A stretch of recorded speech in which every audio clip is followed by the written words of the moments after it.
So we do have a series of midwater transects today, so we might get an opportunity to take a look at this boundary layer here. That's very cool. Which could be a really Yeah. interesting exploration aspect. Yeah.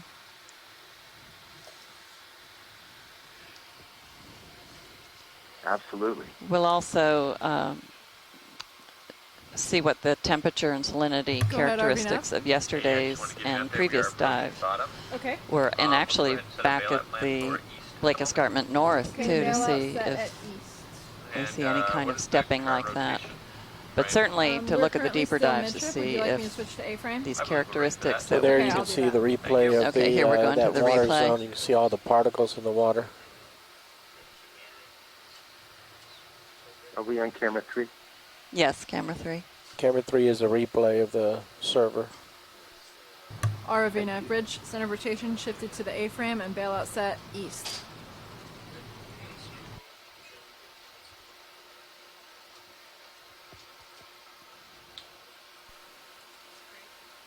In video, were we already in, so it was clear above this point? Correct. Okay. It was pretty clear So we're above this. in the layer, all right. Yeah, so that was at 13:10:50. Oh, Is yeah. this time zone? So if you were to look back in the logs, it'd tell you our depth.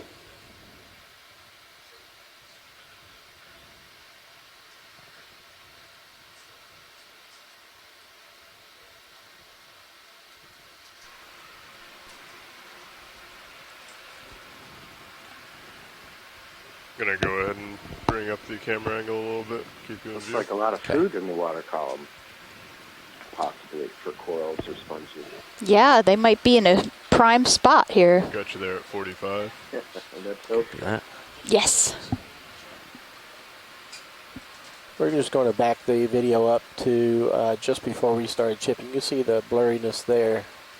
Right there, we're doing the black dots. At that point, it's clear water, and then it gets that thermal decline. You can see there the water's fairly clear. Starting to see the glimpse of bottom.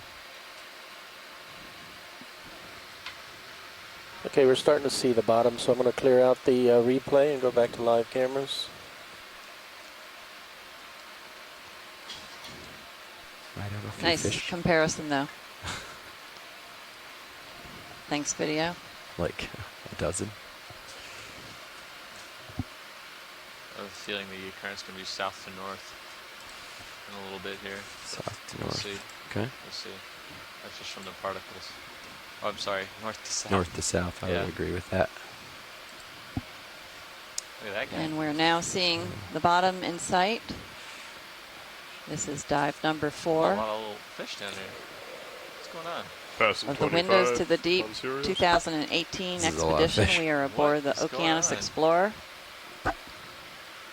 Well off the coast of, we're actually off the coast of Georgia at this point. Bottom. Duties. You can hold out 15 or 20. Slowing down. Gonna bring my camera up, get you into better view. Well, that's a great sign. We sat down on a rock. Didn't have to search. It looks like we have a cutthroat eel there, Synaphobranchid, just in Gotcha front of the there, rock. 35 We're degrees. already seeing more Great. fish than we've seen in the last 2 dives. Yeah.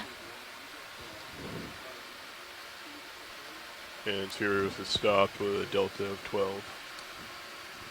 Say again? Sirius is stopped with a delta of 12. Great. I'll take a couple more meters here to get to the bottom.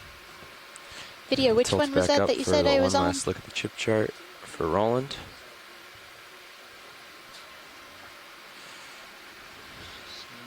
It doesn't look like that. On the only thing that I have on is OKEX.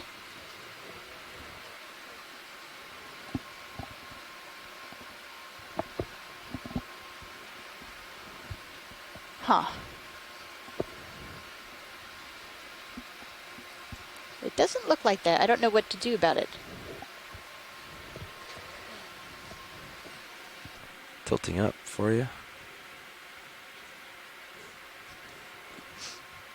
How's that? Okay. Okay. All right, co-pilot, can you stow the arm for us? Yep.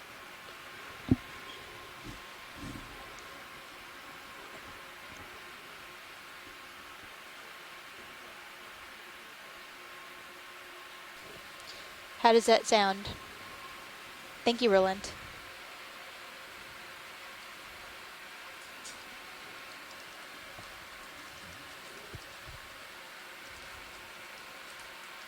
So today we're going to be waiting on the scientists to collect the water, correct? We're not doing like a test run right now? I don't think so, yeah. Okay.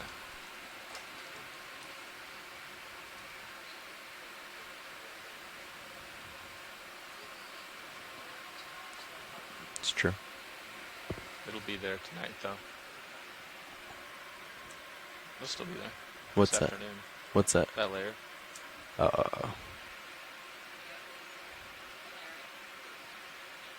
So before you get too stowed, you want to get outboard. Yeah.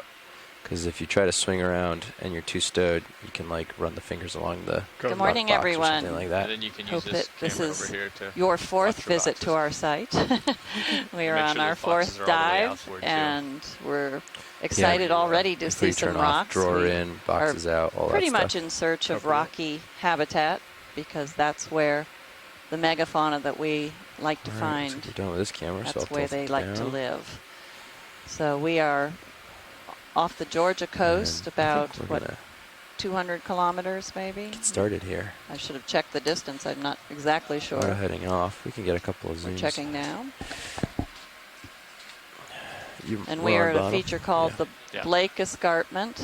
We're 179 nautical miles. Okay, watch lead pilot. Sorry for the little hold up this morning. Because of that thermocline and everything, our camera temperatures didn't come down to a level that video was ready to white balance. So we wanted to do one last double check on bottom, and we're all set now. So anything you see here, we're ready to start zooming. Excellent. So we're ready to roll. That's affirmative. It looks like we have a sea cucumber on the left side of the screen. So now Synapobranchid the eel. lower swing arms should By the get- way, this is come Cheryl inboard, Morrison from the correct? U.S. Outboard. Geological Survey. Yeah, we're seeing so much right Yeah. away that we haven't Yeah, even had we time to forgot. introduce ourselves. And this is Leslie Sauter of the College of Charleston. I'm the geology science lead. Seems like they want to look at this. And we're at a depth of You want to have a peek at this video? 1,321 meters.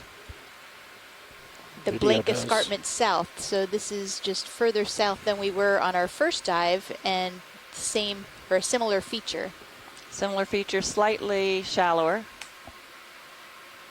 And we're kicking off the dive with a wonderful view of a fun creature. The sea cucumber, holothurian. And they basically comb the sediments for food, and they'll Partial. eat some You want a sediments, little hop and you forward can with see it Sirius? passing through their gut sometimes with their Yeah, once you're all translucent settled bodies. in, yeah. Yeah, we're ready to go. I'm ready to go Let's here. do it. Video's clear. 20 meters in. Okay, I was Yeah. getting And stable. if you've so never you can get a seen more one, you'd zoom. probably be All right, surprised to find that they are relatives of sea stars and Cover that. urchins and brittle stars and Max crinoids. zoom. They're in the phylum Echinodermata. I want to see his other side. Bridge, RV Nav. Looks like he might be trying to swim away. Go ahead. Hey, we'd like to put in a ship move. Okay. Okay, we're looking Sorry, at If Just you've been 20 watching meters Okeanos at Okeanos around the videos side. over the years, 7.5 you've degrees, probably seen 0.2 their knots. beautiful swimming. Okay, 20 meters at 275, speed decimal 2. Good copy. We saw one Fishing yesterday, line actually, up didn't there. we? We saw some that were on the seafloor like this, and then one that was swimming, and it's quite graceful. Yeah, and You that's see gonna beautiful. be what looks great. like fishing Wasn't that line nice next to that that they- black that loop he turned in the around upper for right? us? No, I don't see any fishing line. I'm looking for it now. You're looking for fishing line? Would you like me to set your lights for flying? See swirls up there at the top corner. And the Oh, red yeah, I dots think you see that's on the just- screen, you'll see them periodically. We turn them on and off throughout the dive. There are 2 laser beams that we use as our measuring tool. They're 10 centimeters apart. There's a nice view. Glad he turned around for us. It's like the Oh, he's evacuating. current is kind of pushing him along. ROV nav bridge, move initiated. Copy that.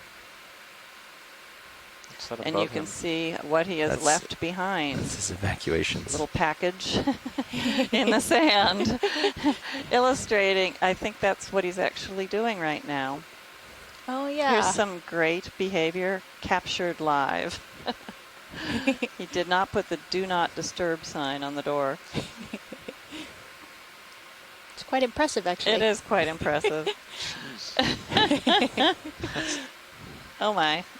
There we go. Wow, here he goes. There he goes. He's much lighter now. Yeah. Yes. That must have followed his cup of coffee in the morning. Okay, That's we'll let great. him go. He seems irritable. This morning? Oh, look at that yellow streamer right there. Yes. Center screen. Yeah. I don't know sure if we we've can. ever found the deposit that he just made. I'm trying to find a term that I can use online. But Defecation. his defecation, yeah, I was going to say. Just getting little often- bounces from Stereo, sorry. We do, not often, but Slowing periodically down. in the rock record or, deep within sediments when we have dug away Something up. through them, we find I tried to get a little remains closer and I'm of just bouncing against feces, the fecal matter. tether here. And if they get preserved in the Just rock gonna record drop down. themselves, meaning You want they've me to come turned down a into little bit stone so you have a themselves, little we bit call them more? If coprolites. you've got it, yeah. Yeah, I can come down.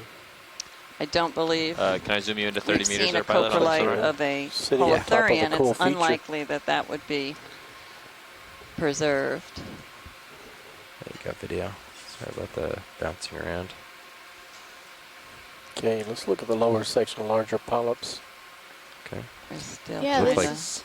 The I haven't near the seen base anything this there, or- color before. oh, okay. Is that a black coral, maybe? Okay. Come down to a delta 12, so you have a little bit more room.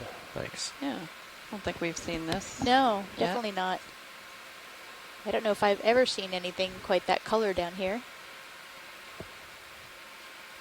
Yeah, hey guys, this is Peter from NOAA. That does look like an unbranched black coral. I've seen some of this yellowish green coloration in these before.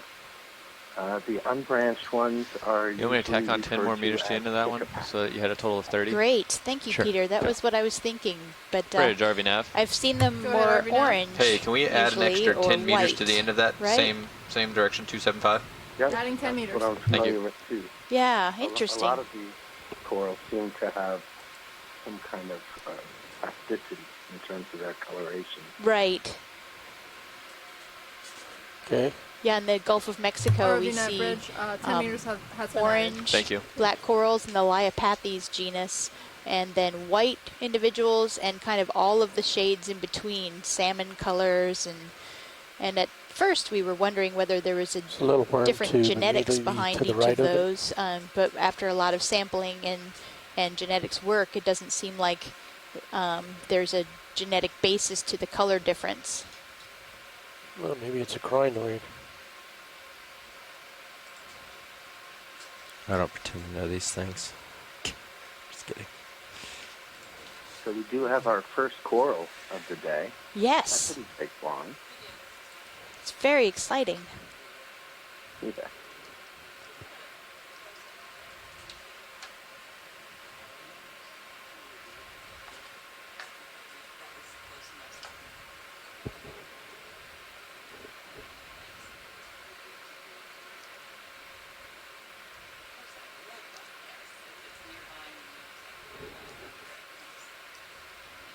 Good here, Roland?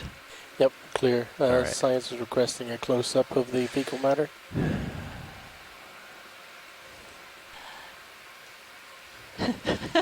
I'll take credit for that. Poor Cheryl's looking at me. Whatever floats your boat. Is this it here, I I'm think? sorry. Coming a little Yeah, closer. straight ahead. Yeah, I think that's it, right next to lasers, And the right? reason oh, no, I see it up ask there. believe is there in was a the fish fossil in there, too. record, if this is sort of a characteristic pattern of how holothurians Gotta get right on top of defecate, it.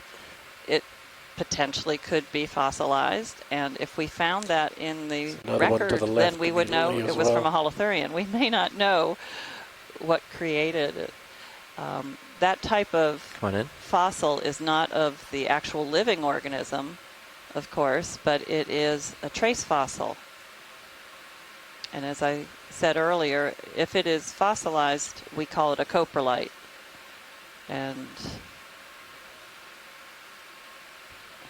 because that's quite characteristic if that were to become fossilized somehow, maybe a mud layer deposited over it and then it got buried through time, it might well become Gonna preserved. rotate left and get the second one. So Leslie, how There's another long one do you you said? think that Yep. structure would stay in place versus kind Plus of the getting urchin. weathered out or It's on the blown edge. Oh, yeah. apart by the I see it. currents? Well, it seems heavy, so Oh, there's another one. And there's a crab above diagonally from that. This we found their bathroom. we might. Holothurian restroom. That's pretty cool. Is it from the same holothurian? Yep. Is he Oh, there's based- several No. of the Stichopathes too. 4 of them on the top left.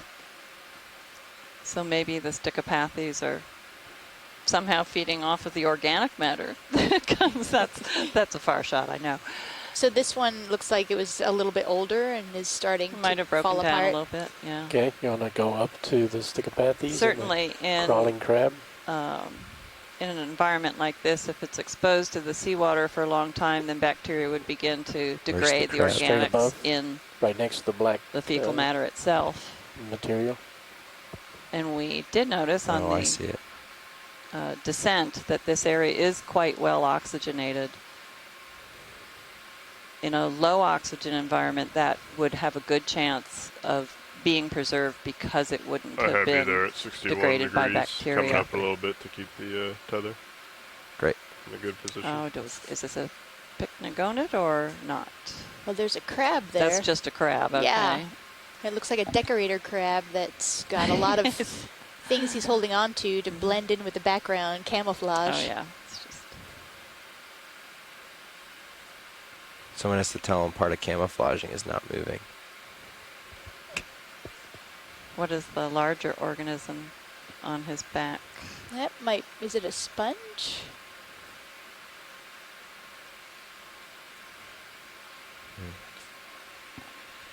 Got you there at 70 Thanks.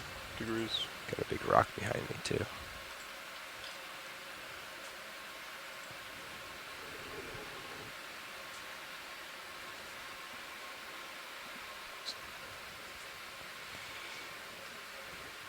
Thought he was gonna run into the view.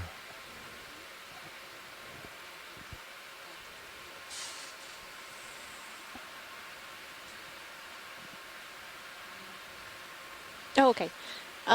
Just be careful as you come backwards. Yep. Okay, video's clear. Feature directly Yeah, there behind are a you. lot actually of gonna show that to them. species that will blend in with their environment in hopes All right, of before we not take becoming off, somebody's just wanna lunch. take a look behind us here. There are shrimps on gorgonian corals, other crustaceans that will take on the same exact color Should be able of to the you're coral, getting pretty and close. hopefully they'll blend in and not wind up on the radar of predators that are coming by. And then the decorator crab is Go ahead, one Watchley. that will just take organisms or pieces of things that he finds on the seafloor Yeah, okay. and attach them to his back I'm just on these spinning little around here. little, We've got a little outcrop. kind of looking. It actually Velcro-y looks bigger at first, but protrusions, and then There's so a he good can just sized hide. Over there at clump 90. here. And you know, if he Something to moves look to a at. different place, he can change out what he has on his back and make sure he's blending in. And then you wanted to, for possible collection, you want to Oh, look, investigate we the other have smaller rocks? This is the Storopathes, I guess, again. Some black corals. Yeah. Oh, and there's a Yep. stalked crinoid in the bottom of the rock, and we have a Sideris pencil urchin maybe on the lower right, and a yellow sponge on the right side. But I believe that all of those orange corals that might be the Storopathes that we saw on the first dive. This is beautiful.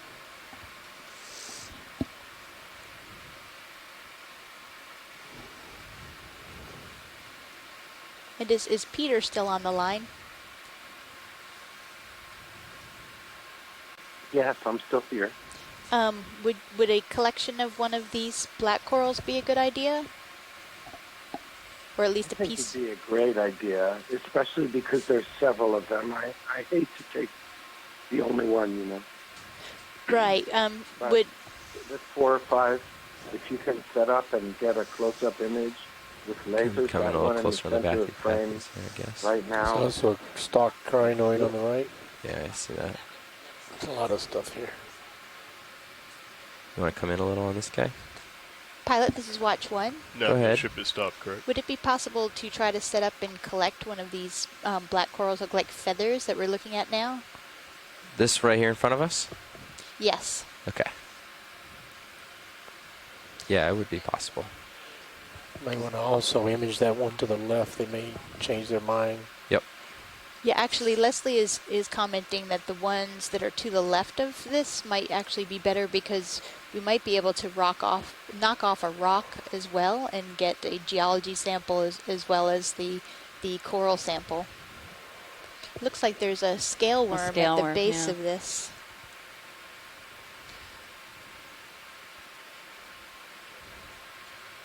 Yeah, and this is Peter from Going NOAA full again. screen. If we could collect an entire colony, you know, as close to the base or including the rock. Yes, that's what we're going to see if we can knock off.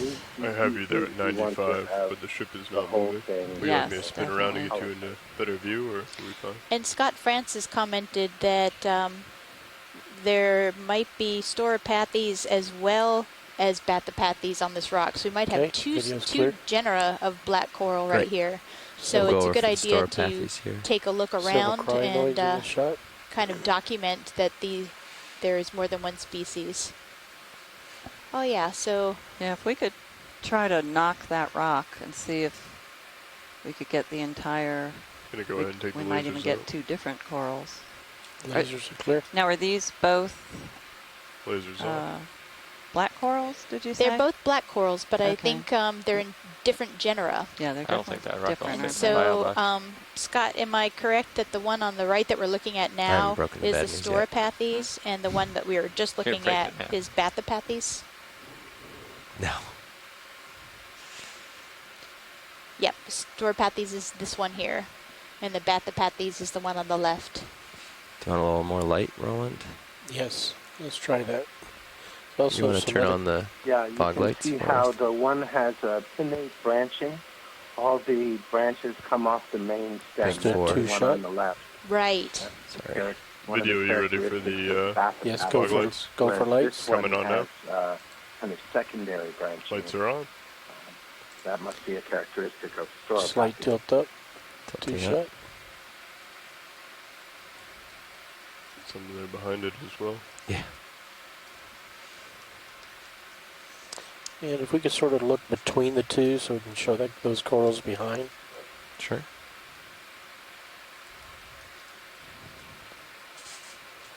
Oh, and that's another little octocoral coral down there between them. Is that a stoloniferous octocoral, I imagine? And a nice pteropod shell in the foreground. Actually, it appears to be broken. Yeah, this would be a great sample if we. Okay. If these rocks are at all like what we found on the Blake Escarpment North dive. They are Anything else we mudstones wanna look at here? encrusted with this Say very again, Roland? dark Is there anything else we want to look at here? No, I think we're good. iron manganese video's crust. clear. And they were really quite easy to break. In fact, some of them fell apart on deck. So it'll be interesting to see if this type of rock is similar. Yep. Yeah. Lasers coming on. So we'll know when we hit it. It'll break very easily if Lasers it's are on. similar, and if it's very resistant to breaking. You want to just frame it with might the lasers actually for a be second? Something different. Roland. Might be more of this manganese oxide, Yeah, that's good. manganese iron oxide, as a full layer, as a pavement, instead of just encrusting some other rock.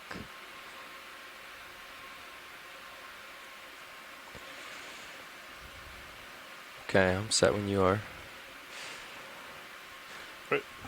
We happy with the fog lights? Yeah. Coming off. Video. Fog lights coming off. No. Notice there's several red shrimp hanging around here as well. Gosh, this one rock is a little oasis. Yeah, they always seem to be. Yeah. But this one even more so than what we've seen to date. There are also several different sponge species on the rock. See a circular round one, kind of similar to what we were seeing yesterday. Looked like the entire section moved. Yeah, so I'm just going to try to get a gauge for size on that. There's no way it's going to fit in a bio box. No. So, unless this is really soft stuff, which if it's manganese crust, I don't imagine it will be, but I can try just squishing this side a little bit and see if it breaks off. Yeah. Kind of stepping on it. we don't like using the manipulator to break rocks just because it can damage the jaw cylinder. It can actually bend the jaw cylinder, cause a major leak, and we'll not be able to dive anymore, so we won't want to do that.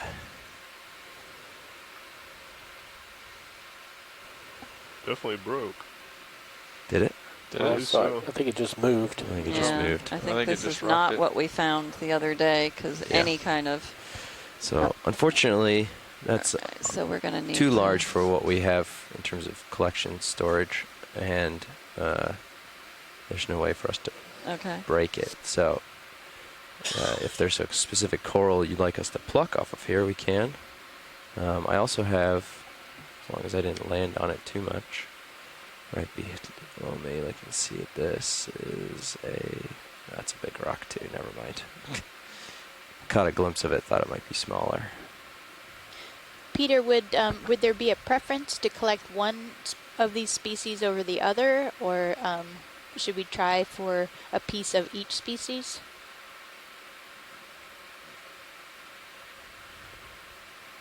You know, I am not a black coral expert, but my impression is that the Bathypathes is fairly common, and the Stauropathes is not very well documented. Maybe France could weigh in. Yeah, he said that he's not very familiar with the collection of these species in this area. They've collected them on the New England seamounts. They weren't allowed to collect them on the Bahamas Escarpment because of they lacked CITES permits. Interesting.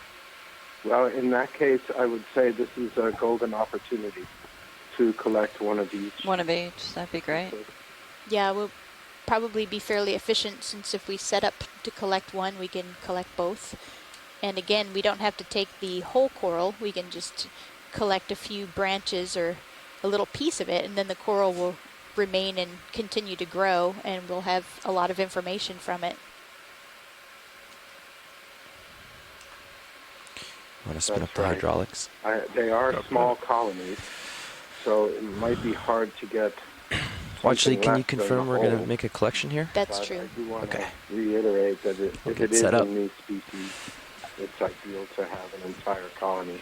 And because we have a situation here with several, we would know that they would continue. Pilot, we're going to take a snip of each of those two corals, please. So, okay. So I'm assuming the one just right of the lasers, the little bit darker, older Bathypathes, and then the yellowish one on the left here.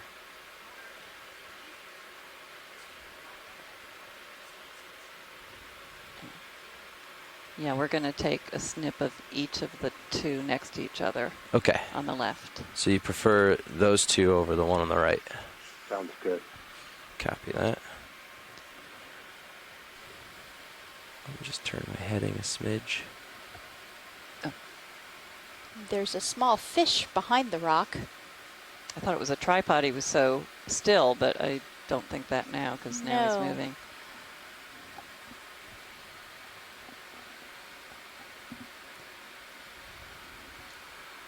Okay. And a sea star on the right, beyond. Arms live.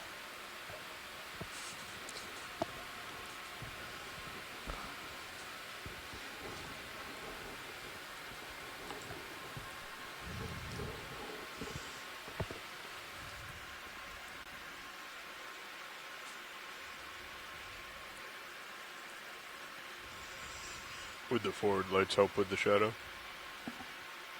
No, we don't need those lights, sorry.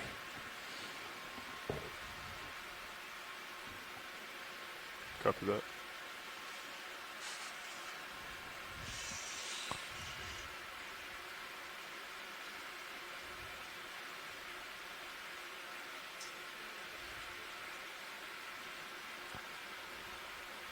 I think it's too low.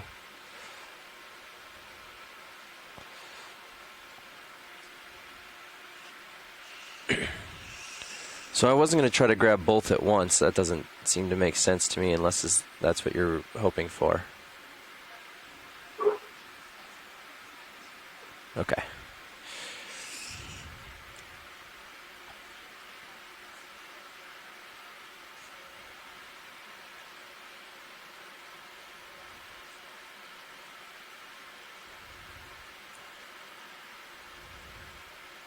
Is that a good section of this one? Okay.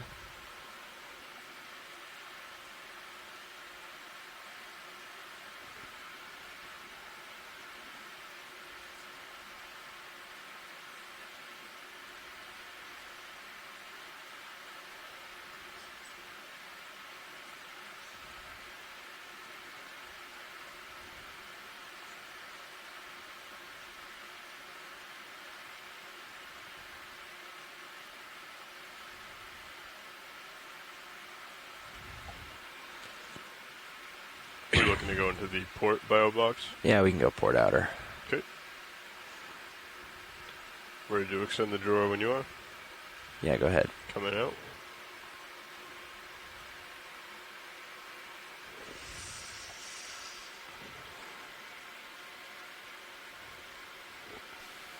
So despite having come through quite a turbid portion of the water column, just shy of 800 meters, the visibility is beautiful down here. Not Okay. very much Follow. suspended particles in the water column at all.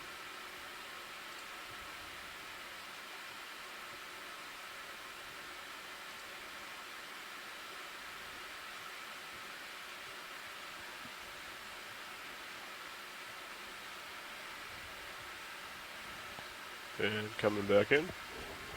Great.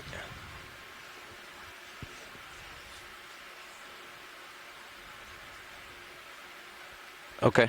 Okay. Drawer is fully retracted.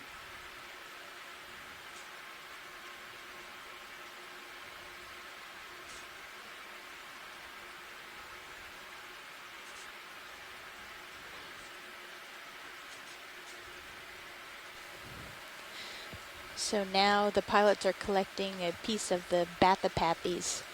We had two different genera of black corals here on this one rocky outcrop. It's definitely a little oasis of life with shrimps. I saw a squat lobster in the back of the rock at the top of our screen now. Many sponge species. We've seen shrimps. I think I might have seen either a brittle starfish or a bracingid. Same box.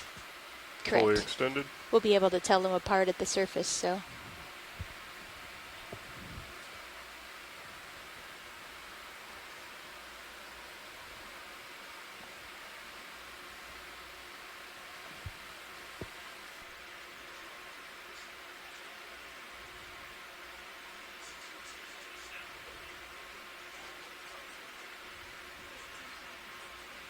Retracting the box, the drawer.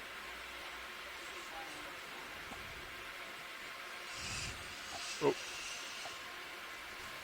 It's floating away. This is watch one. What? It floated away. What did? The sample. Well then, let's close the drawer. So we only got, the other one floated out of the box? I believe it did. I don't know. I didn't see. Do we have any replay on the mini Zeus to see if it floated away, Roland?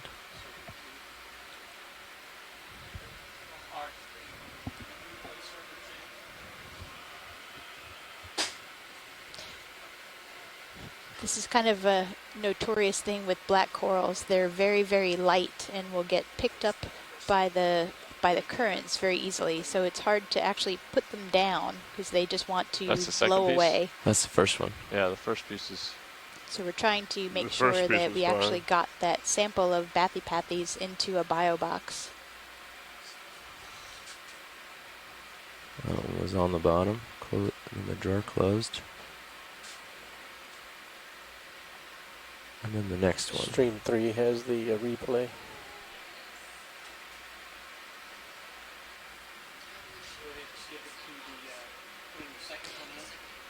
Might be better to...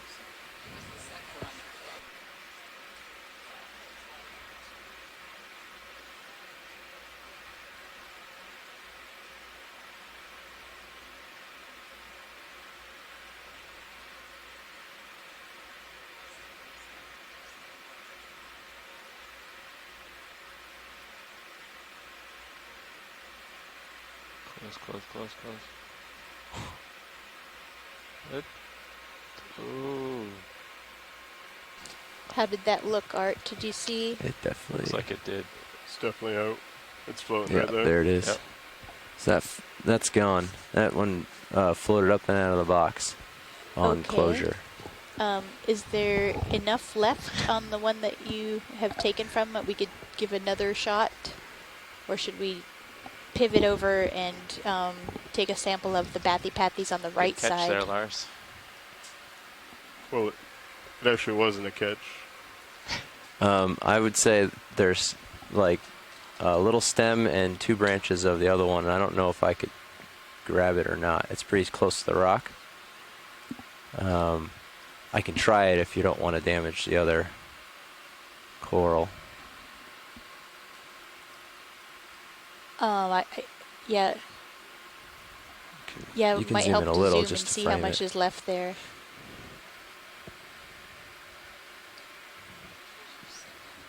You can see it's like a stem and 2 branches.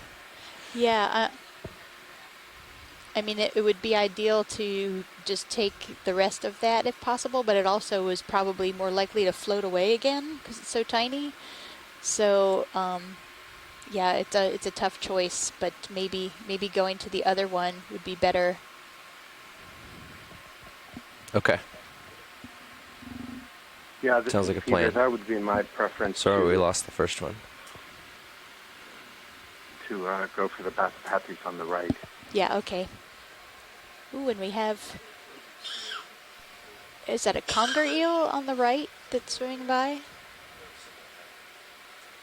Have not seen that yet. It's definitely a lot more stout than a cutthroat eel. And conger eels are quite common as we get more shallow. We'll see a lot of those in the upcoming weeks.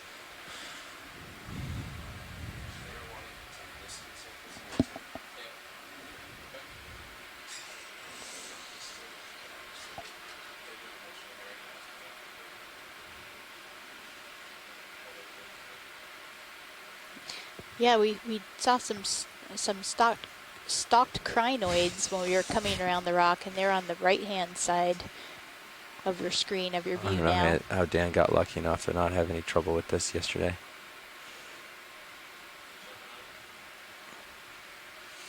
No, it's not jumping. It's just not working.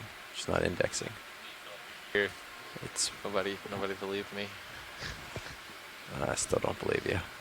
So for anybody just joining us, we sat down, just reached the bottom very close to this big rock outcrop, and it's got lots of different species on it, and so we're taking representative samples of 2 black coral genera that are occurring here, and this is Bathypathes.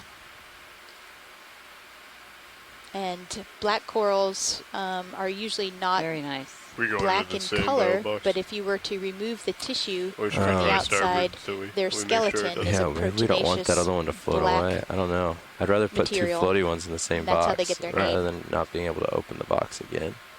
When you're ready, I'll extend the drawer. Yeah, we'll just move quickly here. I guess we should double check with Watchlead that we're making the right decision on that. Yep. Watchlead pilot? Go ahead, pilot. Our assumption at this point is we're going to try to put this one back in that same box again, assuming that if we open the starboard and put this in the starboard, you won't want to open it either if you have two floating objects. If we put it here, then you just know not to open the port box for the day. That sounds like a good and plan. leave your starboard open for non-floating objects. That sounds great. Thanks, okay. pilot. Sounds good. Extending the door. Oh. That's the camera. I don't know what's happening. A nice eel to entertain us. Yeah. Wow, we gotta switch this back. Yeah, sorry. That's all right. I believe you just did. Oh, thanks. Extending the drawer. Thanks.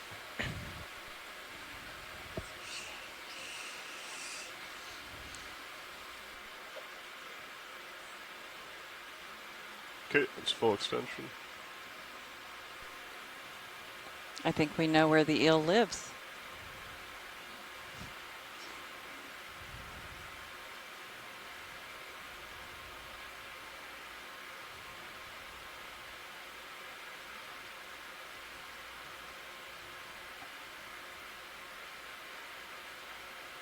It's coming up. Let it settle at the bottom, or I think it's going down. Yeah, now it's going down. All right. Retracting drawer. Yep. That one's in. And it looks like we got it. Good job. eye. Good job. That would have been strange to All right. go back later and Retracted. find no coral. Nice work, Lars. Let's see if we can get a video, if we can get a close-up. It's a little low.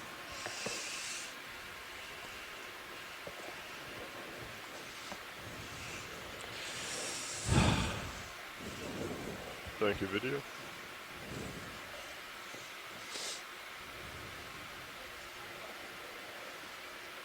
Go ahead, watch lead.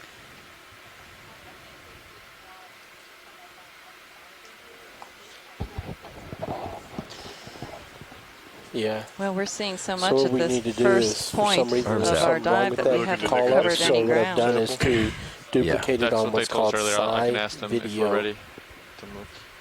Watch router. lead, this is Nav. So if you Hey, were If we you need- if interested you in can't taking find a it, I can route it for Niskin you. sample here as well? 3 Niskin valves. We can do that. We will do that right now. Okay. That's you, man. That's a reset fire. Reset fire. Yeah. Yeah. First one may be already So what reset, you need but to do is to take it to Sci Video Router. Okay. It's an alternate that I did. Where If is you the, can't get it to come there's up, the then I camera can there. route it Ready for to you. fire the first one. Yep. Yep. Firing. Okay, copy. Here, hydraulics. Okay. Okay, good. It's Yep. 1. And then resetting. There you go. Firing the second bottle now. Okay, it looks like I need to Yep, reboot fired. your And resetting unit again. there. And firing the third bottle now. Alright. And then we just leave it, next sample, reset fire. Yep. Alright. Disabling valve pack and ramping down. Go ahead, view. watch. 1. Absolutely. All 3 Niskins have captured water, and off we go. Great. So we just took water You all set, samples as Nav? well here. We Can you have take off? Niskin yeah. bottles on the side of the you wanna ROV, hang out a second and longer? they will Yeah, close just and give us 1 capture second. water that is right from this area where we're looking at the corals.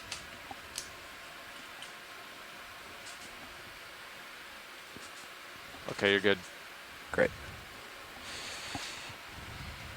And you can actually tell a lot about the environment that the corals live in from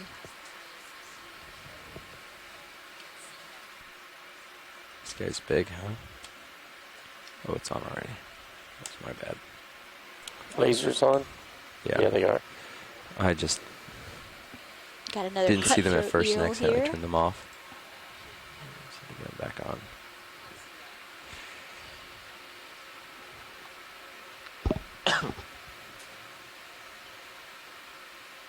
Give them a scan here. Okay. After the lasers. Yep.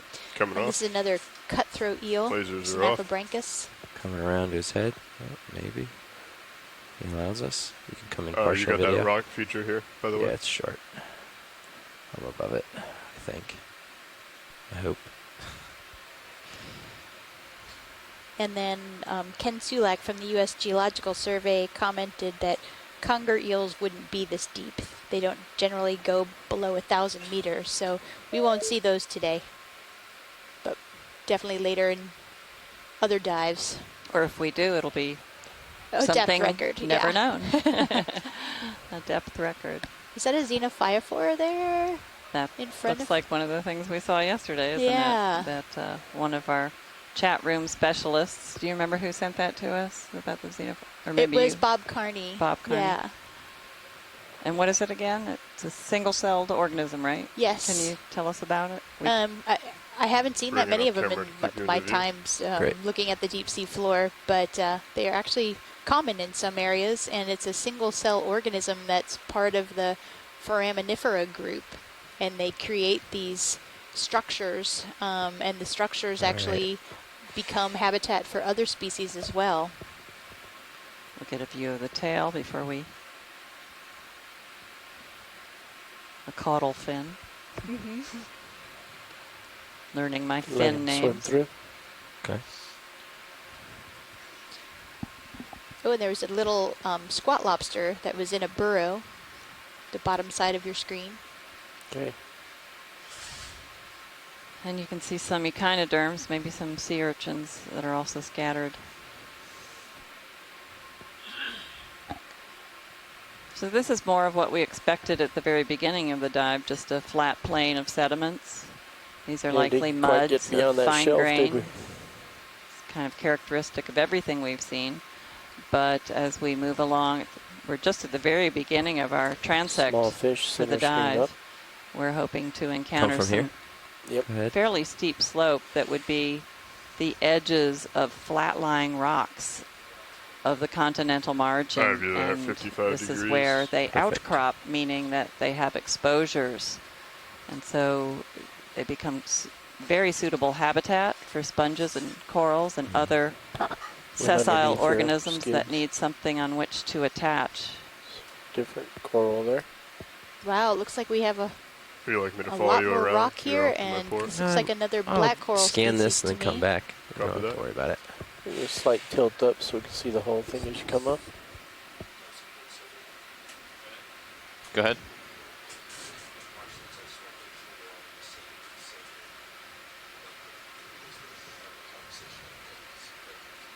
So another small fish at the base. Do you want to look at this coral watch lead?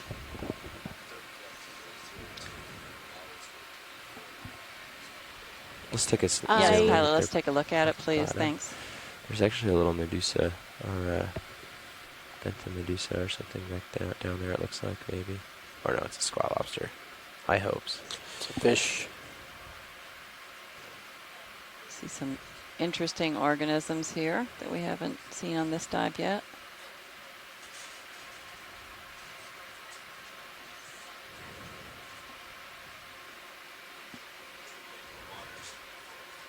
It does look like a squat lobster living within the polyps. Yeah, that Okay. might be a Europtychus squat lobster. And what is the coral we're looking at?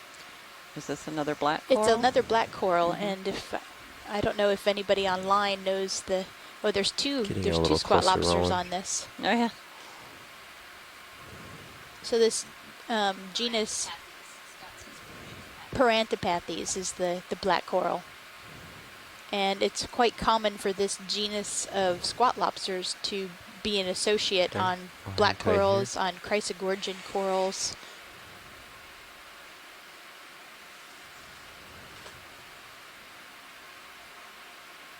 Ah, that's beautiful. Now you can see why they're called black corals. The primary stem does have a black nature to it. Yeah, the skeleton is black on black Mhm.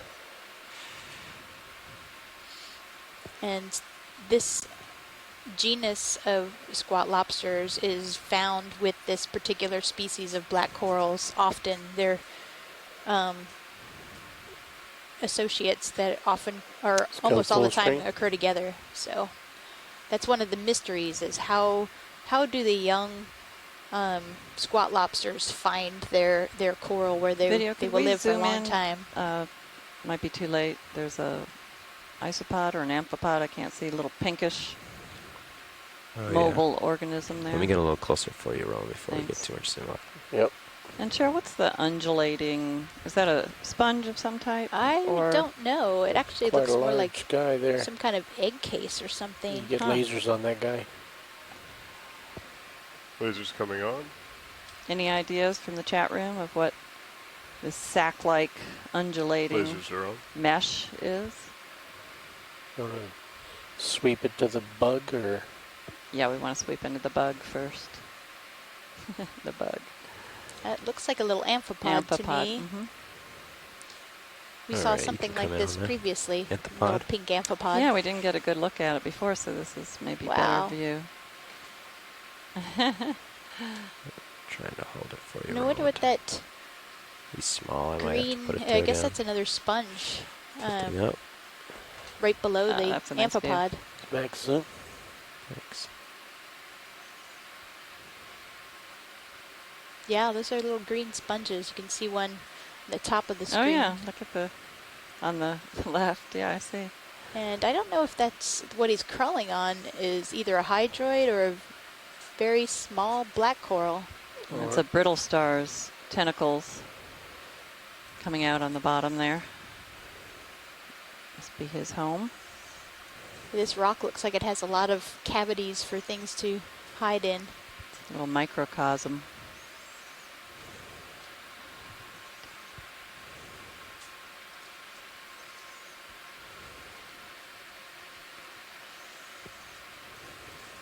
We're at 1,320 meters here. I'd say there's at least 3 or 4 different sponge species that you can see in this view here. Okay, Roland, when you're ready. Video's clear. I'll go down a little undulation here, see if we can get a better idea what that is. There we go. You can see the brittle star arms that are coming out of the hole right below the amphipod. Hermit crab on the right of your screen, just moving off screen. Looks like that little fish hid. Looks like the little fish was at the bottom of the rock is hidden himself in HD2.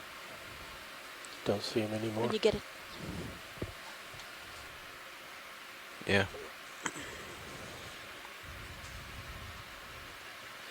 Okay. Go over a couple other of these little rocky parts and we're back on track.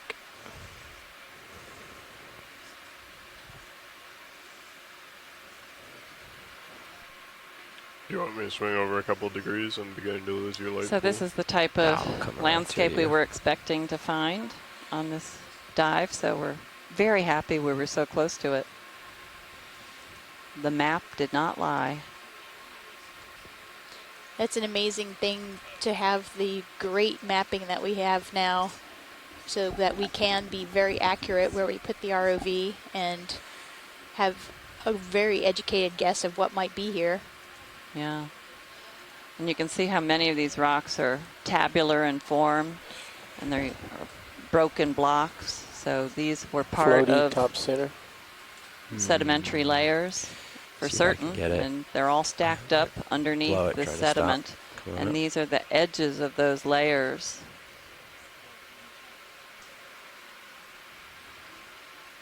That's a beautiful view. It's getting close.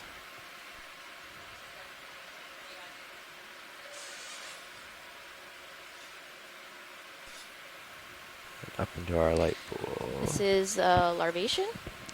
Actually, this is a really nice view of one. You can see the very, very transparent outer filter house has some specks on it. But what you can see really well here is the very complicated, intricate inner filter with different lobes. And that's actually the one that collects particles that they're feeding on. the outer house is actually excluding particles that are too large for what they actually want to consume. That's great. Thank you, Stephanie. That is the voice of our sampling lead, who is busy right now trying to log those samples we took earlier. But her name is Stephanie Bush, and she is from the Smithsonian. Might tilt up. And it looks like we're seeing more Stichopathes black corals, and this is the orange variety that I mentioned before that I've seen more frequently than the yellow, although Scott France said that yellow is actually a very common color for Stichopathes as well. There's a pencil urchin to its right on the rock next to it. Pencil urchins are in the genus Sideris, or at least some of them are. I'm not sure if this one is Sideris genus or another. But these spines are a little bit more thin than the Sideris that I'm used to, so this might be a different genus. Lasers off. We have a stalk of a former coral to the left of the urchin. Keep rotating left. There's something interesting on the left edge. Yeah, it looks like there's a Bersingid starfish to the bottom left. See a rock maybe pattern on it. Oh, I see, yeah. Yeah, that's interesting. Is that a collectible rock? That looks like it might be a fossil. Fossil, yeah, fossil, maybe a flabellum coral, which grows on, well, actually can live on soft sediment. Okay, and there's a close-up of the Stichopathes. Is that a solitary coral, the fossilized one? Yeah, solitary coral. Sorry.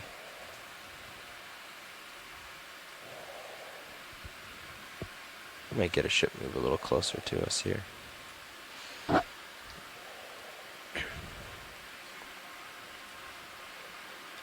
Yeah.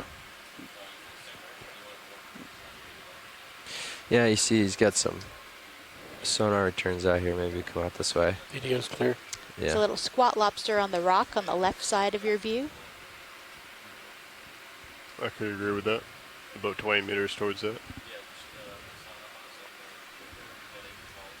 Okay. If I were to be a rock collector, I might want that one in HD2 next to your right skid. Yeah, ask if we could, since we're kind of stopped here, we could get our rock sample for representing this area. Yeah, let's come wide. I'll back up a little bit. We can look around and see what our options are. Like plenty of.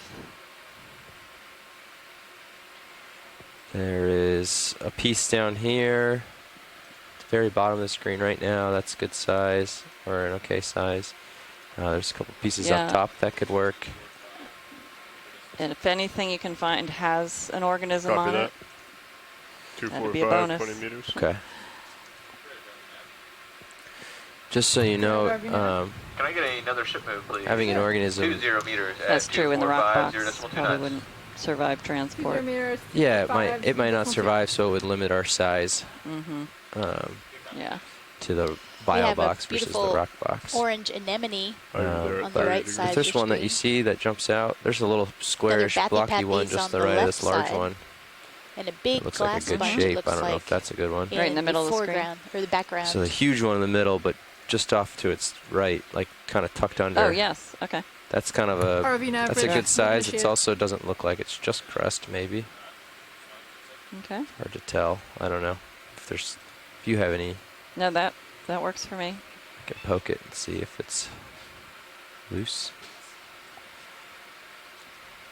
The bigger one would be great for the large rock box, and then we'd have our major collection for the day taken care of.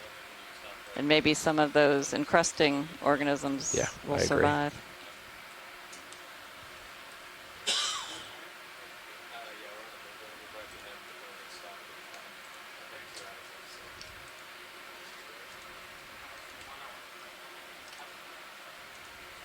It's a good thing this is a little shallower here. We have a longer dive than we've had the last 2 days because there's so much to see.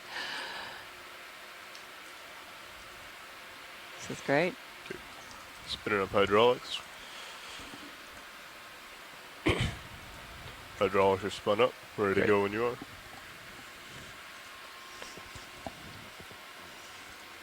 Ready? Ready to go. Here comes the arm.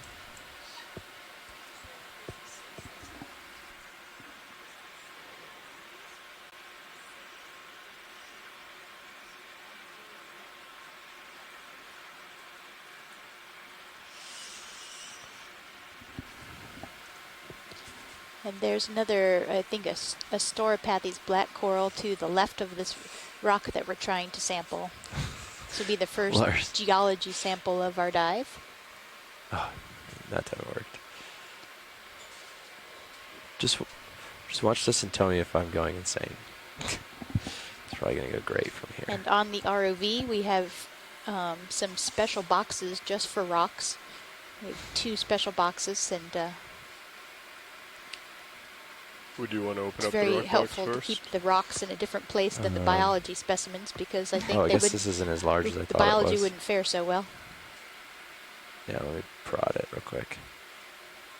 Yeah, it's definitely loose. Is the larger of the two possible? This one here? Yeah, or is that just too large? Let's get the lasers on. I have a feeling it's too large, but we can check for you. Lasers coming on.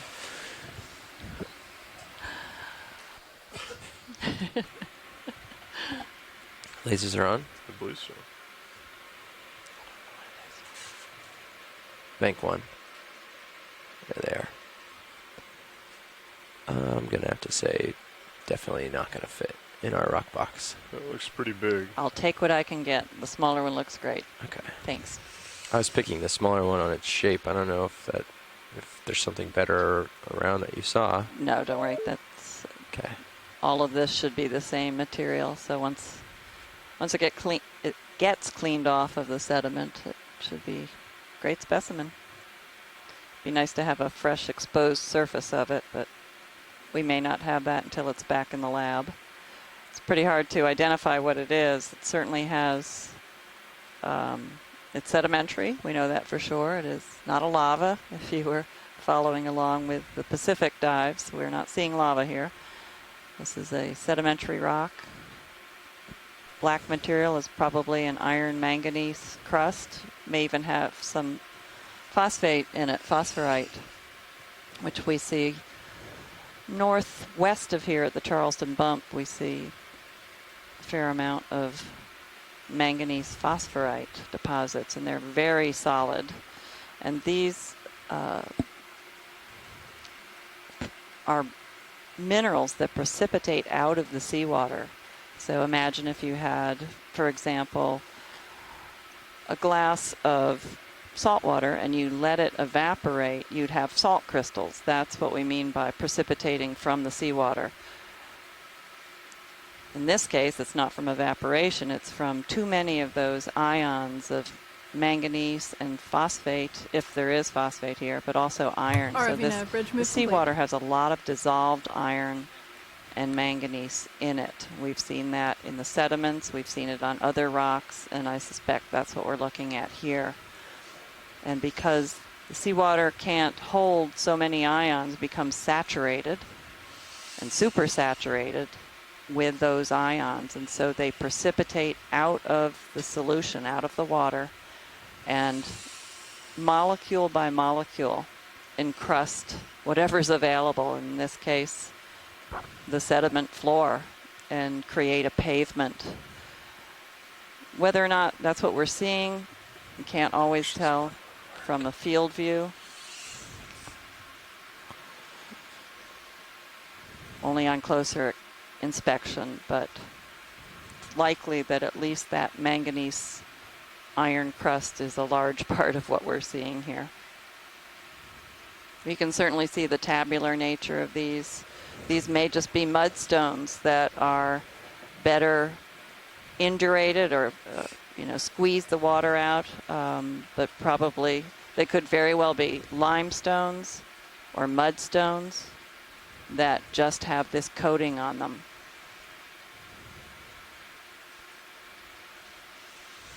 What we saw 3 days ago on the first dive is that the rocks, as soon as we touched them, they broke apart. So those were not fully lithified. They hadn't been fully cemented together, the particles.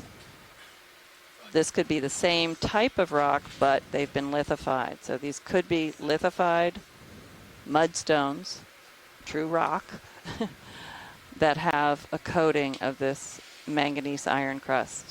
Again, we won't know until we have a fresh exposed surface, and you can only get that from breaking it open.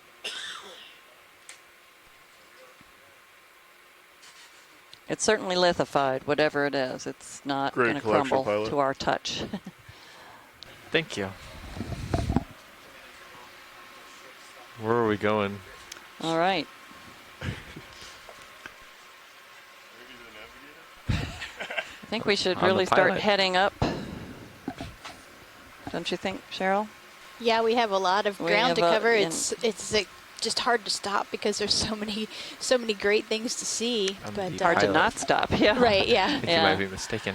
So we're going to start heading up this steeper slope. Our multi-beam sonar profiles of this area indicate that we have as much as a 30-degree slope, which we haven't seen on any of our dives yet. So watch, ladies, this is pilot. You don't want to stop for any more zooms right now? You want to start moving? Is that? We could definitely take some zooms without settling down. Can you do a zoom while we're still slowly moving? Or it's not going to be as good, but I mean, we can do some. Maybe we can take a quick look, and then if from the chat room or we see something of interest, we can stop and take a closer look. Okay, I'll just kind of keep moving forward until you guys shout out something you really want to see. Okay. Great. Yeah, we're seeing multiples of things that we've zoomed on already, except for the sponges. So we might want to zoom on. There's a sponge on the right side that might be good to take a look at. The white sponge. Right side. In relation to the lasers, where are we looking? Directly right, a little bit above. Directly right. At least I right think here. that's a sponge, yeah. Okay. It's kind of blending in for me. There's a big anemone. I'm going to go ahead and bring Sirius back to 275. At least I think that's a sponge. It's much more white than the background. It's quite a rugged landscape, isn't it?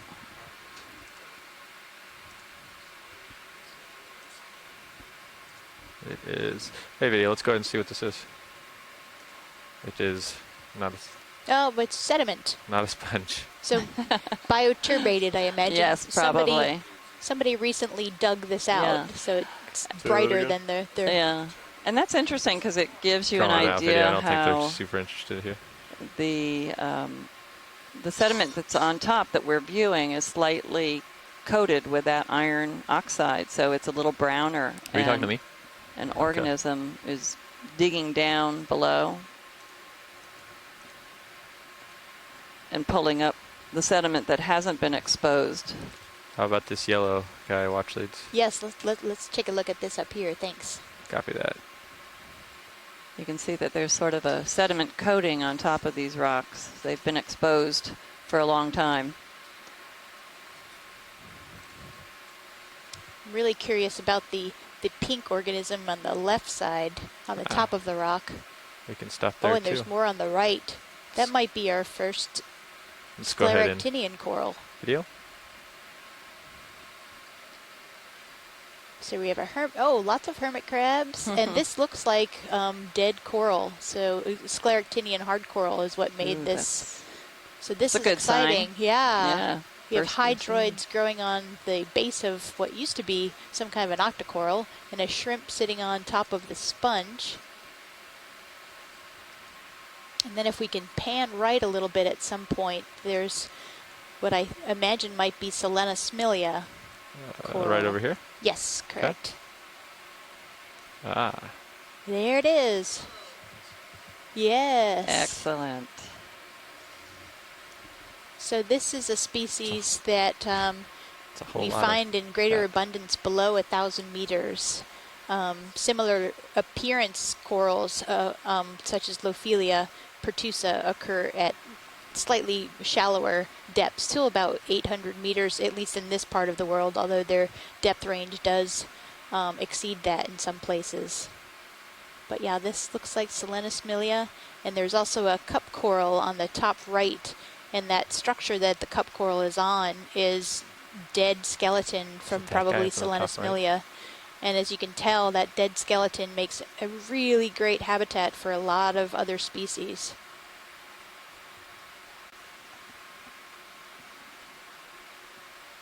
That's exciting. Nav, it looks like 265 will be following the harder return. Looks like a lot of hydroids here, are the feathery things. that you see. On the dead stalks, yeah.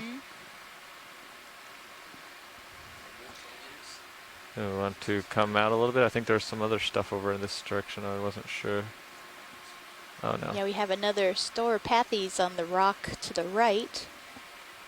And just and for a series of sponges on the rock just beyond us. Maybe we could take a look at that. Sponges in, this back rock, yeah, yeah, sure. It's the whole colony. And we'll zoom on these and then we'll get flying again. How about that? That's great. For another 5 meters. What a dive. This is awesome. I know. And so for some perspective, there are 16 known black corals in the southeast region here, and we've seen at least 3 of them in our first 20 minutes of this dive, half hour of this dive. So, go ahead, Arvina. Yeah, can we get a ship move, please? Sure. We'll do 20 meters, bearing 265 degrees, speed decimal 2.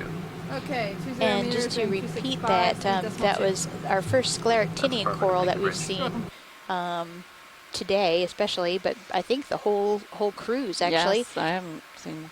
I don't recall seeing any, certainly. And that's Selenosmilia. Okay, let's do a So zoom that video is and I'll try to center up on structure-forming colonial coral. It's actually closely related to Lophelia pertusa that I'm sure we will see plenty of in upcoming dives. Here you go. But it is a species that generally occurs deeper, so below 1,000 meters or so. And there's a general change of species around that depth, 1,000 to 1,200 meters, where you see similar types of organisms, but totally different species. And it probably corresponds to the different water masses that they live in. Those shallower will be influenced by the Gulf Stream.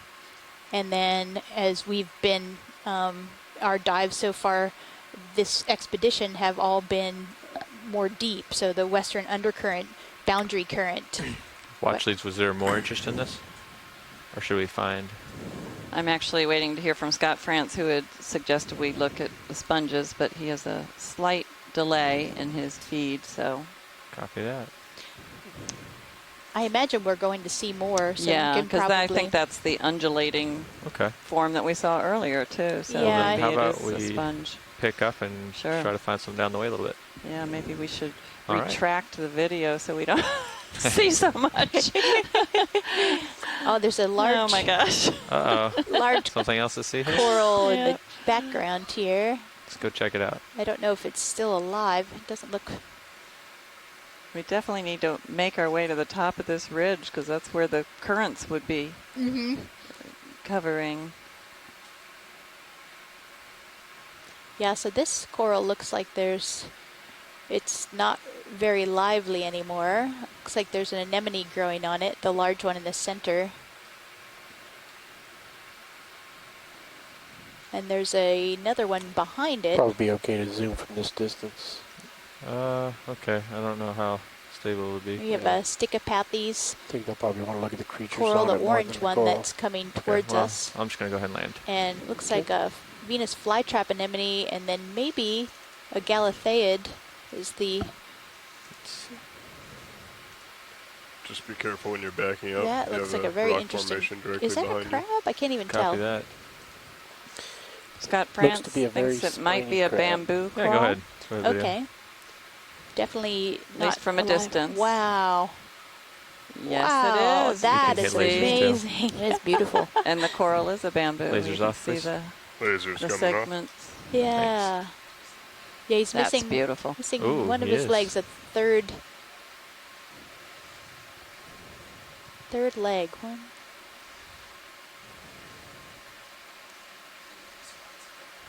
No, I think he's got them all. Oh, no, I see. That one that's right there. Yeah, I see. Oh, I see. You can actually see where it was. Look at that current going by, too.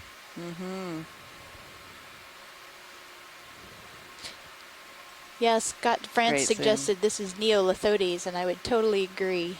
So he has, it's a decapod, but he only has four pairs of walking legs, so there's a modified pair that's probably curled up underneath. That looks like a good photo. I'm certain that no one is going to want to take It's a bite of more that. tilt, Sean is clamp onto the stalk. Yeah, that's great. Thanks, video. So you're getting an indication of the current here. And as we rise up this relatively steep slope, we should encounter more and more, and hopefully see more diverse and more abundance in the fauna. Great. I'm sure we got a little bit of swing, ROV huh? nav bridge move complete. And you notice Shall we hydroids look at growing the other on one? Video? the skeleton of Okay. this bamboo coral. And Probably you don't can have to see come that out the all the bamboo way. coral is called that, yeah, because of Gotcha there at it's a 56. white skeleton with You got plenty of proteinaceous That's a copy. black or brown Keep me bands. And you can posted, see 'cause that I'll really be well in the focused on this skeleton guy here. for a little bit. And that looks like a Venus The Venus flytrap flytrap. anemone. That's good coloring. And then a hermit It's crab on beautiful. the right. So you can see even when the coral itself is no longer alive, it's still creating the habitat that may last for a long, long time. You see why they need that hard looks rock. cool. Yeah. It's interesting because this rock is so much harder and doesn't break apart, and we're seeing much greater diversity. It may not just be a function of the depth, it might just be a function of that substrate. Mm-hmm. Wow, that's a beautiful shot of the anemone. It really is beautiful. Can we pan just to the left slightly, or is that? We can. Okay. Just to get the full. Let me know about how much. Just there is great. Oh, okay. Oh, yeah. And It's maybe beautiful. out just a little to get more of the whole. When video's ready, we can definitely come out a little bit. That's excellent. Beautiful. Really shows off the current here. See a barnacle on the back stalk there. Anything else you want on this one particular video? No, I think that's great. There's another coral just behind That's to good. the right. Okay, whenever If we you're get- ready. There's some And also, as you organism growing continue on the rotating coral to your skeleton. port, If we be could just take a careful. look at You that have real that quick. Yeah. rocky feature directly behind you, so don't back up too much. Quite a beautiful little Copy that. scene Here. here with all the Yep, stichopathes, I'm gonna black come up anyway. corals. There was something else they said? Something behind it? Straight, right in the middle of the view. Oh, okay, the one in the background a little bit? Yeah. Correct. Let me go yeah. forward just a little bit. Yeah, I'm it's in a a little out of the kind of in a light. valley. And the little coral tiny we were valley. just looking at might be the bamboo coral Actually, I'm gonna get a different view keratoisis. from it. I'm gonna go around the other side. I'd be there at 70. Still everything Yeah, looks I'm fine. just gonna come around here anyway. Just because I want to practice.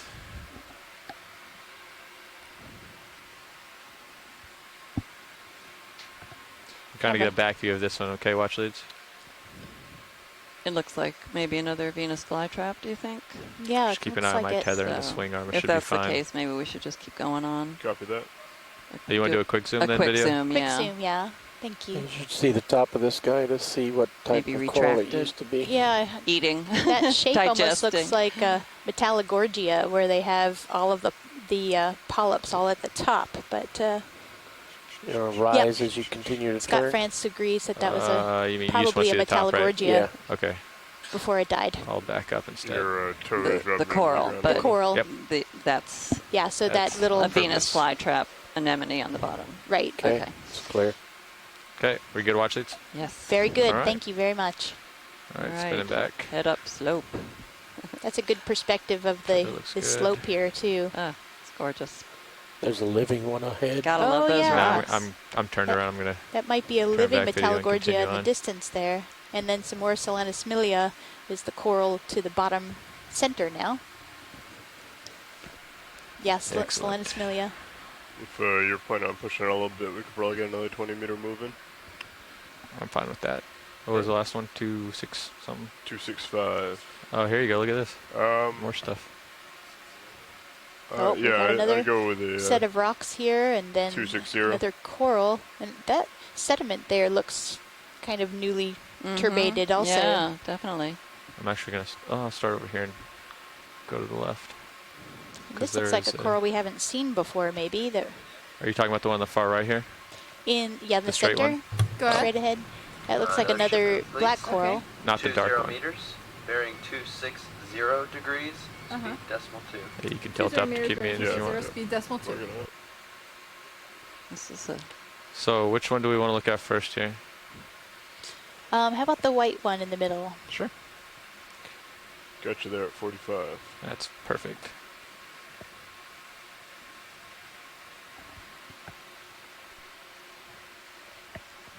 Beautiful. Okay, video, let's start in, and I will stabilize for you. Selenus milia. Where do you want to look on it first? If we could just kind of scan it a little bit. So we have a brittle star. Oh, I'm not sure what this...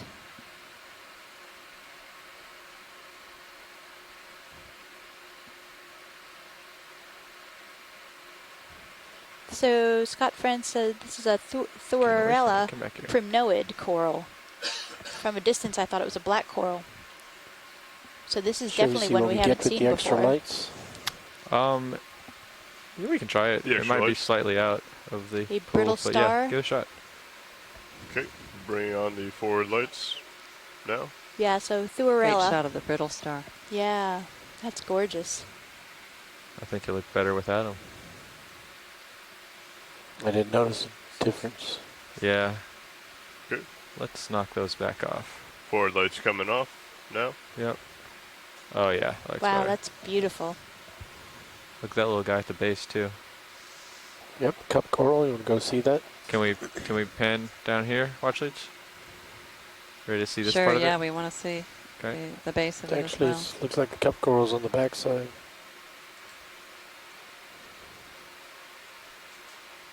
The base is coming into view. There you go. Great. You can see a broken stalk on the right and how that's become encrusted. Yeah, every little bit.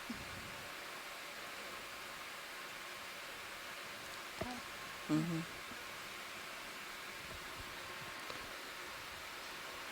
Did we want to see the coral on the right as well? Yes, please. All right, video whenever you're ready. Let's come What out. about that black one straight ahead?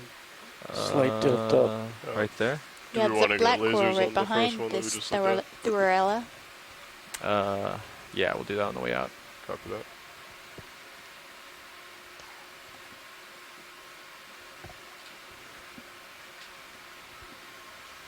That's about the best I can image of that. Yeah, let's come out and we'll get the lasers on it real quick. Good. Lasers on.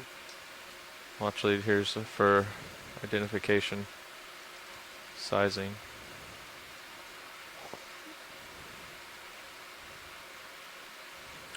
And I'm gonna. And the black coral behind this white one looks like Heteropathes.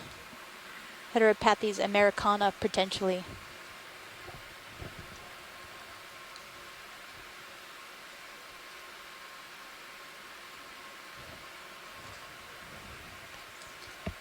And then we have another black coral, the long, tall, reddish one. And then yet another is the branched one in between, which is, I think, that's Storopathes. I have you there at 60. Perfect. All right, video, let's come on in. But for the short one or the tall one? I was going for the tall one here.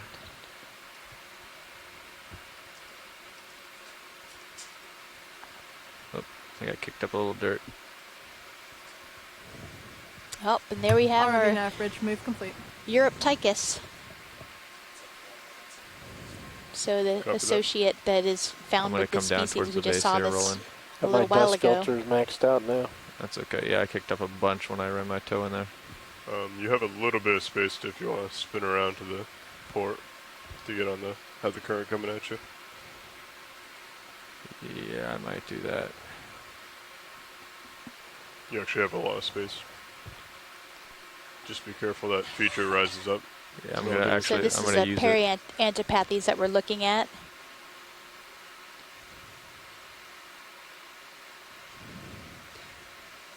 So I don't know if Peter is still on the line, but would a collection of the Thuarella be of interest?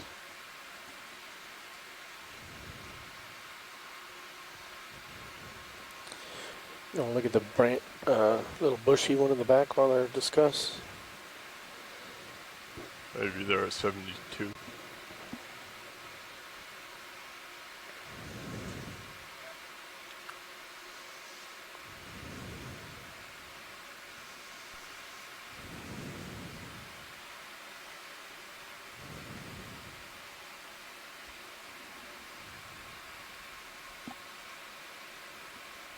Here's a Storopathes. Partial.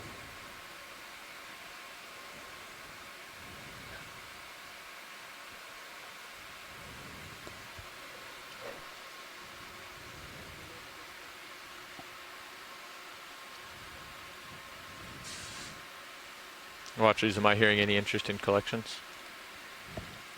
I've been trying to see in the chat room, everybody's chatting about what species are here, but nobody is responding to me about whether we should make a collection.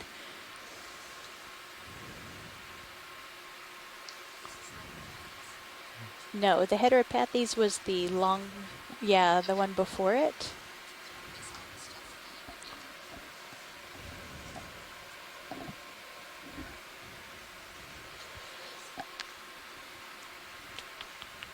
Let's come wide video. I thought that this We'll was get the a decision Storopathes, but I and could move be on. wrong. It looks a little bit different. No, the I have you there at 90. one? Okay, we should be coming to a stop here. Okay. If we could set up pilots, this is watch one. Go ahead. If we could take a small piece of the largest white coral with There's the a small flare little in star on the, it. the main Are you talking this guy that's here? in the Yes, upper that right one corner. is right Okay, there. just a small piece of, like maybe the top there. Yeah, that would be great. Thank you. Okay. Yep. Sounds like we're moving it soon, so we should be able to prep that better. You want to ramp up my hydraulics and get ready? Yep.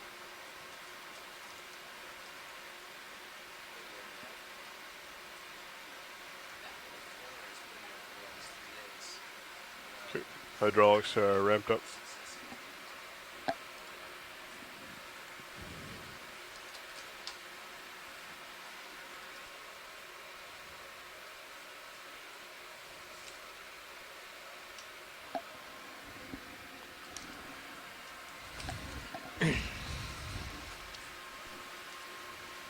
So remind me where the floaty guys are. They're all in the port outer.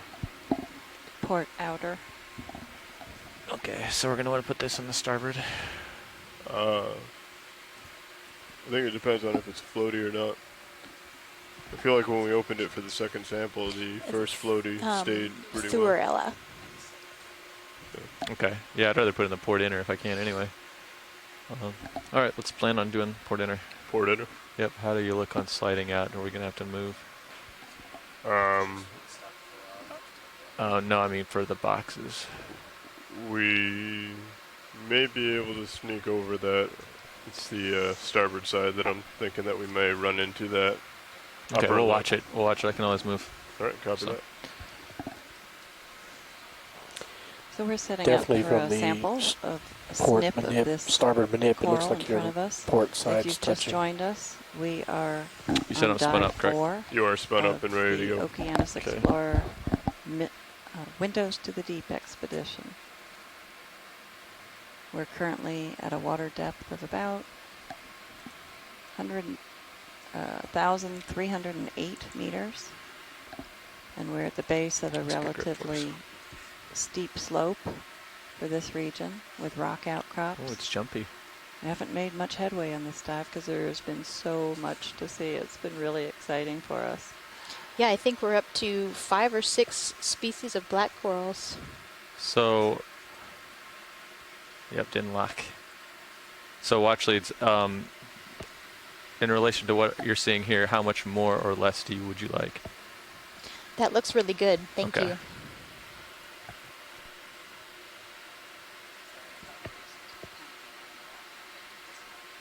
I'm too far.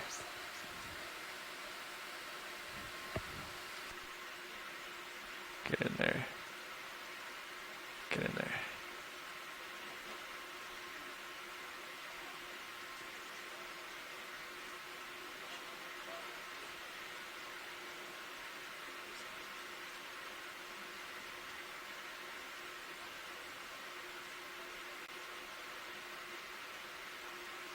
Oh boy.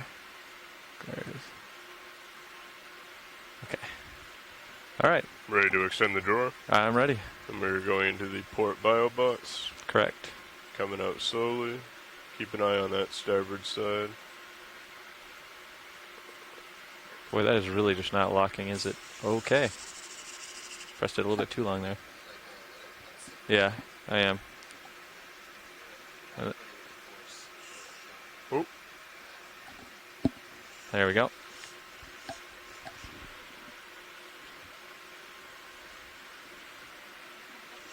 Right.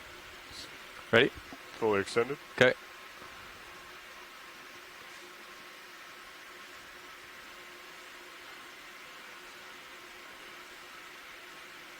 And this is port inner. Yes.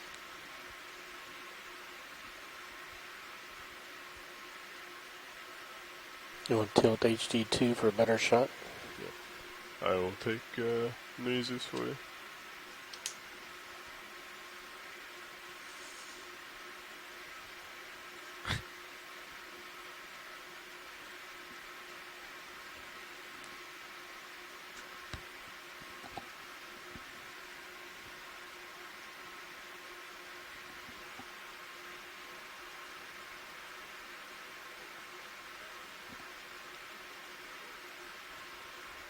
Okay, retracting drawer. Okay.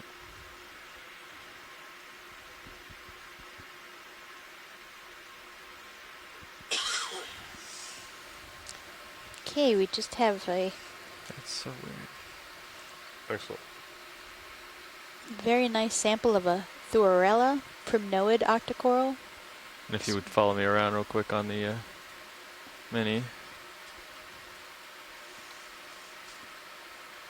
I believe this is the first octocoral that we've seen today. All the rest have been black corals, but they've been quite numerous and diverse.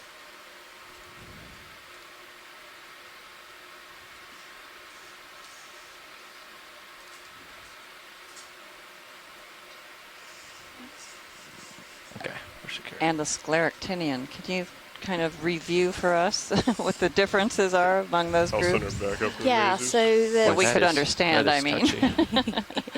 That is touchy. the scleractinians are actually What was more that? closely related to the black I'm just gonna corals than send they her are back to up to Mises. octocorals. Got They're that. both Thanks. hexacorals. And the scleractinians create a calcium carbonate or aragonite skeleton. They can either be solitary cup corals, and we will see many of those throughout the dives, I'm sure, or they can be colonial, and the Selenosmilia that we just saw Ramping is down the HVU. most common colonial scleractinian at this depth range.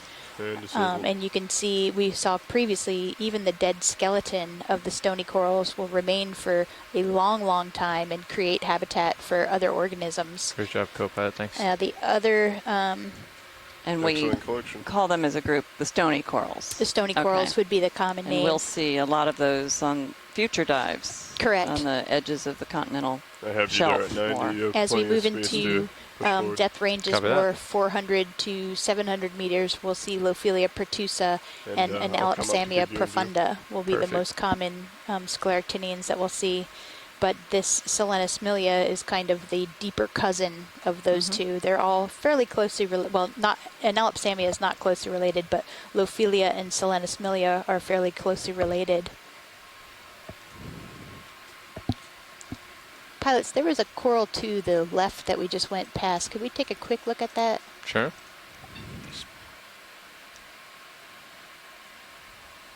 Yeah, that looks different to me.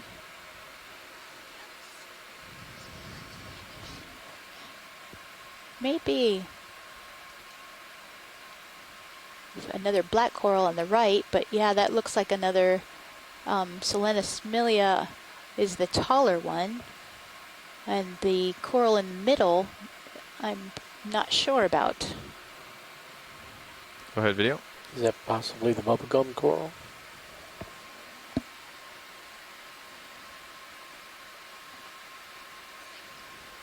Wow. But yeah, it is kind of Acanella-like.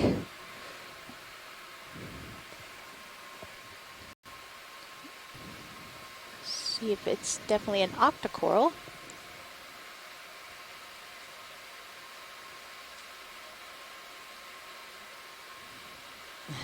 Tina says Bathypathes and Corallium.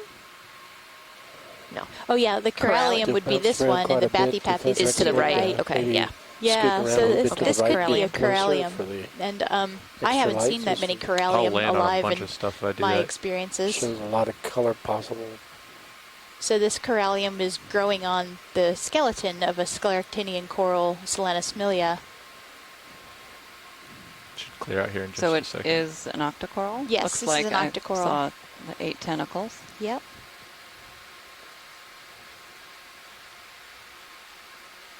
So we've got 3 different coral types, or 3 different coral groups right in a row here. Yes. That's great. Scleractinian on the left, octocoral in the middle, and then black coral on the right. Yes. And what's in the background? That looks like another black coral. I don't like know if that's Storopathes again.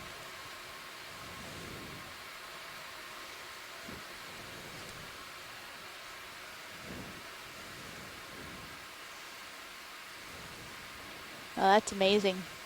This is Stephanie Bush from the Smithsonian, by the way, trying to pretend I know my corals. Well, you know a lot more than I do. I know you knew to count the tentacles on the polyps for octocorals. Well, yeah, that was a dead giveaway. Not for most geologists. I would not have considered us imaging that well yet. Okay, go ahead. Dust looks like it's going away now. Yep. Taking off lasers.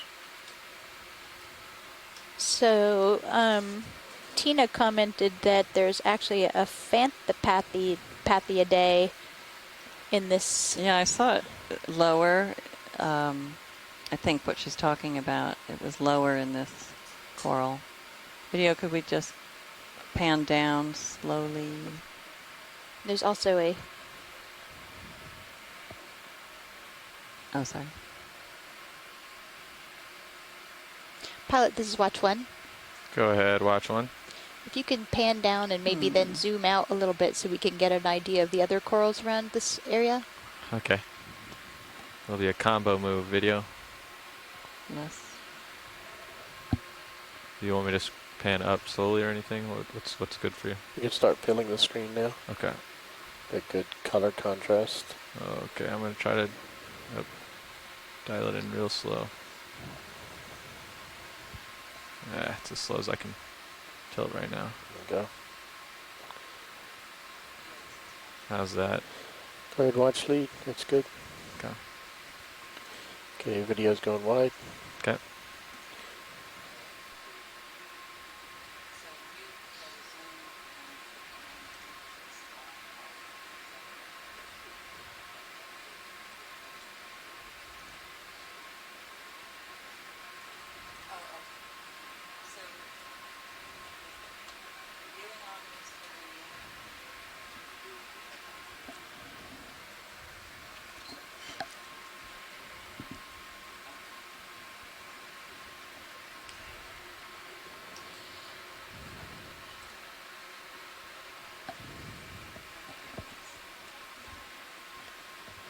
And there is a cup coral right underneath the Selanismilia on the left. You can see it's more pink colored. That might be a Desmophyllum. Video, is that pink guy over?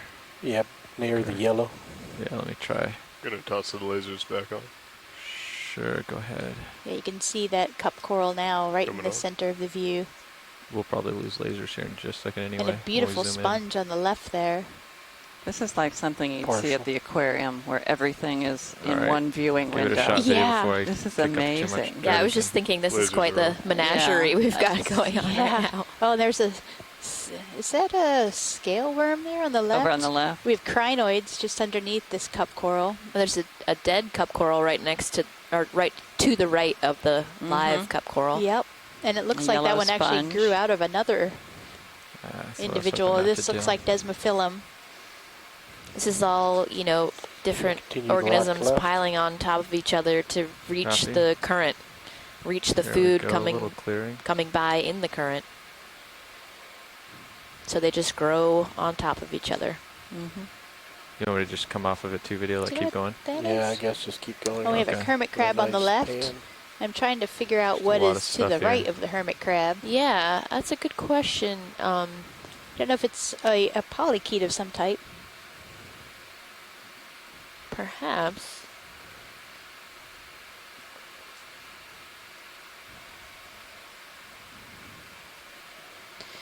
It could. As We I may do not this, I know. might We kick don't up know. more and Hiding more us. dirt with that right toe. And Les pulling Watling out. just commented that this type of aggregation is similar to what they see on the western end of the New England seamount chain. Gosh, it's just gorgeous. There's so much life with that sponge.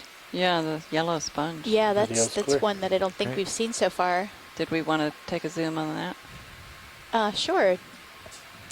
Do I hear we want to look back in on this yellow sponge? The yellow sponge, please. Copy that. Yep, video Thanks, whenever you're pilot. ready. Gosh, that's Center it up gorgeous. here. You have plenty of room to continue rotating to your starboard. Thanks. I'm kind of worried about my toe kicking up dirt though if I do anymore. Yep. You'll be going right into the current. It's beautiful. Yeah, right across. Yeah, so Leslie, given the color of the dead coral, does that give you an idea of how long this has been in place? I wouldn't say we could figure out how long, but it certainly has been a while. It doesn't happen overnight, and the thicker the crust, the longer it has been dead, for sure. I think just as easily you could determine it by how much growth of life there is, Would we like to try the although forward lights? probably Where is it? the Yeah. You incrustation wanna try it? takes longer You wanna try than it forward lights, Peter? I population think by the forward organisms. lights are near. You could try it, but I think it's closer than this image is. I think Okay. so too. Forward lights coming on. Pilot, when we zoom away, maybe we should turn on the lasers so we can get a feel for Yeah, if you look in the next feed size too, of you this can see whole it's down front. area. Yep. Video's clear. You want me to take the lights off? Lights clear. Right. Forward lights coming off. Lights are off. Lasers on. Lasers coming back on. Hey, And video. Lasers are on. Can we also pull up the still real quick?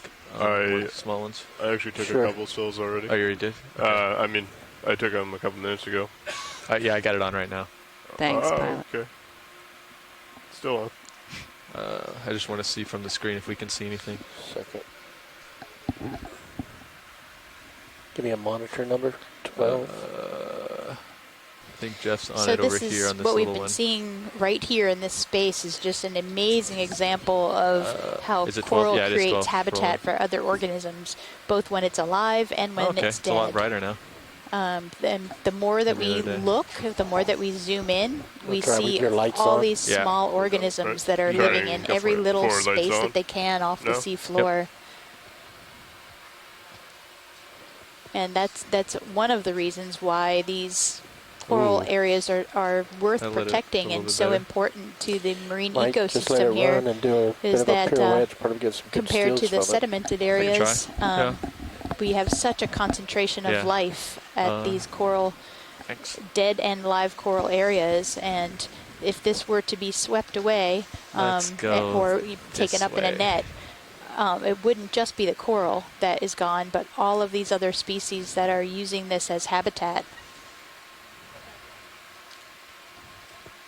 And honestly, I wasn't expecting to see scleractinian corals. We didn't on the North Blake Ridge. We didn't see this kind of habitat. We did see rocks. We did see a lot of like if I keep this up, I'm octocorals gonna start and mowing. sponges, but we didn't wanna do see that. scleractinian stony Whatever you want corals. for your shot So over this there. is just an amazing Okay. habitat Well, here I mean, that we we're gathered observing what today. information we needed here, so I think we're good on that. Clear the steel, clear the lights. Okay. Lights are coming off. Still camera coming off. Don't know what you had in that monitor before. We had tail cam. Oh, yeah, go ahead, watch one. We sure can. This coming up looks like a species that we haven't seen before today. Brilliant color. It's a very dark object behind that yellow. Yeah. So it's interesting in shallow No way. corals, Let's do a quick zoom their on it. coloration is from It their is. algal symbionts. Look at that. Octopus. Oh, look. Awesome. I was hoping that's what that was. This is a dumpling squid. Nice. Yeah, correct? dumpling Nice. squid. That is awesome. Finally, good, because it's Cephalopod something. week this week. That's true. He had to represent. Yes. That is awesome. That really is. Can you tell us a little bit about these? Wow. Yeah, so these are actually, they're a group of squid. Most squid, of course, live their lives His in eye the water expanding. column. But these dumpling squid live down here, mostly sitting on the sediment. Most of them are able to bury at least partly or fully in the sediment with just their eyes sticking out, in which case, of course, it's really hard to spot them unless you can pick out their eyes. And some species also produce a mucus coat that they coat their body with so that the sediment will stick to them, which is another an additional way that they can camouflage while they sit and wait for something tasty to come by, like a shrimp or something. That would be one of their favorite foods. I saw one of these in Savannah Banks over a decade ago, and just the eyes were sticking out, and I had no idea what it was. Yeah. And so we poked it a little bit, and then it came out, and yeah, that's awesome. Yeah. It looks like the little stalked sponge right behind it. Yeah. And then possibly a little baby octocoral behind that. Let's get a medium shot. Stephanie, is that a siphon just below his eye? Is that Yeah, how exactly. he gets his propulsion along with Yes. So all cephalopods have a siphon or funnel, and so they take in water around. So the main body compartment to the that you right see edge on of the the left screen. behind Look the at this end. eyes, that's called the mantle. Pull out, show And the coral. while it's fused on the head up there by the eyes, all around the rest of the mantle, it's open, and they take in water, that mantle. They have gills inside the mantle. That's how they get oxygen. And then the water gets forced out of that siphon, and that's how they are able to propel themselves backwards. And this type of squid, obviously, they're spending most of their time as a sit and wait predator, so they're not using that to jet backwards on a regular basis. Right edge of the screen. Pretty much the only time or reason they would use that as a defensive maneuver to get away from a potential predator. Now if my zoom would cooperate.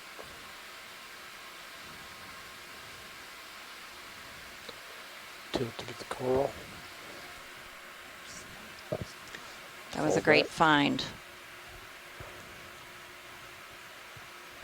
So Stephanie, how big do these guys get? That's a great question. I'm actually not very familiar with the species that occur in the deep, or this part of the deep sea. Can actually, So do we want to? Violet, can we turn on the lasers? Sure. Hey, Mike. Hi, I can't. I'm on my Lasers cell are phone, up. so I can't watch and talk at the same time. But so I don't know if you pointed this out, but that Cephalopod you guys are looking at looks an awful lot like the one that Nautilus saw. Do we want to 2 get years a ago in different the angle Eastern on this? Pacific? The one they were If you calling have the an angle to googly-eyed get squid. between the eyes, that would be good. Oh, of the octopus? Yeah. We can try. Yeah. So Mike Vecchione is Yeah. pointing out that You can it let looks Nick shift very there, similar. This Lasers are clear. Cephalopod squid looks very similar like, to 265 individual still the that was direction to observed go up. in the Pacific. 20? Yeah, the thing that I think is remarkable about it is, I tend to call those Rossia, but all of the Rossia that I've looked at that are known have distinct chromatophores, and you can see the individual chromatophores. And on this one, when And I if had it up possible, if on you my, get him right my to the screen, edge of the skids. it looked like the one that Nautilus saw, which This is where I'm probably going to be you kicking can't up see the dirt. Oh, there individual he goes. It's swimming Later. away now. Sorry to He's interrupt gone. you, Mike. We were just seeing as we picked up the ROV. Okay. All right. We let's keep moving. disturbed the just squid. swim back in front of you if you tilt Yeah, down. but you're right. it's- It didn't look like there was Landed in the distinct sediment in HG2. chromatophores, which are the organs in the skin of cephalopods that allow them to change color. Time to move. I've been informed. So there are a couple of species of Rossia that are found at this 265. depth. Copy. But I'm not sure that this is one of them, actually. We've seen some of them on earlier Okeanos dives when they were working on along the east coast of the U.S. Okay. But I didn't see any that had this appearance before. How about this one in the back? Same fish? Nice, so that could be a new observation for this area. 265. That's really exciting, Mike. I think it's interesting that it looks so much Those like front lights still on, or are the they googly-eyed one from They are not. the Go ahead, Eastern Pacific. RVNAV. Yeah, exactly. They do look 20 meters. do look there very similar to each other. Same coloration, same size eyes relative to the body size. So, Mike, is this a squid that you would expect to see in this region? Copy that. Well, I wouldn't be surprised to see a fairly large sepiolid like this, a bobtail squid. But like I said, the ones that I would expect to see are in the genus Rossia. Let's go. And usually when we see those, and we've seen several from Okeanos, usually when we see those, they don't have the same coloration as this one does. Now, that could be that we just haven't watched enough of them alive for long enough to see them change their appearance, which they're capable of doing. So it's hard to answer that question without having a specimen in hand. This looks different from the Rossia that I've seen before in the western Atlantic, and looks very, very much like this one that we saw from Nautilus a couple of years ago in the eastern Pacific. Thanks, Mike. White object next to that white Okay, whip. I'm going to hang up and go Pink back object to hanging actually in the watching air. the video. Great. Thanks for joining us, Mike. Yeah, thanks. Not Good to seeing hear what from we're you. talking about. Right And edge of just, screen. just to point out that whip hanging yellow off to the coral right of that the was whip. behind Oh, I see. the That's little anchored back there. bobtail Maybe a squid, dandelion. that was most likely an Alipsamia rostrata, Yeah, we'll take a which quick look. is a stony coral, and That's the the right. calyx actually has a little bit of a rostrum, or a little point at the top of each calyx, and Go that's ahead, where you it do a gets the quick name zoom here. rostrata. Here we have another Stichopathes, and something in the water column. Oh, it's on a stalk. I don't know what that is. Could where that it be? goes. It looks sort of Right there. similar to. Okay, this is going to be way out there, but benthic siphonophore or benthic, maybe not a ctenophore, but looks kind of like. I don't know if Seems as those though would it occur this has deep, though. Streaming You have some plenty sort of of time if you want to take a filaments tour. Oh, coming off dandelion of it. siphonophore. Yeah, that's probably it. Wow, that's awesome. So the ones I've seen in the that. Pacific are in the genus Dromelia or Filaments. Dromelia. This is probably, I'm sure it's a different one, but yeah. Wow, that's the first one I've Yeah. ever seen of that. It's awesome. Tina's chiming in on the chat and saying Good yes, spot it's video. very small. So maybe But it is a sounds like you siphonophore. know that this size is atypical. He doesn't want to stay centered, though. Not sure. Yeah, the benthic siphonophores that I've seen have been Let's go, larger back down and the also didn't streamer have again. quite as long of a stalk, but down. the ones I've seen were much shallower than this. So It's like a kite. Yeah, it's very thin stalk. Yeah. Coming down. So just for other people that don't know what a siphonophore is, the vast majority of siphonophores live in the water column. So Okay, but there pull 'em are out. some species that do attach to the bottom, as you are seeing here. They're colonial organisms, and they're like many of the other animals down here. They're feeding on animals and particulates that pass by in the water current. Video is clear. Great. Nice find. Oh, look. So we have a Look in the back there. Bathopathes behind the See that? Stichopathes. Want to get the lasers on real quick? We have What is this coming on? Okay, I'm I going to see go over there. I some- have some time. we have a Venus flytrap anemone on the right, and we have just hanging Galatheids down. that are underneath the rocks in different places, and then we have something white in the distance here. like a ROV nav sea bridge star. move complete. Maybe our first sea star That of the would dive. be great to see. Yep. See if we can Yeah, get looks like a Cosmonic sea in. star. Go ahead, Nev. Great, thanks very much.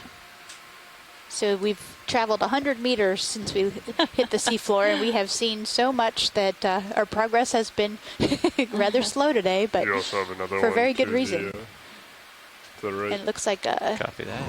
is that crinoid That looks on the like a right. crinoid, yeah. Right in the back there? Shrimp. And maybe an anthomastus in the lower right. All right, video. Let's see what we can do with this. We have a stalked crinoid right behind this sea star. This is Goniaster, isn't it? I thought it looked kind of like that, but yeah. Those plates on the side are very familiar. and you can see that sitting on dead scleractinian coral, probably more Selenosmilia, and just in the center of the screen it looks like a dead Desmophyllum cup coral. And a sponge beyond it on the right.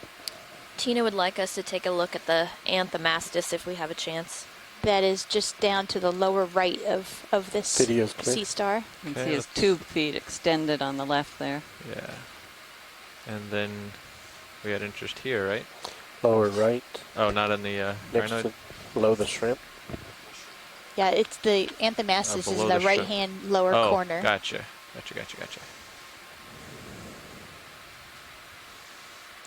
That's a very large crinoid, isn't it? Yeah. So is anyone in the chat room able to confirm that that was a Goniaster? We're talking about this guy right here, correct? Sea star? Yep, pink. Yep. Yep, that's an Anthomastus that we're looking at now, octocoral. Oh, that's a nice zoom. You can see the 8 pinnate tentacles there. That's a great shot. It is.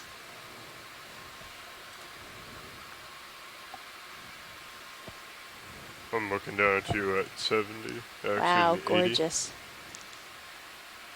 Copy that. Great composition, too. Mm-hmm. Look at that. Perfect 1/3 placement.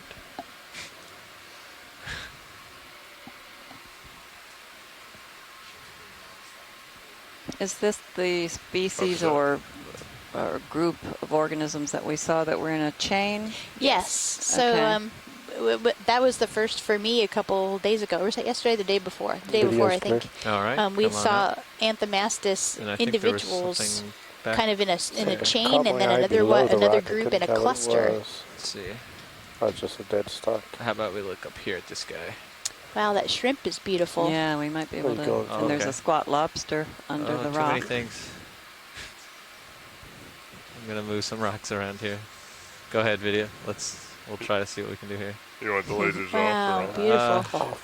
Yeah, there you go. Coming off. Get back here. Yep.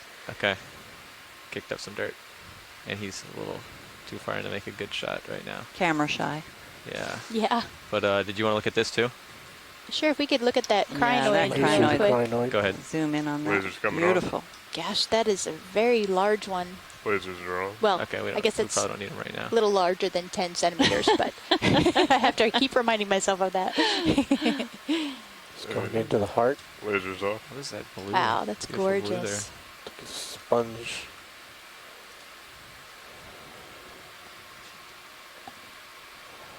As you might imagine, those tentacles with all their feathery-like extensions are great at capturing food that is flowing by in the current. And that food travels its way down into the crinoid's mouth. Okay, pulling for full screen. And you can see its I'm comfortable. specialized appendages that are holding onto the rock. What did you say, video? Pulling for full screen. Oh, okay. So the shrimp that we saw was either Plesiopenaeus or Do you want to look at that blue afterwards? Aristiopenaeus. I haven't seen a lot of that color. Maybe we could pan over and take a quick zoom on that blue object. Pilot. What do you? What's your guesses? Tunicate or sponge? Are you ready, in the video? blue? Yeah, go ahead. I've seen blue sponge. Your pre-zoom guesses. Yeah. Oh, actually, yeah. It looks spongy now that I see that. You can see the pores. Gosh, that's a beautiful color. Max zoom. Just give me a second. It's surprising to me to see so much color variation at this depth where there's no light. Instead. And in the shallow waters, especially with the corals, the color is coming from their algal symbionts. Is that correct? And there are a lot of plain white corals focus. down here, but then there are some that have pigmentation. Yeah.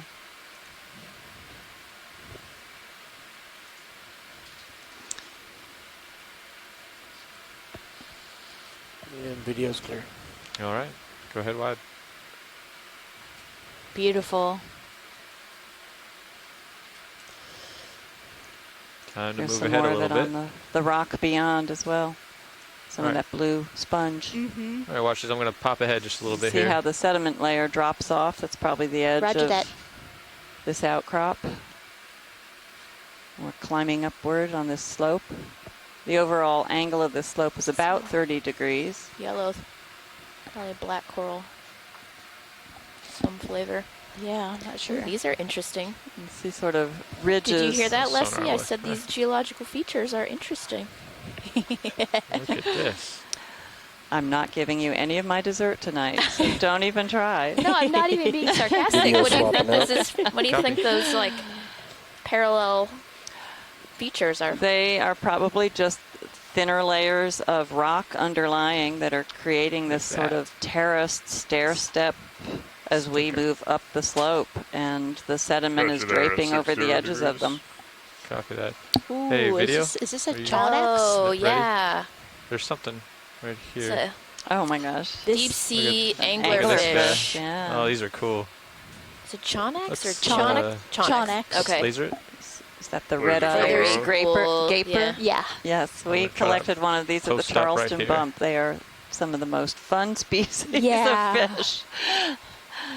You'll Okay, let's see zoom as in, we video. zoom in that they have modified fins so that they can kind of walk or waddle. Look You at see this they're guy. using it to Classic. stand or That is. hold themselves off of the sediment Cool-looking a little fish. bit, but And he's already inflated. We've seen them where they're very flat lying on really? the rock. And when they're disturbed, they suck in the water and inflate. I've And only he's seen in them that like this. position. We actually collected one, and the South Carolina Aquarium was going to have it on display, and it was in quarantine for weeks before going into the aquarium, and sadly it passed before it ever made it to the aquarium. Oh. But Like this guy. And you can see right between his eyes is the lure, and he can flick that out in front of his mouth yeah, and Just for try reference, to do we have entice any more other Zoom little video? creatures toward him, and then Yeah. he'll just suck them up and eat them. Let's Pilot, could we go pan a for it. little to the right and get a full body view Oh, of absolutely. him? Do you want to see the lure close up as well, or? I really like his or her. Oh, okay, never sorry. mind. Yeah, let me Um, center it The up for you white here. lips Yeah. against the red body coloration. It's It really actually cool. doesn't look exactly like the same There you go. species that we caught. He has a little more ornamentation, but This is a I don't cool know fish. if that's I like this characteristic fish. for a species or just Favorite. variation within a species. That's a good question.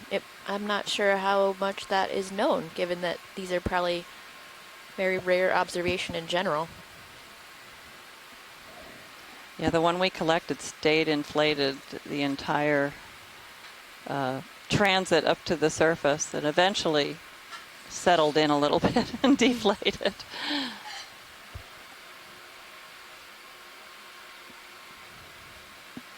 Yeah, those eyes are beautiful. Tina was commenting on the orange ring around the eyes. Color coordinated with the fins. Yes. Well, maybe we'll get a chance to see him walk along the bottom. That's always interesting.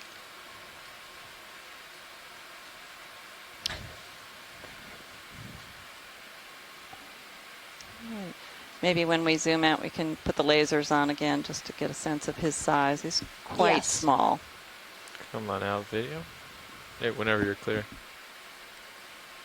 Oh, yeah. Yeah, he's only about 15 centimeters total. When he takes up your whole screen, you Yep. think he's a couple feet long. He's trying to make himself look big, that's for sure. All right, let's come wide. All right. Most of the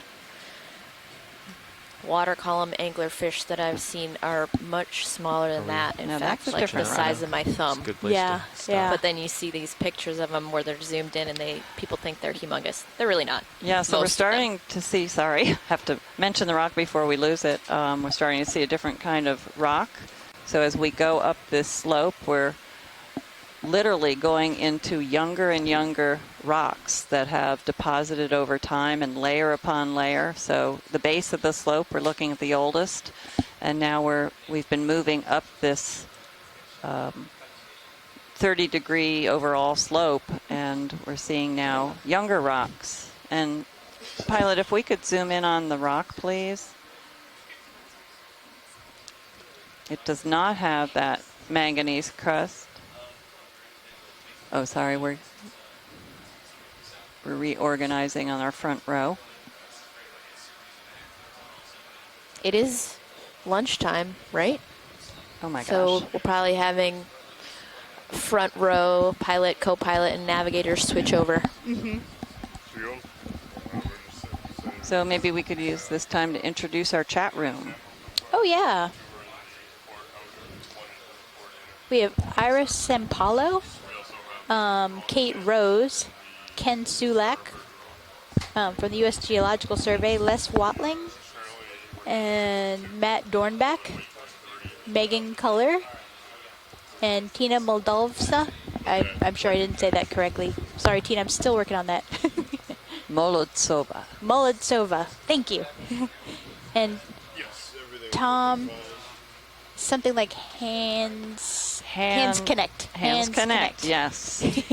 We have to see these phonetically. Oksana Gangule. Gangule. And Zach Prowl. Zach Pro. Who is my graduate student. Oh, Shout okay. out to Zach. Thanks for joining us, Zach. He's working in Peter Etnoyer's lab with several colleagues. I don't see Rachel Bassett online, but she's been helping us a lot in the past few days, and now Yes. Zach is there. And we should probably reintroduce ourselves. In the back row, we have Stephanie Bush of the Smithsonian. You want to say a little more about what you do at the Smithsonian, Stephanie? Yeah, actually, I'm working on a project that is Sorry, video, say that again. looking at biodiversity of the waters Big all guy right around the U.S. So Copy East that. Coast, West Coast, Gulf of Mexico All right, coast, well, as actually, well as we just did a Alaska. quick So pilot this is change. all very My video important for the work that I'm doing along with my personnel was colleagues telling at me the that Smithsonian. we wanted a view on the rock to the left. Trying to So unless I understand hear otherwise, I'm gonna who's living rotate down that. here, who's living on the bottom, and who's living in the water column as well. And I'm Cheryl Morrison from the U.S. Geological Survey. Video. I'm a research geneticist. I have a conservation 101. genetics genomics lab back in Leetown, West Virginia. And I've been involved with deep sea research for over a dozen years. And we've been doing similar research to what Stephanie just described. Started in the Gulf of Mexico and this area, the southeastern U.S. offshore region, and we've been looking at connectivity of different structure-forming habitat of corals, especially Lophelia pertusa, and whether these populations you see in different parts of the deep sea area, whether they actually are exchanging larvae and individuals between locations or not. We've also expanded our work to look at a couple of octocorals, Primnoa and Paragorgia, the bubblegum coral that we've seen Nav, what's, several plans times so in far? the last few days. All right, pilot. So we've just Head to zoomed waypoint in on obviously a rock, and this is very different from all the rocks we've seen so far in this dive. And in fact, 281. on this mission, Somewhere this in there. looks like it 281 might copy. be either slightly My coarser heading right grain now, material it's than the 265. mudstones we've seen. It's hard to tell even zoomed in, but certainly it has not been that. encrusted by this iron and Ship manganese. stationary, or- Yeah. So that's interesting, and we'll find out maybe when we get a rock sample how friable it is, how much it'll break apart without a crust on it. But you can certainly see it has become a home port for many organisms that have burrowed into it. So that would make me think that possibly this is an old sandstone or something that has grains that are cemented that could be dissolved by burrowing organisms, where they can use their digestive fluids to dissolve the matrix that holds together the grains and therefore burrow into what seems like solid rock. But we saw this a lot on the continental shelf edge. But again, until we really get the hand sample, we won't know. So we're going to have to grab a smaller specimen of this. Our video looking at lasers. Maybe the next time we take a sediment sample, and we Come still on, have come on. our Chaunex. And actually, Ken Fish over Sulak here. gave us some very interesting information. This is Chaunex coloratus, and there are several species in All the right, you can come wide genus. video. When this species is disturbed and bugs out, the backward-facing circular opercular openings show black and appear as eye spots, suggesting the head of a much larger fish. Oh, that's really funny. cool. And the short lure that we were mentioning within the cavity on the head in this species might not actually be a visual lure, but instead a chemical lure. Visual lures are more typically elongate and dangled or twitched in front of the mouth, where the chemical version is held motionless within the head pit. Very interesting. Thank you, Ken. Yeah. So yeah, I'm pretty sure that is a different species Yeah. from the one that we were referring to as the red-eyed gaper on the Charleston bump. Mm-hmm. Yep. Yep.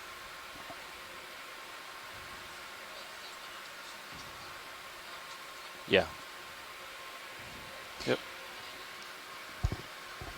We were doing introductions earlier, and then I got those are the only distracted by the rock. But did I cut you off? I didn't mean to. No. Our next move's probably going to be Plenty. 280. Well, I'm You might Leslie wanna- Sauter. I'm at the 280. College of Charleston in the that's geology I'm going to department. center up on 280. And I'll I've been follow. teaching marine Sure. geology Great. for 20 And plus then I years. think Well, we can I get don't want a to move in. actually tell you how long. Okay.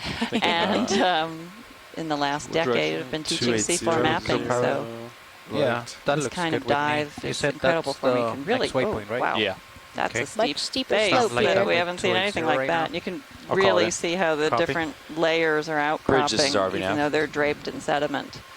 So we're getting this stair step. Bridge over. Yeah, we'd like a ship area. move. And there's where we 20 just were meters, with the bearing 280 Chaunex, degrees, the fish. speed decimal 2. Okay, we'll go 20 meters. I didn't at a realize we bearing were of on such a steep 280 slope with a earlier. speed of decimal 2. It's a good cap. Thanks, Bridge. Yeah, our depth now is 1,297 meters. Wow. That looks neat. Yeah. It's cool features.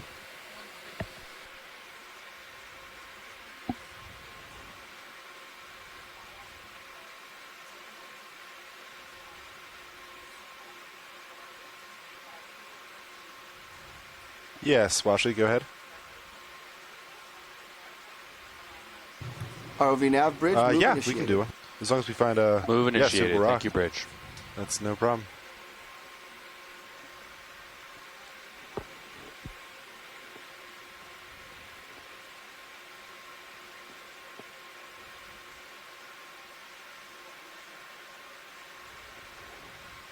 Copy that. I'll keep my eyes peeled, and if you see one too, just let me know.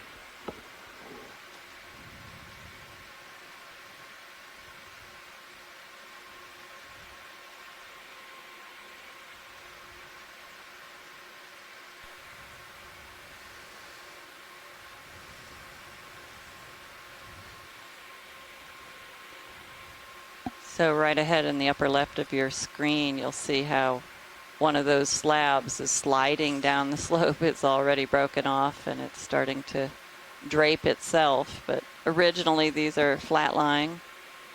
We're looking for a small sample of it, maybe just above that. We might be able to grab one of those pieces. It's interesting that for some reason the biota don't particularly care for this substrate except those that burrow. So, wow, look at that. Oh, a geologist's dream come true. This must be the steep, Yeah. steep part. That's incredible. But All there's right. not much fauna, There is so not you're much right that they fauna, don't so like this. I think it's too porous or It crumbly. might be. Or It might be too crumbly. We have a crinoid anyway. crinoids like it. That's a good spot for filter feeding if you How far can into hold that ship on. move? Ship has moved Another Yeah, there's crinoid. several. 35 feet. Stand by. So we're going to see if we can grab a sample here. Yeah, watching anything 12 on meters. screen that looks interesting. Anything that you can get, the bigger the better. Copy As that. I say, there's a little yeah, one you're there. fine to The sample little right one now. would be fine. We just really just need can see over it, I think. representative. Okay. Because we might sample here. So I And don't know if we should those stop brown share. things stop. are Yeah, go likely ahead. Stop it now. sargassum. That Bridge is, is RV now. they're usually surface Bridge over. Can we hold current position, please? Okay, holding. algae that have Watch it. sunk What to the about bottom. rock with the dead center? Dead center is fine, and if the broken rock to the left, Do we have both rock boxes the smaller of those two There's pieces, only if a you small can one get and the that, right one. but I and don't the want left to be one's too open, greedy. So you could put this rock in either box. Copy. The small one really is a good representation of the area, so that's really what we're RV looking nav for. bridge. We are Copy stopped. that. Over. This one might just be a Nav copies. Thank you. A tad little big. large. Okay, let's just grab the small one. It'll give us room for other rocks. Great. And then behind the rock, on the more steep wall, there's one all spun pair of out, pilot. Anthopathes, it looks like. Great. And what are these organisms on the right? I thought that they were sargassum. I thought that's they were kind too, of old, but it looks like they're stalked almost. I don't. We'll have to zoom in on them. Look at the one on the lower right. He looks stalked to me.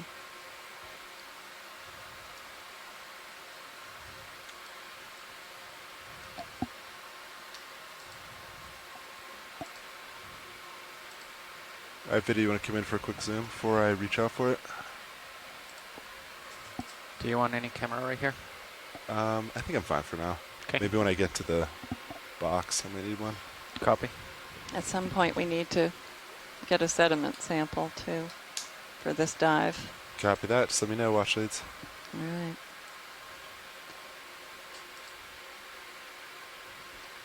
But that rock looks perfect. All right, video, whenever you're happy, you can grab it. And then which box we're going? There is a really small one in the starboard forward. So you could do the port forward would probably be a good option. Pilot, we can put this in the same box as the other rock. Okay, as sounds long great. as there's room. Yeah. And that's starboard, right? You go starboard or port. Yeah, So there is starboard. a small rock in the It's starboard. fairly but it's so obvious small which that- is which. Yeah, they know which is which. So we collected a rock previously, and it was solid black, not nearly as Then just pitted keep an with eye out burrows on- as this, Yep. and While I go appeared for to be a sample.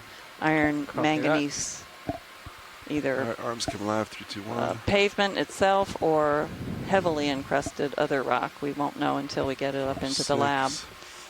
This is very, very different from anything we've seen. It's much closer to looking like the sediments, although it's even brighter white. I'm thinking it's more of a calcareous Yeah, this button's very rock. sticky.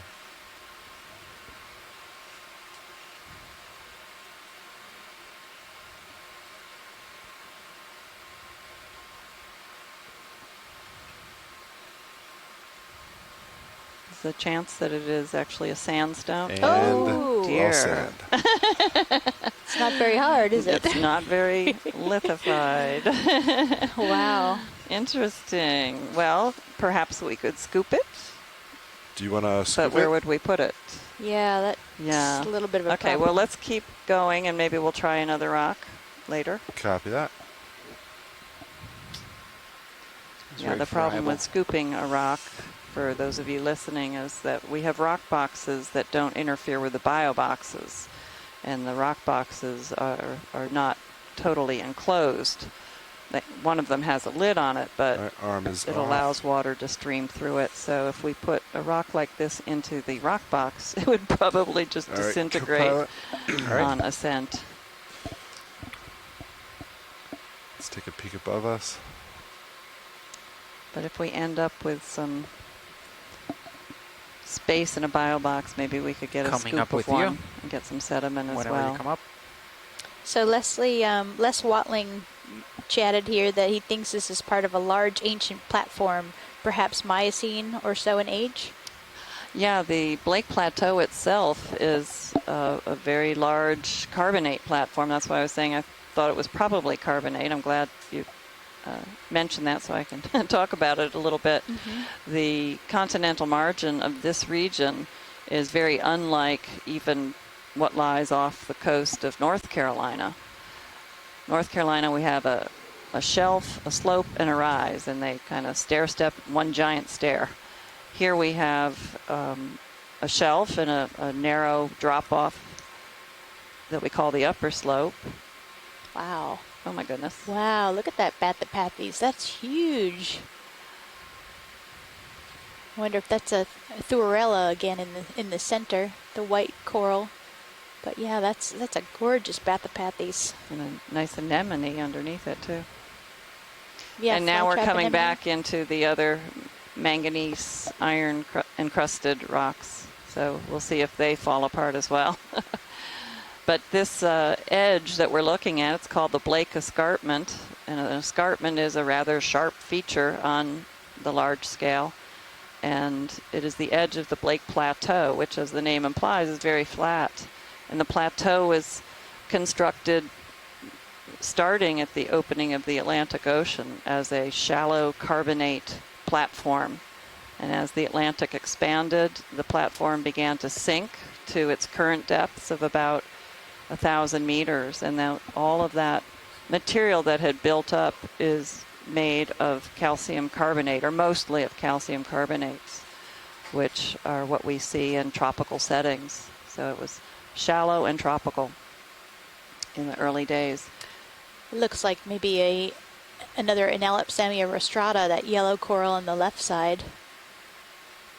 And you can see a dead patch of coral just to the bottom center there now, probably the Selenosmilia variabilis is the species. There's the sea star there, too. Sea star, and that definitely looks like that Thuarella that we collected some of earlier. Yeah, watch leads. If you want zooms on anything, just let me know. Oh, what? Thanks, pilot. Okay.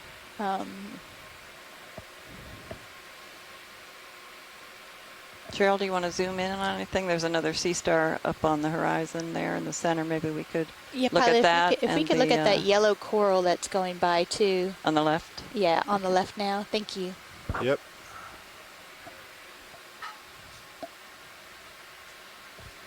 All right, video, let's go for zoom.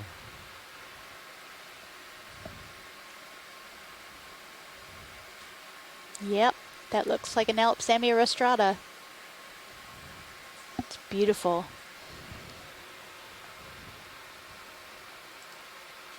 And Scott France just, well, what is Scott's comment, what you just said? Yep, Analepsamia. I was looking to see whether that is on the list of species that we're looking at for connectivity work. That is lovely. It's nice seeing the back side of it too, just to see the branching nature of it. Yeah, the other side we'd be able to see the calyx of the that the polyps sit in, and you could see that little rostrum possibly. Are we going to take a sample here, you think? I was just checking to see if it was on our list, and I don't see it on the list of corals for connectivity. It would be, in my experience, quite difficult to get enough individuals from any one place. So for connectivity work, you're not looking at one sample per site, but you're looking at 10 to 30 samples per site. So you kind of need to have more abundant taxa to include there. And look what it's growing on. Yeah, is that dead coral? It is. Yeah. Very encrusted. It looked like rock.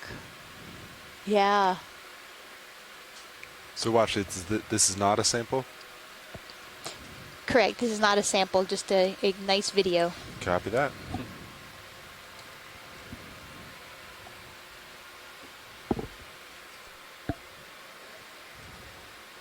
We have a Stichopathes orange whip coral to the right. I'm going to go in quick on this video. A little black coral on the right of that. Snap zoom it.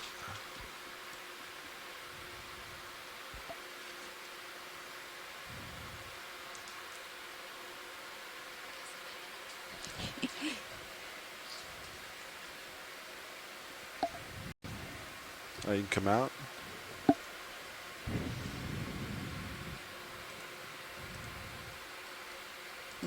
All right, Washley's, do you want any other zooms before I move on? Maybe if we could just pan around one more time to get a absolutely. general scene. Do you want to go first?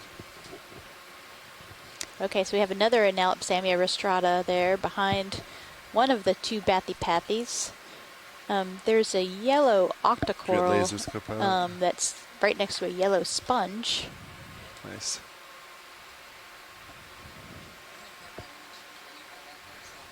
Okay.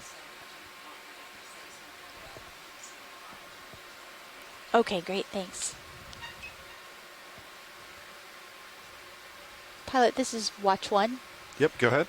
Can we zoom on that yellow sponge and yellow octocoral that's on the right side of the screen now? Yes, we can. Thanks very much.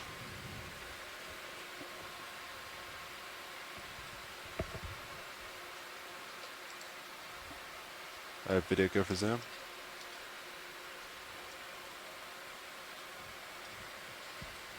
Copilot, you can kill lasers. Okay, so that's some Selenismilia that's still alive there, the pink branch in the back, and then the yellow sponge is living over the framework of what this coral used to be when it was alive.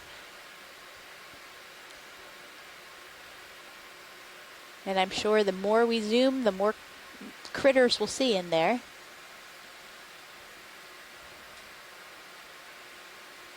Oh, it looks like there's a baby Anthomastus up there that we caught one little glimpse of. And little white tubes were probably polychaetes. Little sponges, you can see the spicules sticking out. Little baby sponges. And that might be more Anthomastus on the right.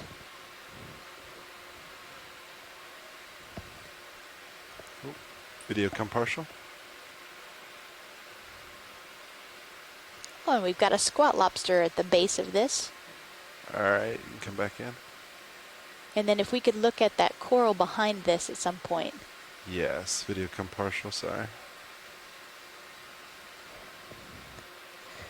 Yeah, that pink octocoral is interesting. So All right, video come on in. I think that this might be a Paramaricia, this orange coral.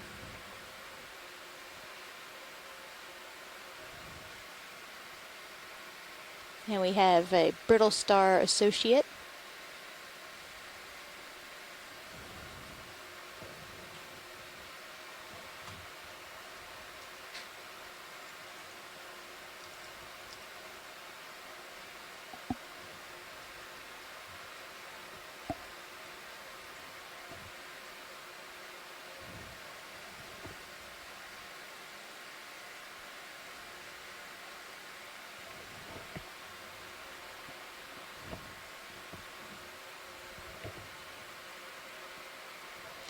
Yeah, so this does look like a Paramaricia.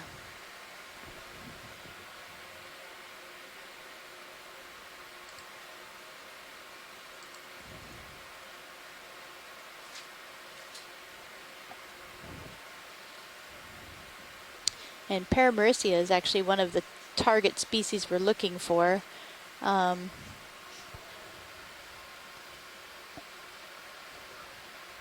Sorry, video, you said left. Oh, I see it. Yeah, copy. Pilots, this is watch 1. Go ahead, watch 1. Would this be something that would be possible to sample, this Paramaricia that we're looking at here? Yeah, we could get a snippet of it. Yeah, snippet would be all that we would need. If possible, if we could get the piece that has the brittle star on it, that would be a double bonus. But if that's taking too much or not in reach, then just a sample of the coral is the most important part. Copy that. Copilot, do we get lasers real quick? And then video, you can go ahead and come wide as I set up. Copilot, we got 2 samples on the port side, so leave that closed. Copy that. Actually, watch lead. It's not that big. Might be floating. So yeah, I think I could get that. We'll see. All right. Go ahead and come on video. Kind of going to starboard. Yeah, starboard. Both starboard Let's boxes. go starboard. Yeah, Copy. ports are full and possibly floaty. Okay. I did hear that on the handoff. Good to know. Ports. Well, actually, starboard. pilot, Ready? this is Watch One. Go ahead. I've just gotten news from the chat room, and this is not the species that they're looking for. So I guess we can skip this sample. Copy. Skipping sample. All right. Anything else in the area before we get a ship move in that you'd like a view on? Just do a couple passes. Yeah, a couple passes would be good.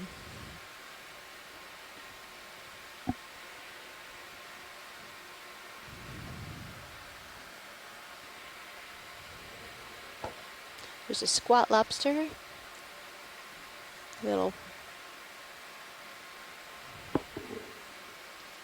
Another sponge, and then we have another black coral up at the top here.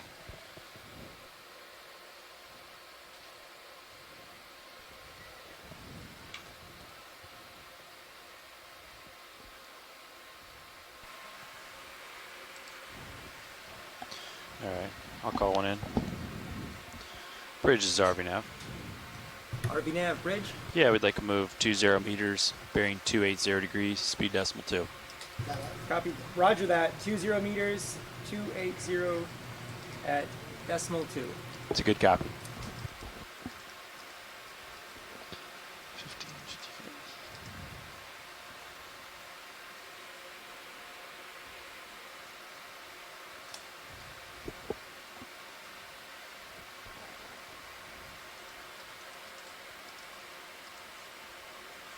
Yeah, snaps in that.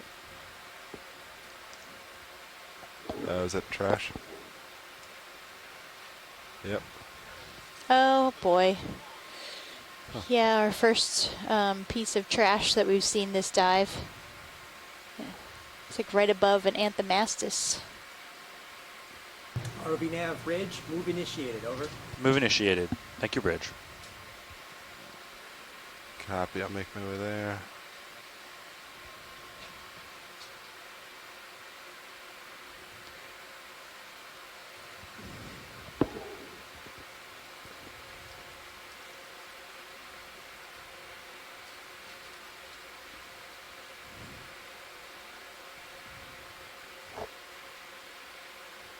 Alright, video go for zoom.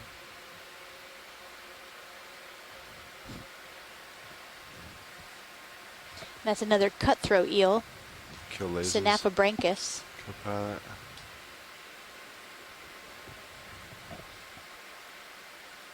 He's yawning.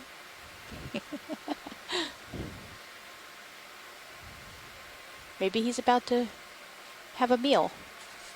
Nope. Navigator, I have a question. Go ahead, co-pilot. Alright, video, you can come live. So right drift now, back a little. if the ship starts drifting, it'll drift to the west because of Wow. the surface current, right? It's rather vast. Yep. In a So dead ship situation. But it's a pretty small surface current.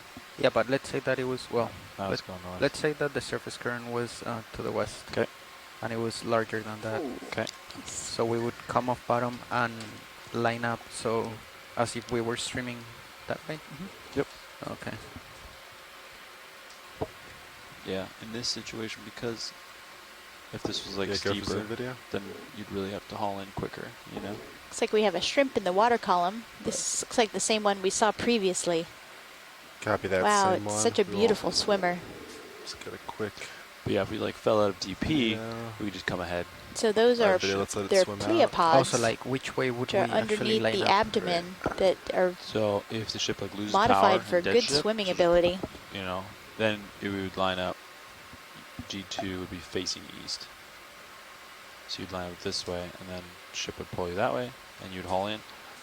Or We're at a very steep if we part just of lost this DP, then the escarpment ship now. can just push ahead. I think we have a D2 turns left. yellow you turn sponge right. in the center and maybe Or you another actually turn left. Analopsamia Yeah, rostrata so yeah, you turn left.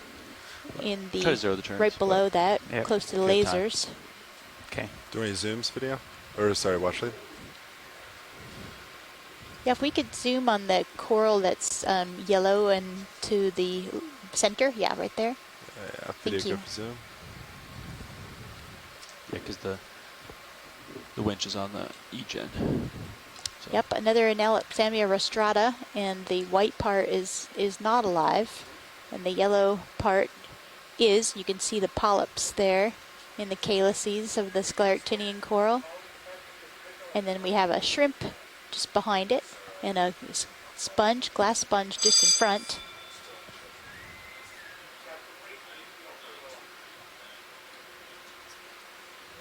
Yes, one. I thought it was.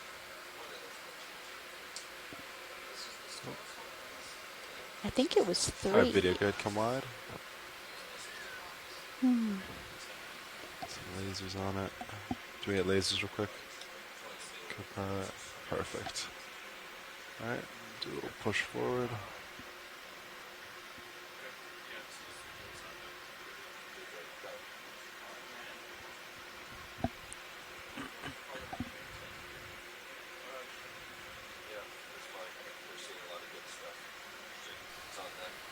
Back there. It's kind of behind us. I'm Video. still Looks at like a 60%, Thuarella over so to the right that we just passed. And then we have a little bit steep, more Kinda see if it tapers at Selenosmilia. all.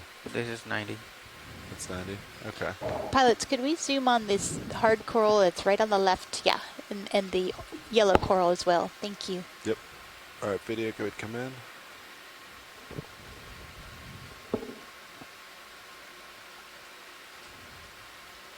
Yep, definitely Selenosmilia. Ooh, and that's a Chrysogorgid, I believe, on the left of this Selenosmilia, and it has its associate shrimp.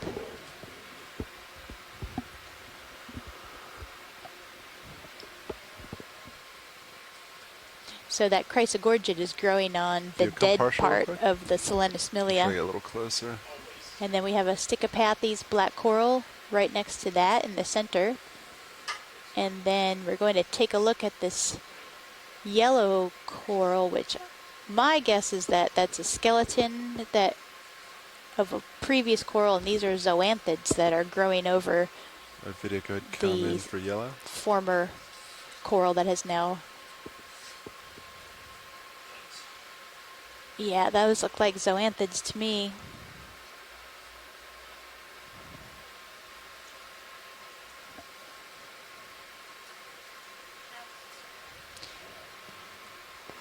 And from previous experience, these zoanthids actually bioluminesce. So if you were to bring them up on the ship and give them a shake, you would have this beautiful coloration, bright blue bioluminescence. Go ahead, survey. And this was probably a bamboo coral that that was the original former of the structure that the zoanthids are now growing over. Yes. And you can see a glass sponge just to the left of this that's no, we have a also no longer 7, alive. a biological in the port inner. Yep. All right, video, whenever you're good, we can rotate back right. You want to take over here? There's 2 bios in the port outer. They're We'll both come the back same in box. on orange. So yeah, spec 1 and 2 Or are I in the guess- port outer. Sorry, Watchley, did you say something? Okay. Yeah, intentional. Yep. Wow, so that was another little oasis of life here. All right. And you can see lots of areas of dead scleractinian coral skeleton. It makes up a lot of what we're seeing in this area here. And that usually means that as we go up slope, we're going to find a lot more alive, and the dead parts just kind of roll down this steep slope over time and get colonized by other organisms. Copy. Move complete. I can get you going if you need. Where are you at? No, he's not quite yet. Hold on that. ROV nav bridge, move complete. Move complete. Thank you, Bridge.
Something's moving in there. Yeah, video, go zoom. I think fish. Dead center. Yeah, there he is. Pilot, this is Watch. Go ahead, Wash. Yeah, I heard what you're saying. Yeah, let's take a look at this fish and look around this rock that's covered Copy with that. stuff. Bridge, this is RVNav.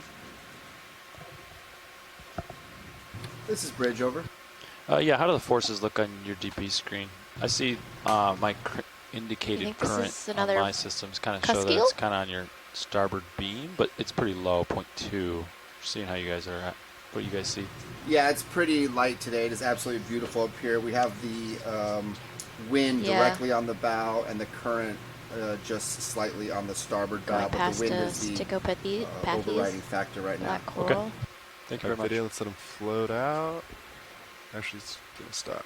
All right. It's all right. Video, come wide. Let's take a look at what else we have here. Copilot, you can grab lasers. Great. What about these? Oh, those two are Storopathes, and then what about this biggest one? Is that also? Oh, okay.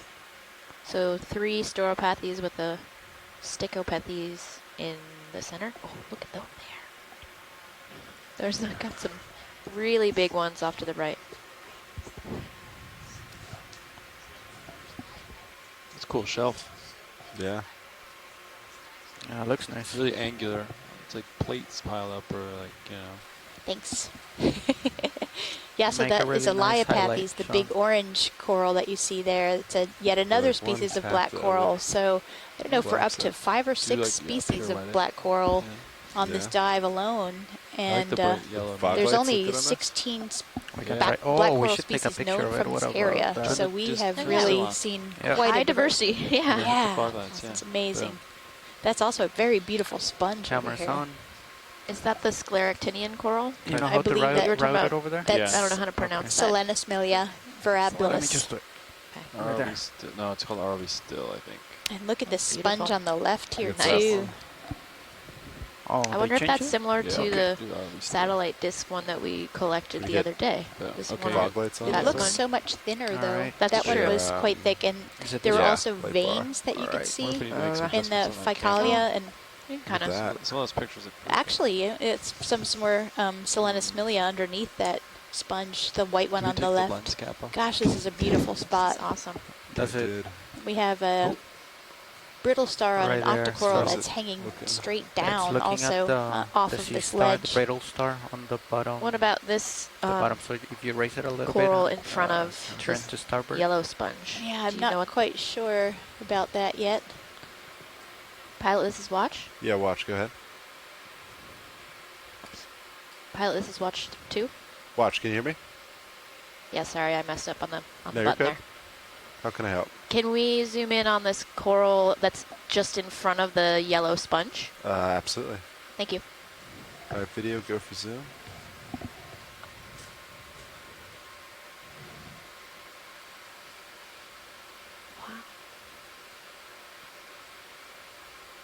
That looks again like kind of like an Acanella, but I don't think I'm right on that, but similar.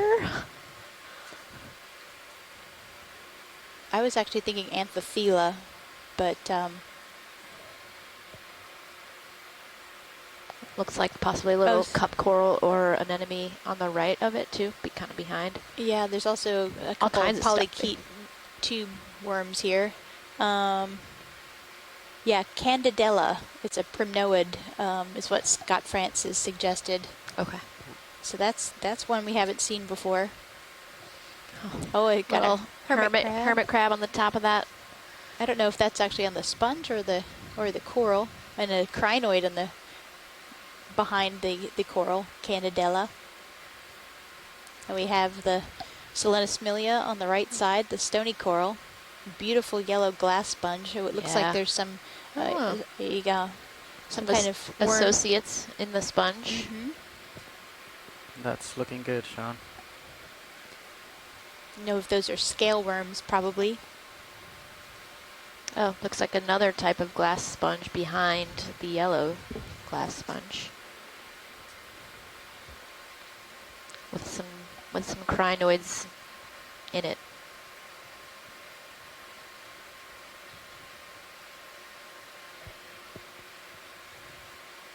Lots of hydroids all over the place. Our watch leads, is that good? Yes, if you could zoom out and continue to explore this area, there's quite a few species here we want to just document. Copy that. If you rise a little bit, like you'll get the whole shot on the still cam. Copy. Video come wide. Real quick. Let's see what we got. And then yeah, come by. It is amazing. Yeah, just come rise a little bit. A little more. Yeah. Like you see it right there? Yeah. How it's looking.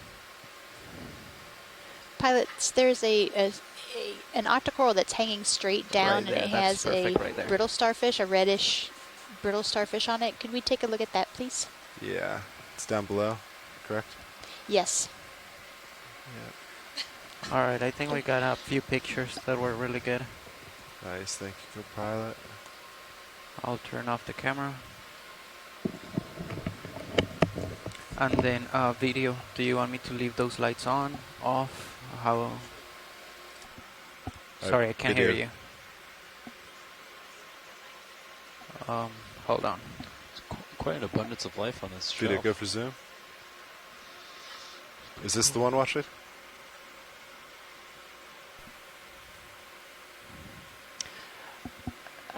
Yes, I believe it is. Cheryl just stepped out for lunch, so. All right. Stephanie, was this the one that?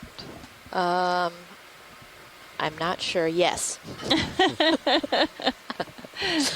Annie on We're our video team just thumbs up. Yeah, we're doing musical chairs right now, so I was didn't exactly hear what she was saying, but thankfully Annie's paying attention. Okay, now we're settled. All right, video, whenever you think you're got what you need. Co-pilot, we get lasers real quick so we can measure. Nice. Stephanie, did you want to look at the sponge that was on the left, or had we already looked at that? That large sponge. Do you want Not these in lights this on? The disc-shaped fan one. We didn't take a close look at it. Maybe that would be good. So. Sorry, Washley, what was the next? Pilot on this watch. Sorry. Yeah, if we ahead.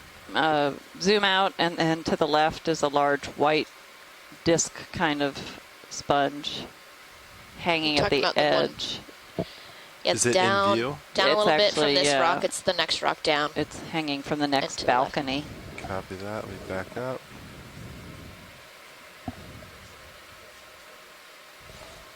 Pirouette copy. We And can go to back the left to it. of this.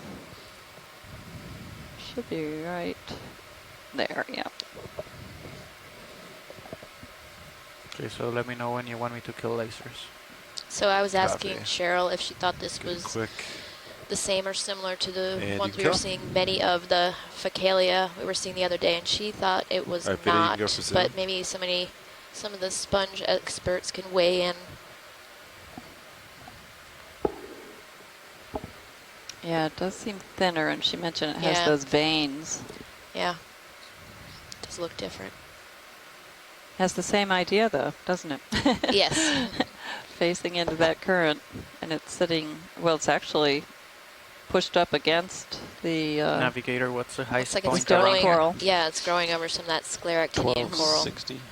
Okay. whose name I'm not going to try to pronounce. Right here.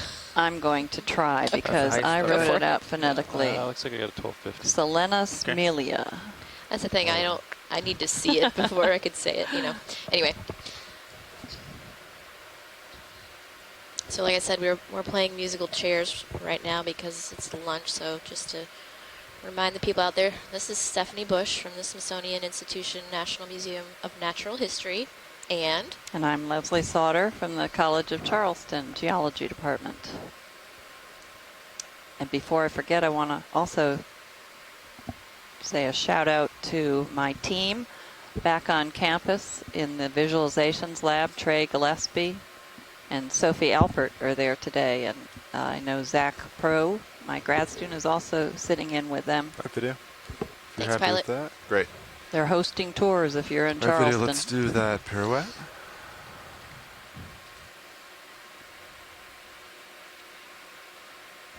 Seeing some great overhanging rock slabs. Start.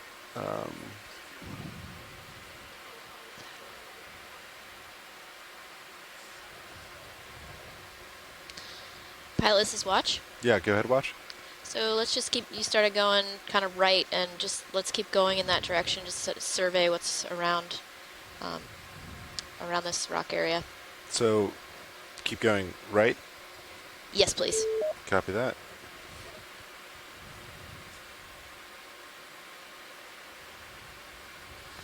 Unless you had something. Oh, do you want me to different. circle it? No, the pirouette.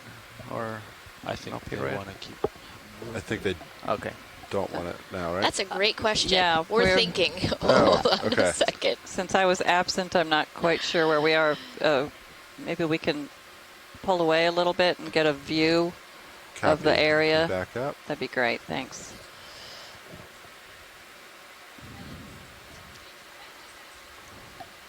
Oh, sorry. I thought. Copy. I wasn't aware where it was coming from. That was the confusion.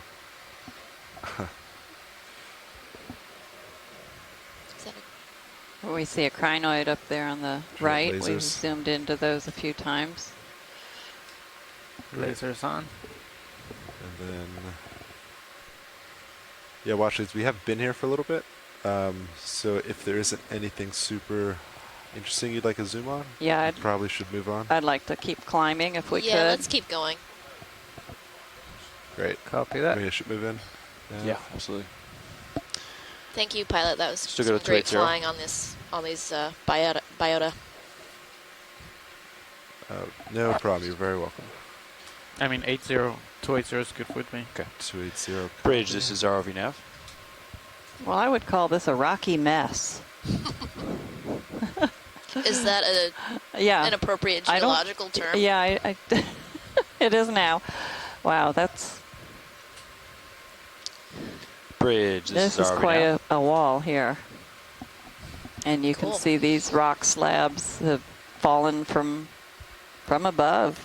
So if we grabbed them, we don't really know where their origin was at this point.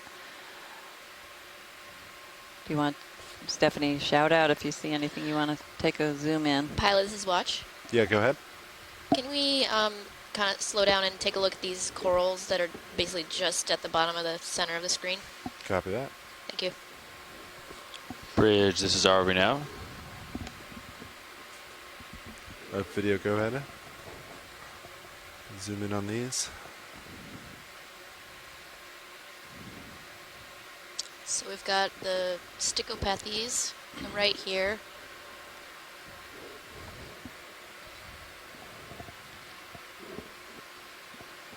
Pilot, this is watch. Go ahead. Can we take a look at the sort of lighter pink one? Yeah, that. You got it. Thank you. Kill lasers. This looks similar to one of the Lasers corals off. we saw on that previous rock. I can't remember the name, and I actually got logged out of the chat room. But I know that Scott had a name for it. Oh, Candidella?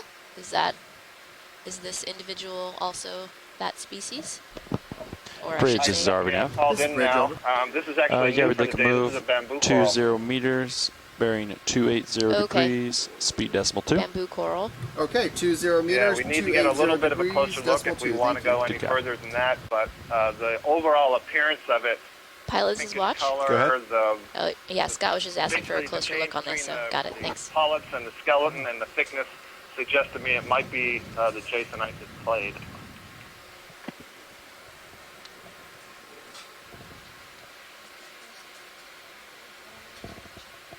Video, I can try to set if we need a really good close up. I'm just kind of RV floating nav right bridge, now move above initiated. other coral. Move initiated. Thanks, Bridge. All right, pilots, I got a move going here. Copy that. Copy. Yeah, we're at Actually, a, is that a good, or tough do we need angle and better not footage quite of that? close I can try to enough, set but, down this is okay. We can move on. if need be. Definitely a new bamboo coral for the day. All right. You can come wide then. Left, copy.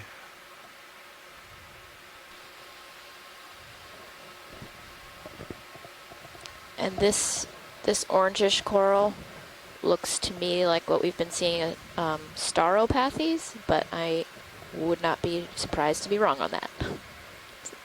No, I agree, Stephanie. That is correct. Stauropathes, black coral. Great. I'm learning. This is good. One of the values of participating in these dives is how much we all learn from each other. Very true. I want you to know I'm trying. Copy that. All right, watches. Is that good for this area? I'm delayed here, so you probably passed it, but there's Great. also a small brittle star. Yeah, I did see that. We really kind of have to keep going, but we did see that. Sorry, we didn't point it out for everyone. Yeah, and what's interesting about that, it may have been Okeanos is the genus name. And what's interesting is you don't see that type of brittle star on the corals. They're completely different. So that tells us something about the evolution of some groups of ophiuroids as associates with the corals and other groups that are independent. Do they just roam around on the rocks instead, Scott? I'm sorry, Leslie, could you repeat that? Do they roam around more on the rocks and just scavenge, or? Right, exactly. Yeah. They seem to be scavengers that, the way I would interpret it, they're either not fishing out of the water column, and so many of these ophiuroids are climbing up on the sponges of the coral simply to get into the faster moving water, so they're using it as kind of like a tree to hang off of a tree. But then there are others that are maybe feeding on the coral, feeding on the mucus, or feeding on things that land on the coral or sponge. So there's all kinds of different strategies. 150 meters. Copy. So it's interesting that, we're seeing these slabs that are not horizontal, and we don't see nearly the growth on them, and yet we do see sedimentation on them. So they've been in this position for a while, so this does not seem to be prime habitat for these species we're finding in abundance on some of the slabs that are a little more horizontal. We saw a great balcony earlier, just about 10 minutes ago, and it was high density of organisms all cohabitating. Yeah, it was good diversity of corals and sponges, and then all the things that live on them, in them, among them as habitat.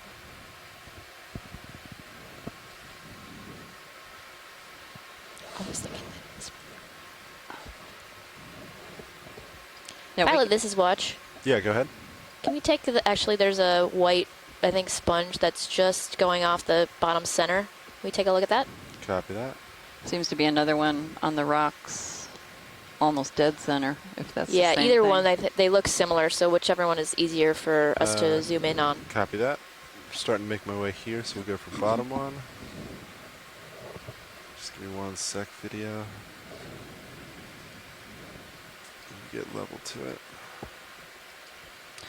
Looks like a glass sponge to me, but I don't remember seeing ones like this earlier today, or so far today. Could be wrong on that. Oh, also just to point out, on the left there's a break in the rocks, and there's some crinoids hanging down in there. Move complete. To the left we've got this, we just zoomed past it, but there was a Bathypathes. Oh, there's an Anthomastus down on the lower left.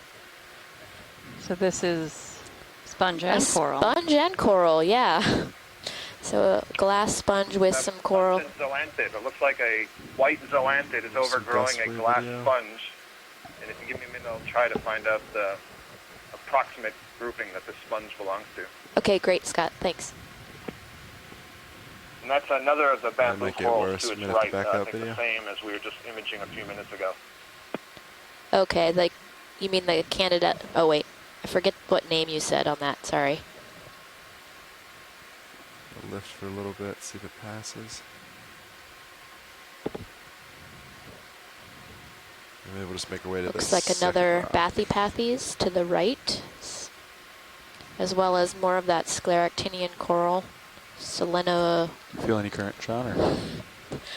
Leslie can pronounce it for us because she has it written down. Looks like Selenosmelia. Selenosmelia. I think dust? that's looks Yeah. like What, some if you go in a larger, starboard to port, mostly dead south? colony, but with Yeah. some living Okay. tissue See on that? the top. 'Cause it does clear pretty quick, actually. There's a greenish sponge. It looks Yeah. like the same Looks type similar of sponge, type, just but a a different color. Yeah. Do you want to use zooms? Flashlights? That'd be great. Thank you. Is it dead center? Yes. Copy. Video going. Or actually the sort of the greenish one that was slightly right of center. Slightly right. Copy. And up. Little. And up, yeah, sorry. Not center of screen. Yeah. It's in the upper left now of the screen. Oh, upper left. Yeah. Is it tucked back in there? Mm-hmm. Copy. Yeah, it's a greenish color. Maybe that's... It does Cool. look Lasers similar for flat. Nice. shape-wise, but green, part of it looks clear. Yeah, it really does. Huh. Changes color. beautiful. And looks like there's possibly a scale worm on the top of it.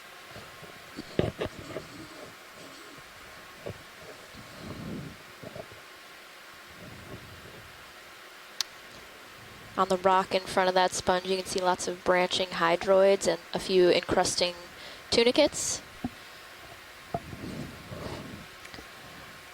That's great, Pilot. Thanks. Can we pan left, maybe? Just a little bit. There was... Left. Yeah. Yeah, that looks like another Stauropathes. Possibly. And a crinoid is living under the rock that, to the left. Which doesn't strike me as a good place to be if you want particulates and coming across in the water column, but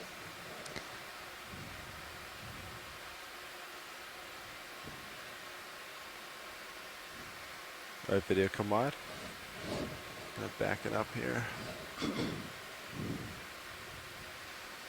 All right, should we Yeah, keep going keep on? going. Yeah. Copy that. We must reach the top. Yeah, our maps indicate that when we reach the top of this edge, it should flatten out considerably. And one of the things we want to do is really compare who's living on the edge and who's living on the platform portion of this, one of the many step terrace-like features of the edge of the Blake Plateau. We're on the edge called the Lake Escarpment. And all of these slabs of rock used to be... Pilot, this is Watch. Yeah, go ahead. Can we zoom real quick on the coral that's just below center left now? Center left. Like stairs, kind of. Yeah, this one right here. Yeah, that's the one. Video, let's go for it. Get closer to it as we go. Kill laser scope out. It's definitely a black coral. That's good, Pilot. I think that's enough for someone to get an ID on it, but we should keep going. Copy Thank that. you. All right, video come wide. Get lasers back And on. it looks like we're back into this Scott says possibly Parantipathes or Taxopathes. carbonate-rich area. Does look like steps and stuff, yeah. Yep. Yeah. So each of these steps is a layer of rock.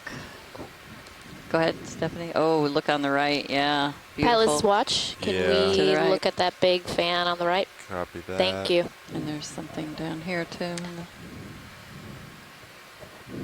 Wow.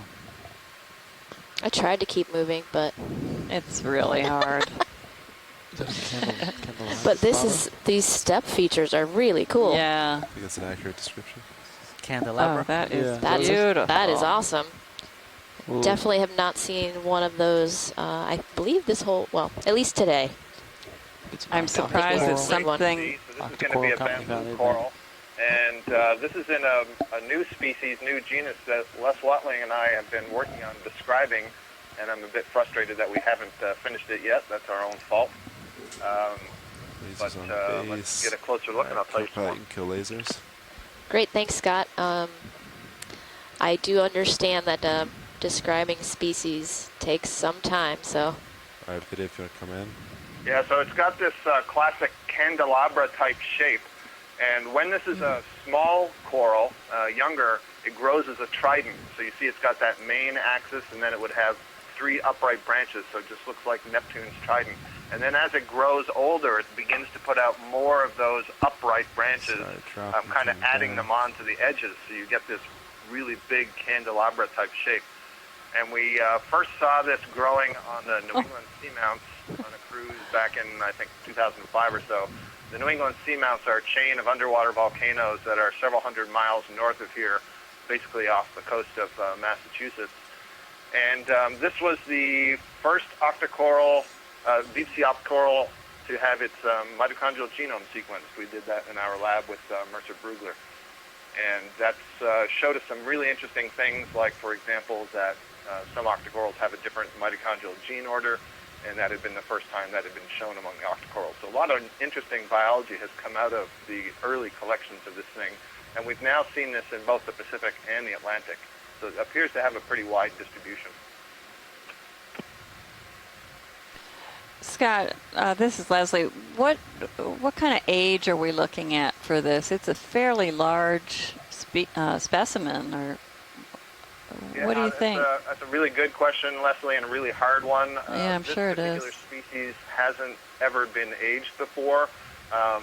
What you would need to do is have a sample, particularly of that lower, the main part of the axis, and basically do some geochemistry on the skeleton going from the interior to the exterior. But I agree with you. Based on the typical growth rates of species in the deep sea, this must be really old to have this many side branches. Is a particularly large one. Yeah, I've seen large ones like this before down in the Bahamas Escarpment region, or do you want to keep them on to our for this? south. So we know they exist, but I would guess this is more than 100 years old, maybe more than a couple hundred years old.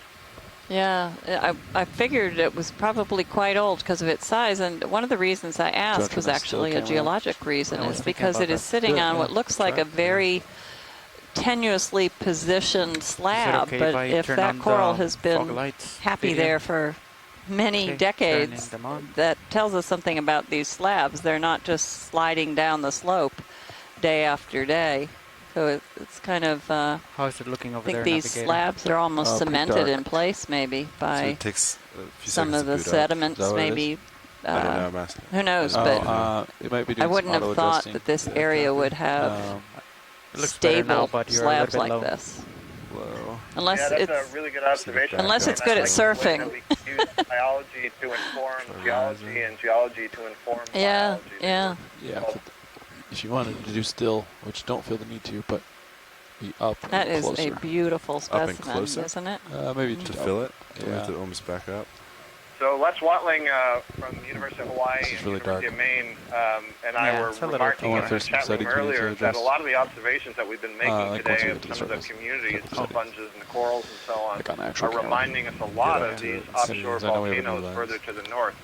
And that's really interesting because it tells us something about the connectivity, the ability of larvae possibly to disperse offshore to those seamounts or from the seamounts to this coast.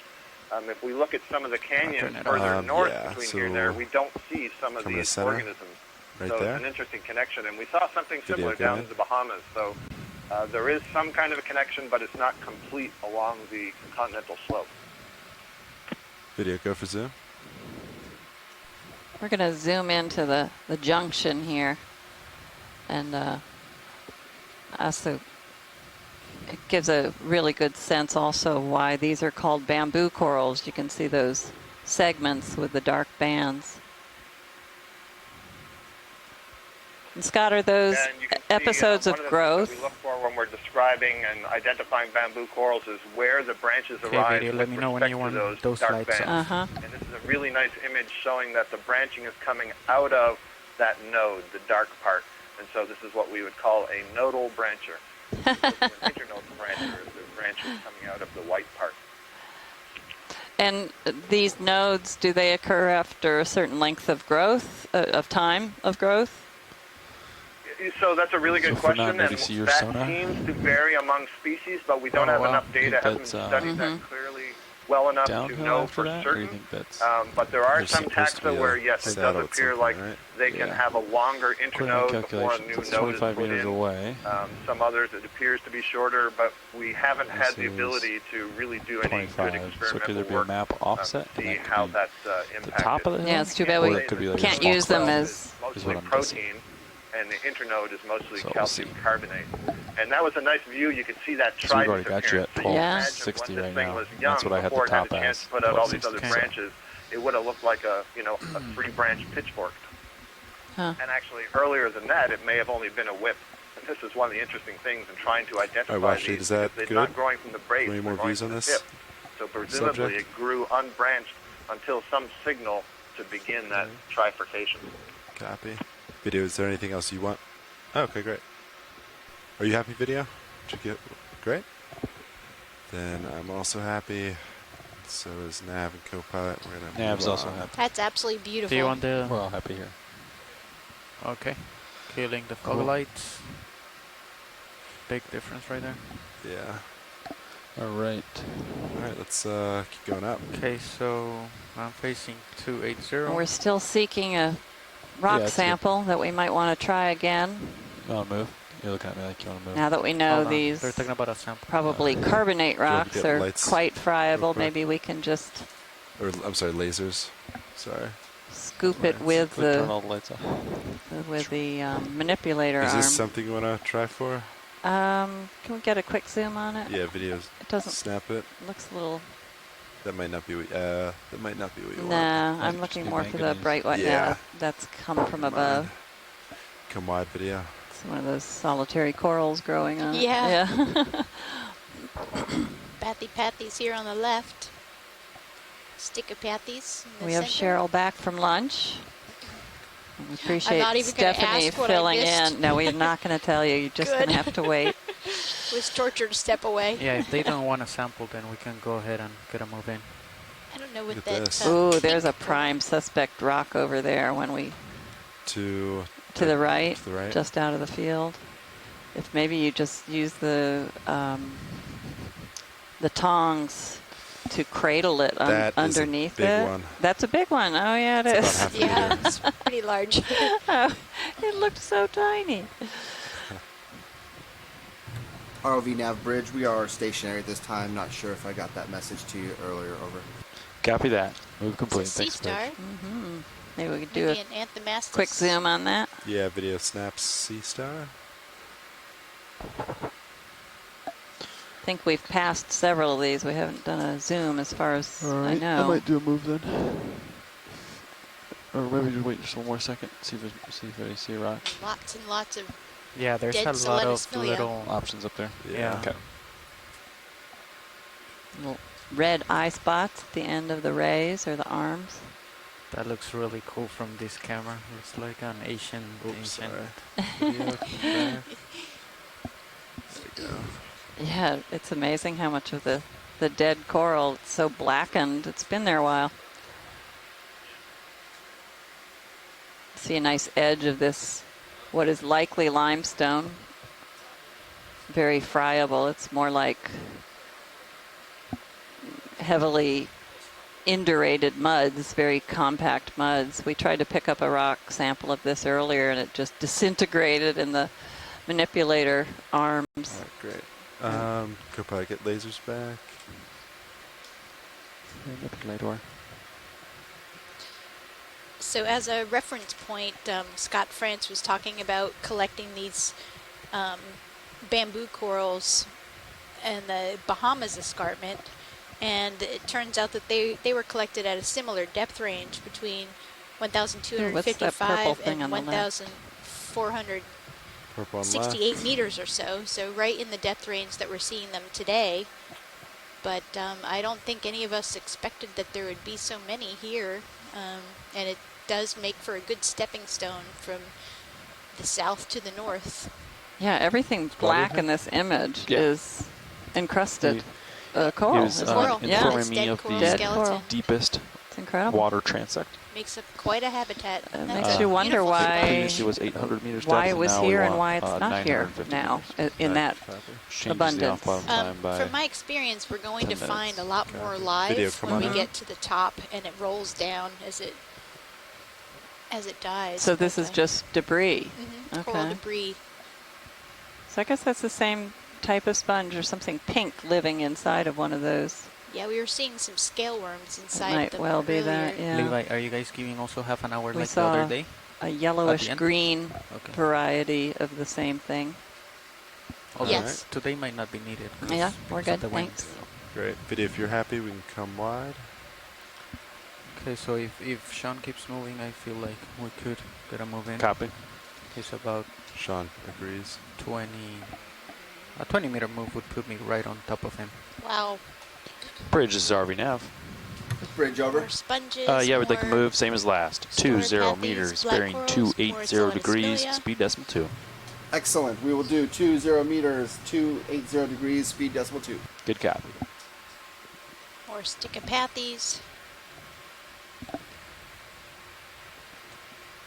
So you don't think the Selenophilia lived here? Because it really These all seems like it's coating animals, Sean? rather than being piled just up. saying, yeah.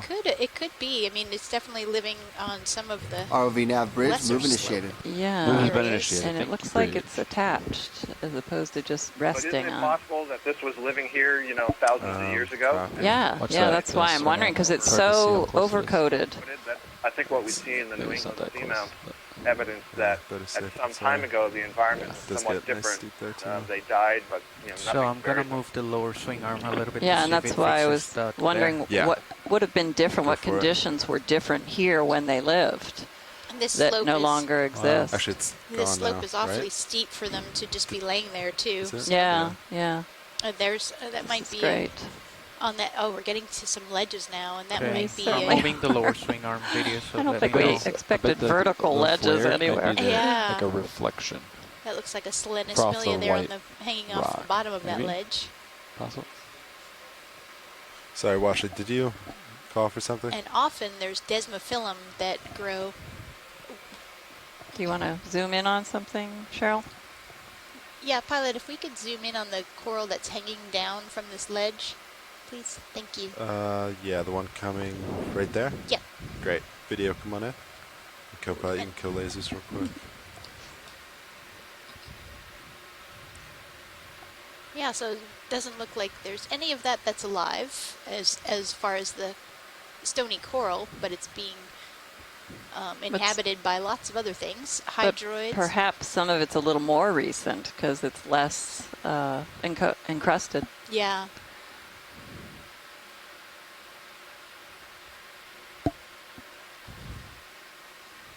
That's great. Thank you, Pilot. If we could take a look to the left, there is a black coral there. Copy that. Yeah, there we go.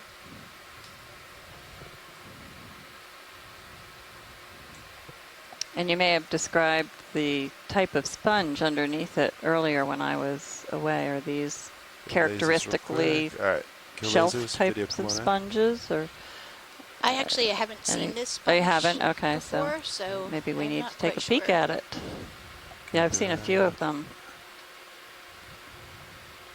Rising a little. There we go. See, it has this little Galatheid on it, a Europtychus most likely. And Tom Hansknecht says that the yellow sponge was growing as a bracket fungi.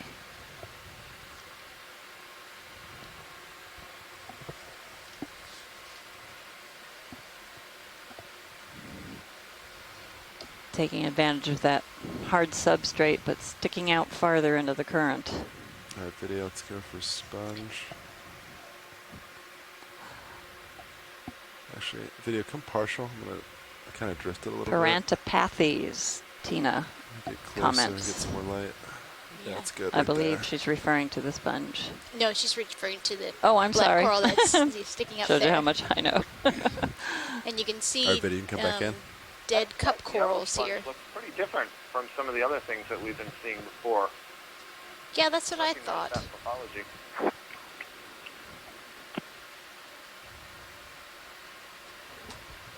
Too bad we don't have Shirley Pomponi joining us today. Yeah, it's almost like there's kind of a crust on the outside that's a somewhat different color, and then the yellow sponge inside. And That you know, moves it complete, reminds guys. me of the boring shipwise, sponge serious Cleona points a that little bit. Yeah. infest oyster shells, for example. All right, Biddy, you can come wide. It's like there's some sediment on the surface. And then to the left of that sponge, you see those cup corals. Those were most likely Desmophyllum dianthus. They didn't look too We'll keep an eye lively on though. that. Several of Serious those. Oh my sonar, gosh, look guys. at this bamboo coral. Not sure how high that wall is. Got Look a at that. really It's beautiful. beautiful Copy. bamboo coral on Should the we take a left peek? here. It looks like it took a right-hand Right turn. angle. See it. I think you can ROV see now. it. You see that, Yeah. Scott? Maybe it hasn't reached you probably yet, it. but Yeah, right. interesting Yeah, growth Complete, form. thanks, Bridge. Yeah, I think Looks the line like the that we larva were settled, seeing started was to grow and said, oh, it might be a better that idea if line I go right there. upwards Yeah, instead that's of what sideways. Oh, it looks like we got a... This This is a is different gorgeous. species from what we've My seen gosh. earlier today. I'm guessing this might be considered Wow, this is quite a keratoisis. shelf. Yeah. We Yeah, need to get a shelf of closer life. look. We got a nice fish up there on the upper left ledge too. Upper Want to left. make sure we get the fish before he swims out of the picture. Video go for fish.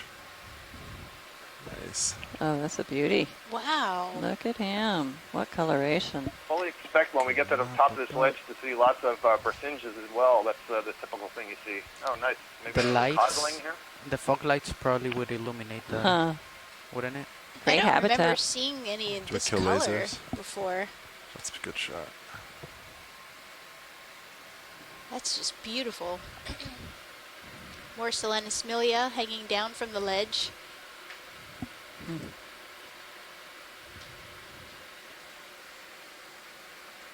And there's a live Desmophyllum on the right side of the screen of our view. You can see how we're just about to Ooh, and what's this? move up onto the flat part of this ledge. I'm not sure. Is that a bamboo coral? The thing on the top right? This coral here? Yep, that's another Yep, it's the example. same kind of thing. It's grown and then taken a different Wow. angle. Yeah, this one I think is different from the one we just saw to the lower left. Nice. I'm saying that based on the thickness of the skeleton and the size of the polyps. That's Watling says that they've seen this fish on Rehoboth with the Acanthogorgia. Acanthogorgia armata. Which is what? What's the Acanthogorgia That's armata? an octocoral. Okay. Wow. This is Big colonies lovely. back there. Yeah. And Pilot, can you drop Call the it camera just a different little bit size. down? Dropping That's camera. the first of the day. Might be. Yeah, down to that other large bamboo coral that we were. Copy this one down left. Yeah. Let's That's get great. lasers on real quick. Scott, is it normal for them to kind of take a big There. turn Get in it the at skeleton base. there? They start out growing straight We're good. out and Kill then lasers. grow upwards? Yes, absolutely. Oh, wow. Very common for many of these octocorals to respond basically to what the local environment is at the time that they're growing. Uh-huh. So we'll see, for example, sometimes they may settle on the underside of one of these ledges and grow kind of like a J shape up and out.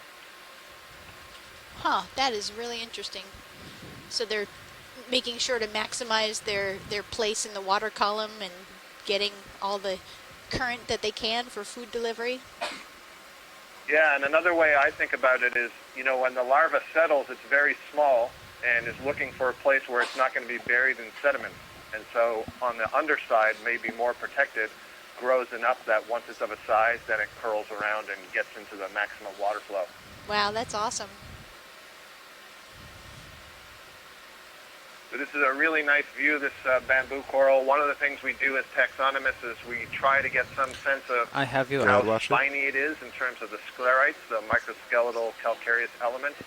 And I'm not really seeing a lot of needles on this one. That'll help us Copy later. that. This kind of feels to me Video like it's after this, when you're done, Jasonisis. you can come wide. We Huh. can look for. Okay.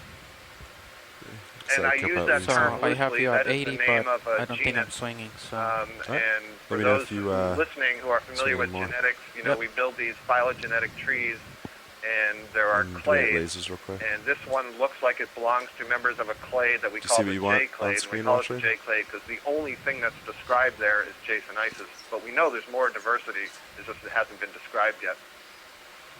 Copy that. Wow. We don't want to spend too much time here because we are starting to fall behind, but if you see it as I rise, just let me know.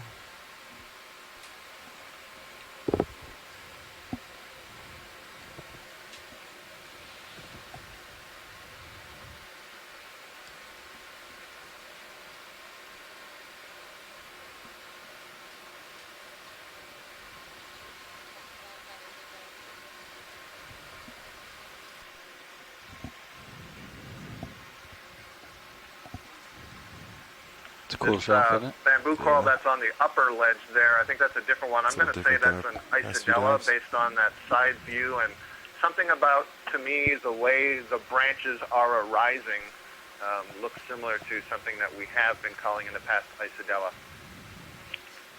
Is that another But black it's certainly coral? different from the one we just imaged. That's an incredible geologic view, by the way. We look And- at that. and biology. Right. I just want to mention the geology again before we go up on the flat plain, because we have been climbing and climbing, what is it, over 30 meters of relief and going through geologic history.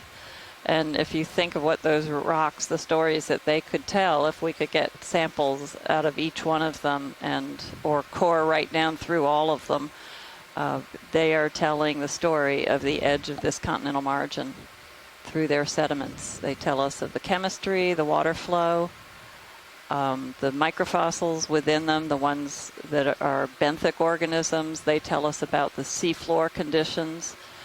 The ones that are falling down from the surface waters are telling us climate changes through, because we know certain species like certain water temperatures. So there's an incredible story to be learned if we could get samples at every portion of that wall that we have climbed. Sadly, we aren't equipped to do that, and it would take far too much time, and we'd miss all this amazing biology. So I'm not whining. I'm just pointing out that it would be great to come back here at some point for the purpose of unraveling the history of this platform. that's a nice looking coral. That black coral? Gosh, that's a huge Sometimes- Mathypathes. A couple different directions there. Is it double? And the stalk of a bamboo Single. in front of us. Looks like it hasn't decided to change its direction yet.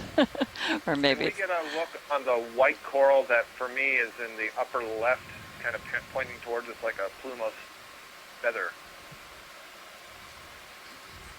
for the upper. Pilot, this is watch one. Go ahead. For the day. Could we, there's a white coral that's now in the upper right of our view. Could we get a zoom on that, please? Yeah, copy that.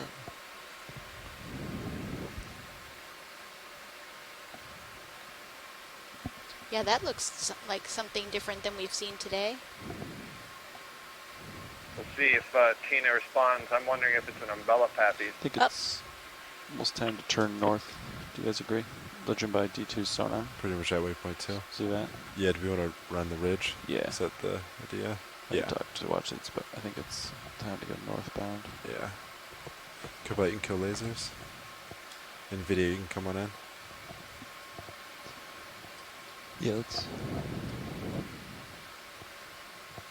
Wow. Tina says this would be Alternipathes, not Cephalopathes, but that would be new for the day as well. Wow, that's great. Beautiful. So, do you want to put This is another Sirius example right on of a top black of coral D2 that's in and the then head family north? Schizopathidae, and they was kinda like describing where this you're the other at. day. What's really That way he interesting can is the kinda polyps are ride that extended ridge if he wants to. linearly along Yeah. the branch, and so it I'm gonna talk to appears like Watson's. the tentacles come out in pairs instead of in Francis rings. done. Copy. Watch some these. of the This is pulse our RV really Navigator. swollen, and I don't know if that's Go ahead, because Nav. they're full of, So we've got to waypoint 2. We're at the they're in a top, reproductive state, or if some of them and are it's time for us to recently turn feeding, probably north. reproductive. We can either ride the top, or we can kind of ride the top a little to the east and then kind of ride that ridge. What would you like to do? Okay. Yeah, that's what we were thinking too. Yep. Understood.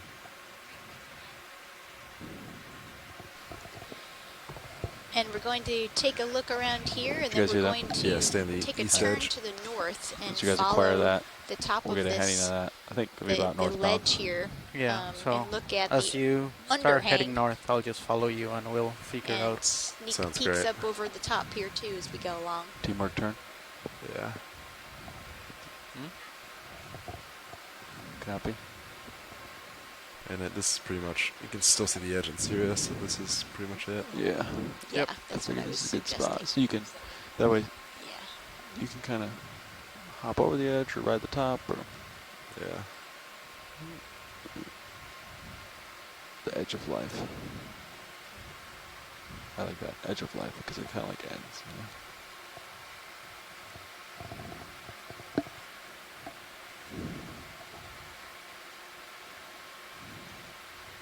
Doing it lasers. Co-pilot. Kind of run with them. Nice.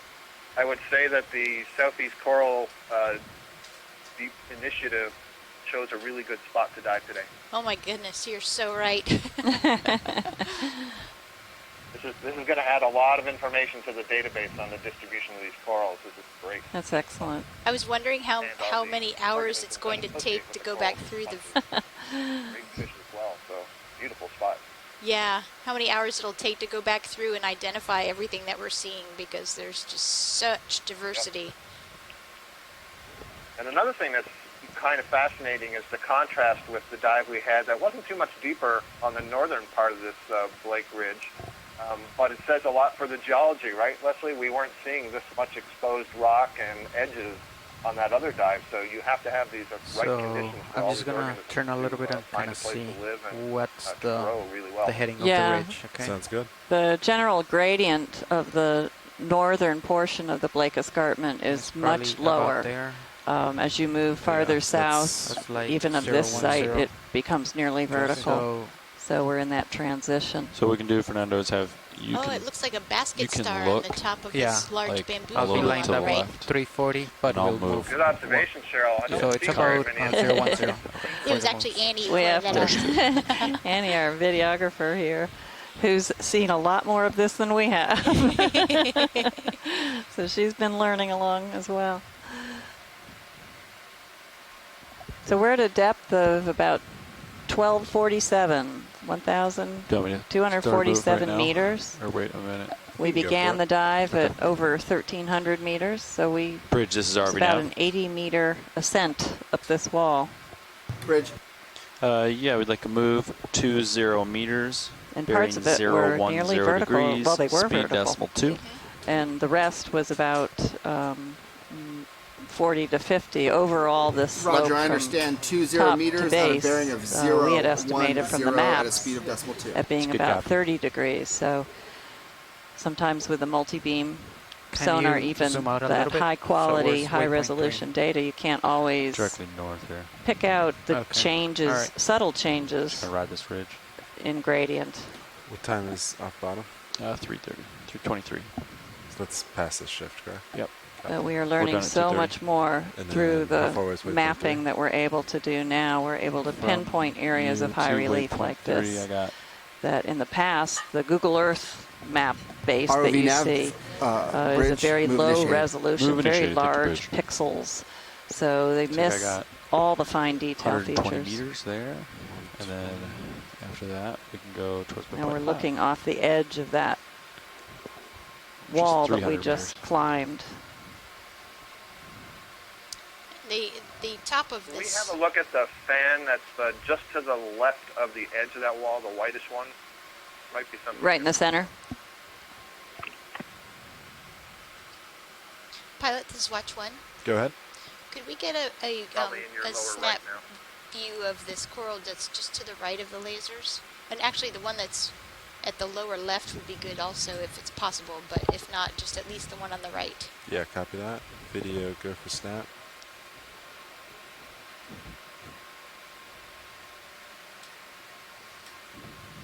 Nice, keep out. Looks like the ship started moving, guys. Copy that. Okay.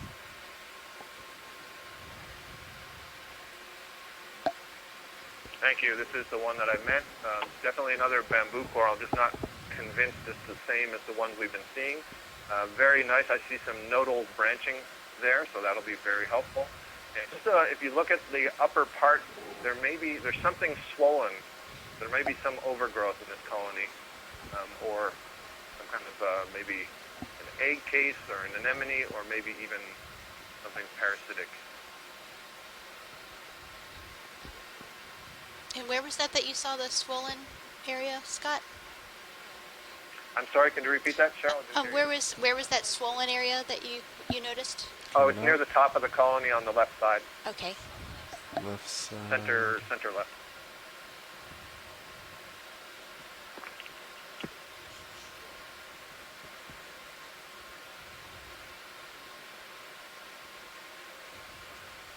See, we have Tim Shank in the chat room today, and Tim is really interested in all these associates that live on these corals and sponges.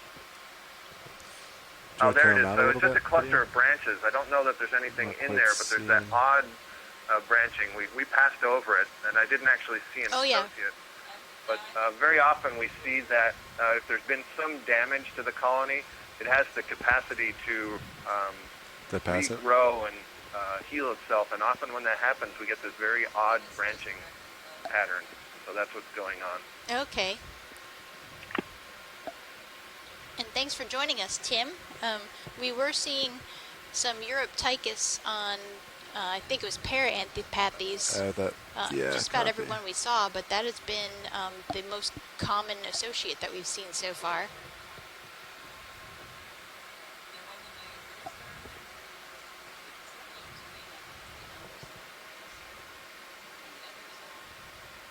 Do you want to go back in, watch lead, or should I move to the other? Copy. That's all right. Our co-pilots get lasers on this one real quick.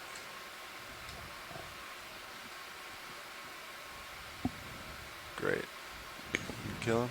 So is that a little Liopathes to the right of this bamboo coral? This one seems to have somebody living on the upper left. Yeah, it might have reddish. an associate. All right, video, let's go in. ROV nav, bridge, move complete. Move complete, like thanks, Bridge. And it looks like it's had, well, we'll look at it in a minute.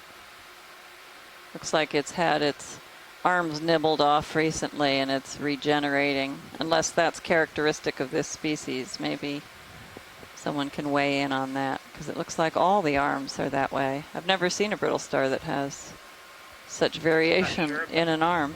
But one thing you can see here really nicely illustrated is where the brittle star is moving its arms. It's kind of disturbing and tickling the coral polyps. And so you can see all the tentacles retracted compared to on either side where the tentacles are still extended. And so it looks really fuzzy when the polyps are happy and out in kind of a fetal position. And then the ones where the tentacles are retracted, you can see these little spines arising, which are these sclerites that we think may have somewhat of a defensive function. I don't know that this brittle star is feeding on the coral. I don't think it is, but it's at least disturbing those polyps. It's bothering it. Yeah, and what I was thinking about the arms, one of the arms does not have that white extension, so you can see the one right now on the upper left. And so I think those might be the regrowth. Yeah, I think there's a thought that fish will come along and nibble the ends of the arms of these sea stars. No wonder it's trying to get some cover. Yeah, and Tim Shank agreed with that. This is probably regrowth.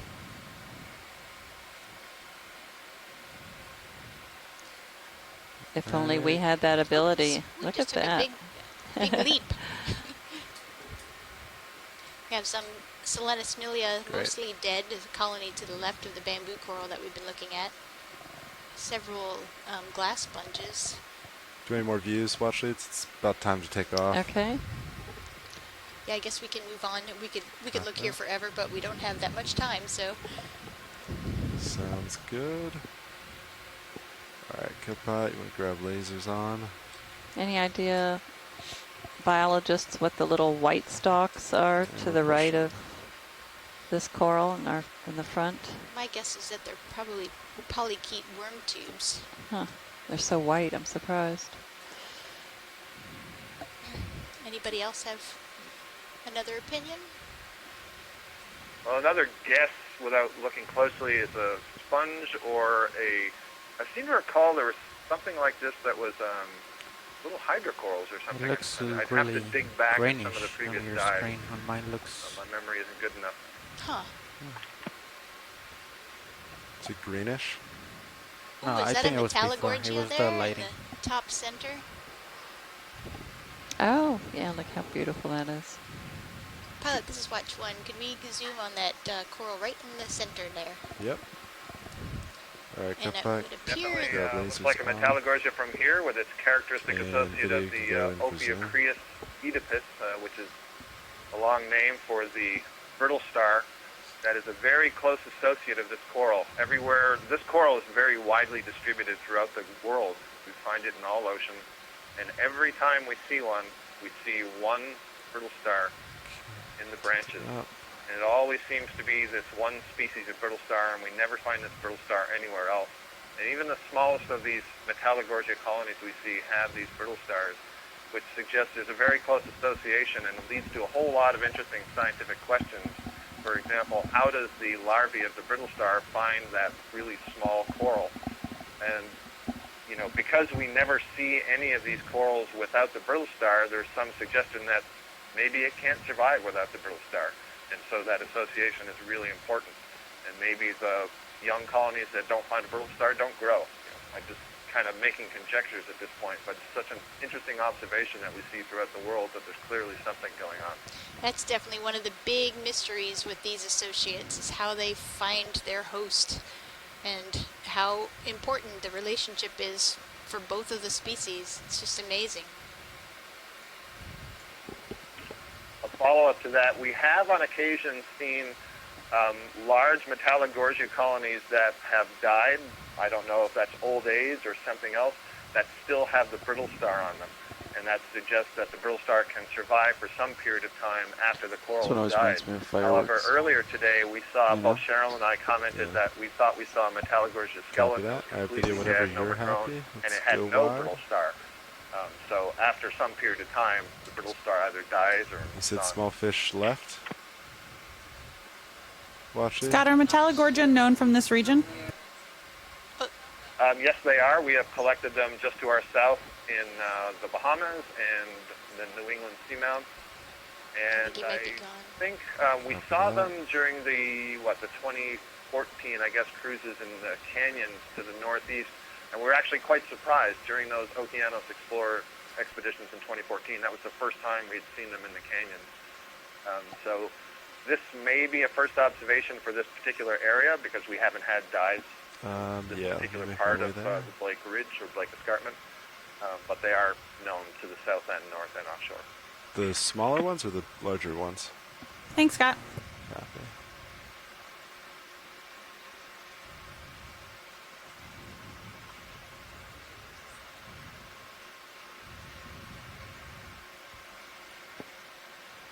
So would this be a Liopathes species here? Alright, Kipot. Grab those lasers. And video, you can come on in. Yes, two Liopathes, another black coral species. This one grows in kind of a more bushy type of growth form and very, very delicate branches. Yeah, one of the stories I can share with you about Liopathes is that it's one of the champions at producing mucus. We have collected samples, parts of branches before, and when you put them into a bucket, they can literally produce, pints of mucus in the period of an hour. Quite amazing. Quite amazing for such a delicate-looking species, especially. Yeah, the stalks are, or the skeleton is more arced. It's not straight growing like the ones we've been seeing. Yeah, another interesting thing about Liopathes compared to some of the other black corals is the degree of spininess or thorniness. Black corals also have a common name, thorny corals, because the skeleton has a lot of spines growing out of it.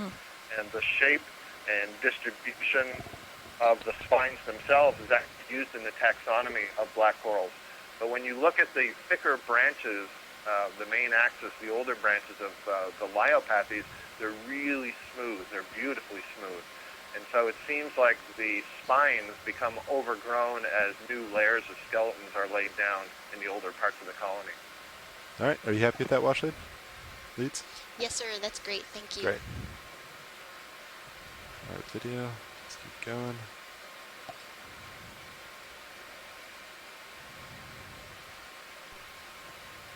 So again, we're traveling across the edge of a very flat, topped, and then very steep sloped ridge-like area. It's part of a larger scale of terraces that step down from the Blake Plateau. Wait a minute, what do you think? Toward the Blake Ridge. Let me push real quick if you want to get one going.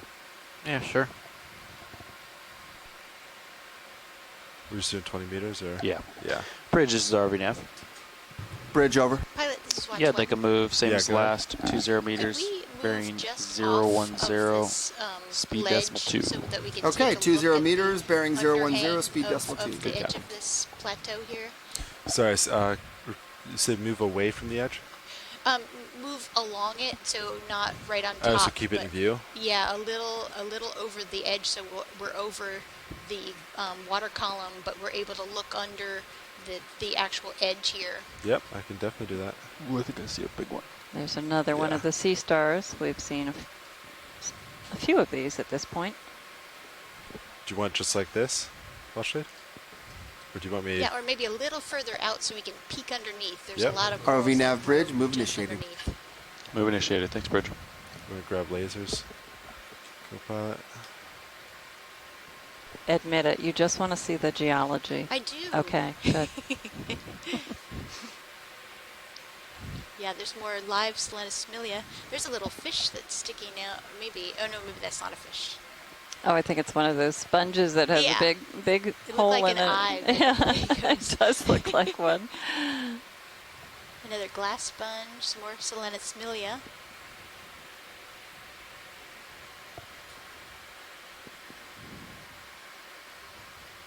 So this habitat reminds me of the canyons up in the New England area and the minor canyons that we visited last year in the Henry Bigelow cruise. And that lip at the top of the scarp was often where a lot of corals were. And you know, if they're able to get underneath something like this, they're protected from sedimentation. So Sure. it's quite a prime habitat, I imagine. And those overhangs provide great habitat for fish. So we've seen one beautiful fish. What was the red one? Any recollection? I don't know if we ever had that identified, but we got some nice video of it. And we'll be keeping an eye out for more species.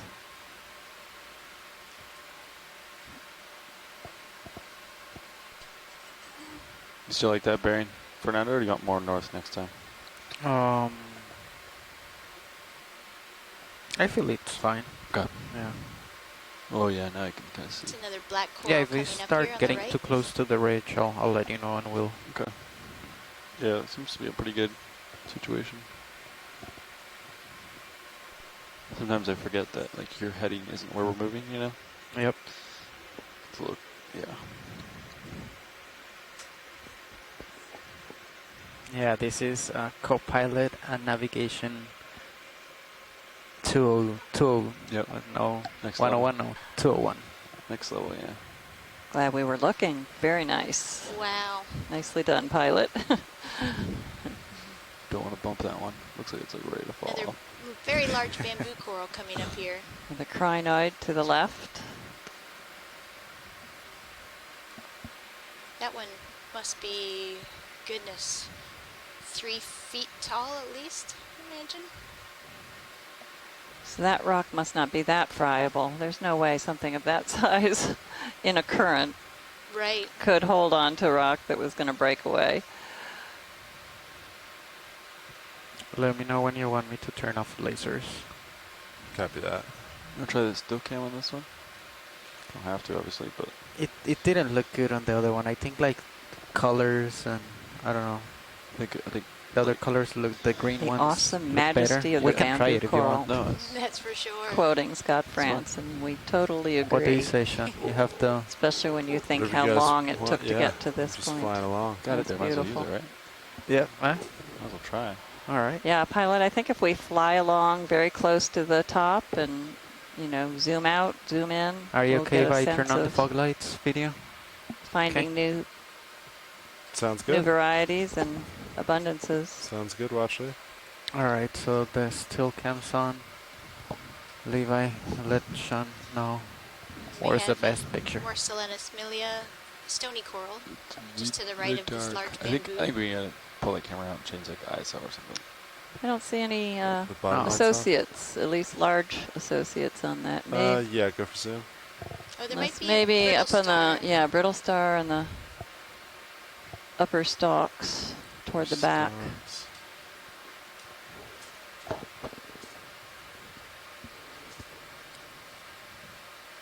Yeah, there's So is something- that an accurate representation of the camera? Yeah. That's the picture it's taking. Huh. I think there must be like some sort of adjustment. I mean, or something. when Dan downloads them to his laptop, he color corrects them. Pilot, and maybe on they those look really back nice. stalks. So Back Yep, say right in the stalks. middle there's Yeah, I a, see yeah, that. you see them. no, they will look really Right, nice. video. It's like somebody nibbled on one of those stalks too. Yeah, the polyps are missing I Go think for it's zoom too video. dark. a portion of one branch. Get it. We'll see.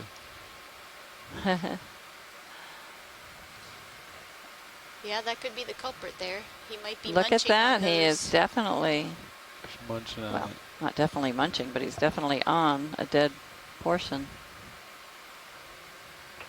That's a really good observation. As I said earlier, I'm not used to seeing these things feed on it, and we don't know that it's feeding, of course. It may be that it's just abraded the skeleton so much, or the tissue so much with those really spiny legs that it's worn the tissue away, and now it has a nice perch to hang on to. Interesting. Do these tiny polyps, I think you told me yesterday that all of these Alright, corals video, have you- nematocysts, the stinging cells. Did you get what you'd like for this one? Perhaps it's seeking areas that don't have the polyps because it's being attacked. Well, so co-pilot. interestingly Start enough, moving the work forward. that has been done on Okay. octocorals show that they don't have much in the way of nematocysts Oh, they don't? compared to all the other I'm gonna cnidarians. turn off the fog lights Or video. if they do, they don't seem to be very And numerous let's turn or off very the still potent. cam. So that's still an open question Mm-hmm. in the world of Except Fernando, you've deep sea seen octocorals. very dark photos like that being taken, and then they were able to brighten them up, or this is We darker than... we White didn't take pictures octocoral of that we're corals coming, like this. upon now. It's We only another took bamboo, I pictures believe. of. Remember the first one with the green sponge? Yeah. That one. Yep, I you agree. could see it there. I was and looking it at that looked last better. one. I had made a note in the chat FRV log that nav that may bridge be a position move complete. keratoisis Move D2 complete, plate, thanks. You got but us to do with the the tissue color was of so that? thick it was too I don't hard know. for me to see Work where with the Dan branches later were today and see arising, how they look. nodal or internodal. Maybe Yeah, it was If a it lot was of a tissue. that view keratoisis, is deceiving. which I'm Maybe sticking it's to, gonna look great. Because it remember would be when we an were on the internodal shelf down branch. low? Another Like great everything stuck sponge. up Really there. nice diversity Right? for all kinds of things. Yeah, but maybe certainly this the camera bamboo catches corals today. And it the seems greens as if better, the bamboo but maybe corals, the are actual quite image will numerous look up at the top just as here, good. but Who we're knows? few and far between as we were lower on this scarp. That's a nice looking sponge. Yeah, good observation, Cheryl, and I think that is consistent with things that we've seen in the past. They don't do so well on the sharp face of the wall itself, certainly lower down, A little bit of a probably heavy because pilot. those pieces will break off more easily. Although we did see a few, right, that were sort of growing out of the wall Make sure and curled you up, don't so fall they must asleep. have found a stable spot. We gotta keep you awake. But they certainly do seem to like being up near the edge or just in from the edge of these escarpment-like features. And we have a big, beautiful sponge coming up here. This looks different than anything we've seen before, I think. Video, try to get. And to its right looks like another of the Venus flytrap anemones, perhaps. Yeah. We saw them lower in this dive, lower on the ledge here, and it was pink there. This one's a little darker in color. Could be that we're looking at the side or underside of it. Oh, and there's an anthomastus growing off the back of this sponge. Wow, that's a gorgeous Kill sponge. laser strip that. Lasers off. And there's some zoanthids that are growing on it also, on the sponge on the edge that was pointing down. It's like a vase almost. There they are, zoanthids. Looks like there's a dead fish in the, or maybe a living fish, but it looks like fins in the base of the sponge. You see the fins to the left side of it? Up here. Yeah, I was thinking that might be a piece of seagrass or something. I'm not sure. Yeah, I can't tell.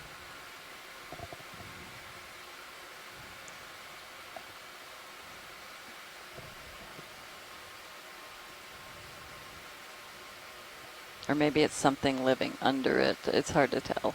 Just can't. Yeah, it doesn't look like a fish. I was just hopeful. Yeah. We haven't seen all that many fish considering the diversity of other things we've seen. Oh, it's a hermit crab on the lower left of the sponge, and then the anthomastus octocoral that's growing on the back. I love the beard of the coral on the. Yeah, zoanthid beard. Zoanthid beard, yep. And again, more Selenosmilia stony coral on the left. So we made some observations in the Pacific of a specific type of sponge that also, every time we found it, had these zoanthids growing from it. And zoanthids are colonial anemones. They're known to associate with different kinds of invertebrates, including sponges. But I haven't seen one that looks quite like this with the zoanthids, but it's a really interesting observation. Yeah. And here's the flytrap anemone. Do you want zooms on like he's flytrap? That'd be great, yeah. See if we can. All right, video, go for zoom. Just a quick zoom. Probably a stalk of a, what is now a dead octocoral. I think we're looking straight down into it, right? So it's missing some tentacles on the left. Or are they just pulled back? The mouth is over to the right of what we're seeing. This is the side. Is what I I'm thinking. see. I'm thinking that's a concave surface. It's probably convex. Yeah, I think that's right. It's optical illusion for me. Yeah, we're both leaning over. We're trying to see around it. It looks like you could reach out and touch it. Yeah. Pluck it off the rock. But instead, it's 1,249 meters below us.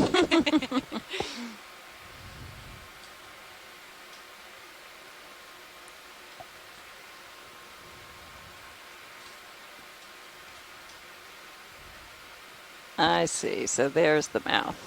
It's kind of folded a little bit. Yeah. Feed me. Maybe he'll open up for us. Maybe he thinks we're food. Let's get a good shot of the stalk there. Oh, that's a beautiful picture.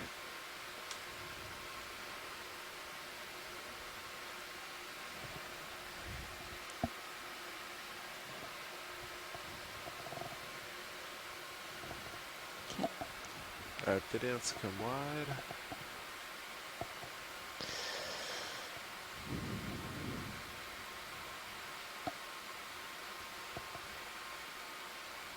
The edge of each one of these terraces seems like a good place for corals, and then any of the flat places also. It's just an amazing coral dive. All right, what's ship status, Nav? Ship is stationary. Ready for a move? How do you feel, co-pilot? I feel good. Whenever, if you're gonna keep going, yeah, let's get on moving. Let's do it. Still happy with 010? Yeah. Okay. Bridge, this is RV Nav. RV Nav bridge. Yeah, I'd like a move same as last. 20 meters, bearing 010 degrees, speed decimal 2. RV Nav bridge, 20 meters, bearing 010 at decimal 2 knots. Over. Oh, and Andrew It's a good copy. Petrini added in the chat room about IDing that pink fish that we saw earlier, Gadiropsaurus, and she thinks it could be a range extension. Oh, that'd be great. Seems pretty far south for this genus. Oh, we missed but it. She's checking the literature.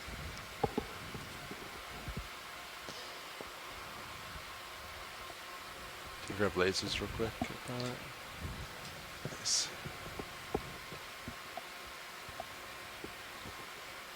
RV Nav bridge, move initiated. Over.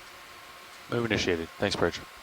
So as Cheryl noted earlier, all of what we're seeing now, it looks like almost root systems, but it's really dead coral. It's the scleractinian coral that we are seeing here and there as living organisms, but this is the dead remaining skeleton parts of those corals. It's called, let me try it again, Selenismelia. Yes, good job.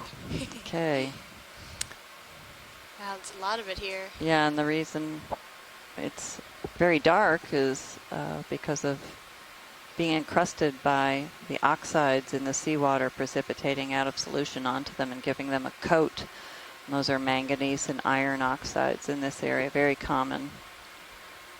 Even in the sediments, we'll see the fossilized planktonic foraminifera. Some of them are bright white as they are in life. No, they were talking and many of them, most of them are actually rusty color because they've been on the seafloor long enough to get a little very fine coating of that iron oxide. We have another of those. Ooh, a Metallogorgia? Metallogorgia with its associate. It's just going off the screen in the bottom. Oh, and what is this? I almost Pilot, this is watch one. wanted to say... Could we get a zoom on the coral that's just in the lasers the coral, yeah. Yeah. We saw one of these earlier. Go for zoom. I think of these as fireworks. They look like fireworks they to do. me. And it looks like he has this ophiuroid associate. Is that just one? It looks like there could be more than it one. It must be more than one, yeah.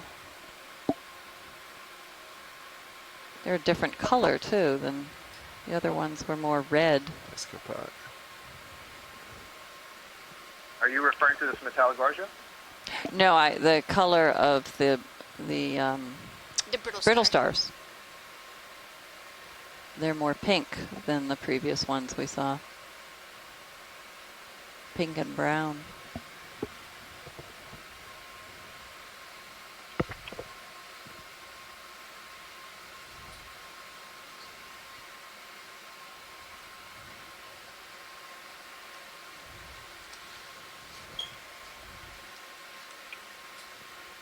I can't at this point tell that it's any different from the typical Ophiuchreus. They do have different colors on the ventral side versus the dorsal side. Mm-hmm.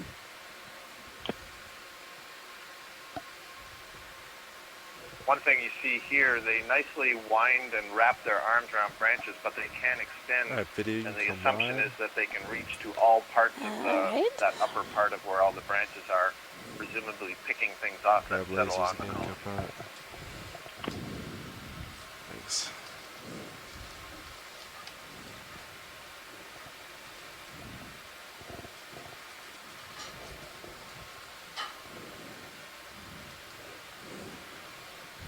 Looks like we might have another RV Nav bridge, Metallogorgia move complete. up top Move here. complete. Thanks, Bridge. Do you want views of anything, watch lights, up top? Yeah, so if we could zoom on that Metallogorgia we just passed on the left, if that's possible. If not, we can move on. Yeah, is it still on screen? No, it's just off the screen to the left. There it is. Okay, copy. C-pen within one. Video, go for it. Alrighty. Is it the light colored one? Yes, that's it. Thank you. See if this one has an associate as well. It doesn't look like it. Well, it may not have large enough a surface. It's quite a bit smaller, isn't it, than the other it might ones? be young. Oh, there it is. Oh, look is at that this. It is. I It's think a very baby one. Yeah. Wow. A baby brittle star.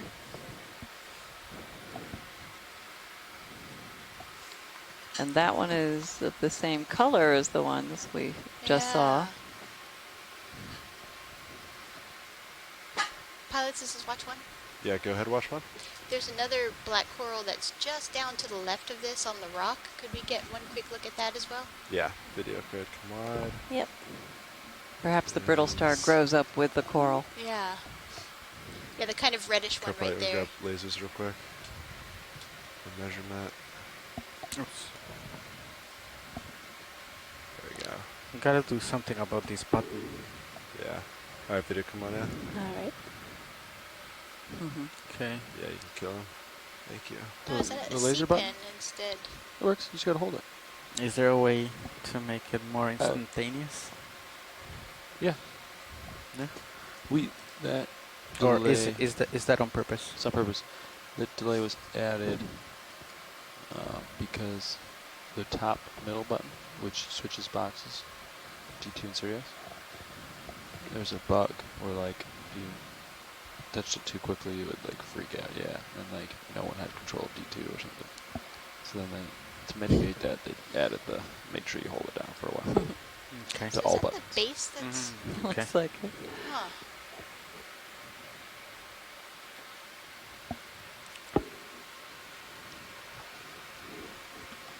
Yeah, from a distance, I thought this was a sponge because it The looked like a ship's not big moving, tube right? instead of Navigator? this base. And This the, is video. Yeah. Move Yeah. complete. So you might swing just a little bit, but Okay, my camera is at 80 degrees. great And close Tina up. said this Video's could be clear whenever. Anthoptium. Copy that. Probably Anthoptilum. Comad video. All right. We go to ID. All right.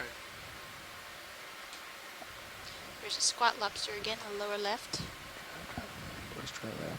There it is. I'm still keeping Try that my call me eyes again. peeled for a rock. There we go. I can talk to you now. How's it going?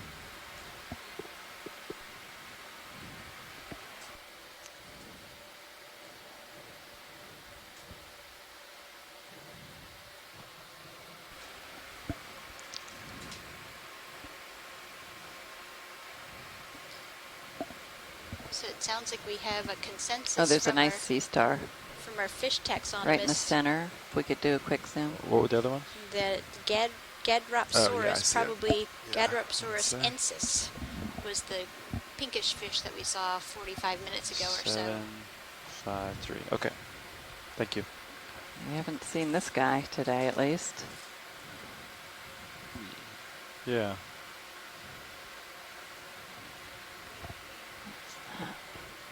Anthomastus. The Wow, red, look at that the sea red. star.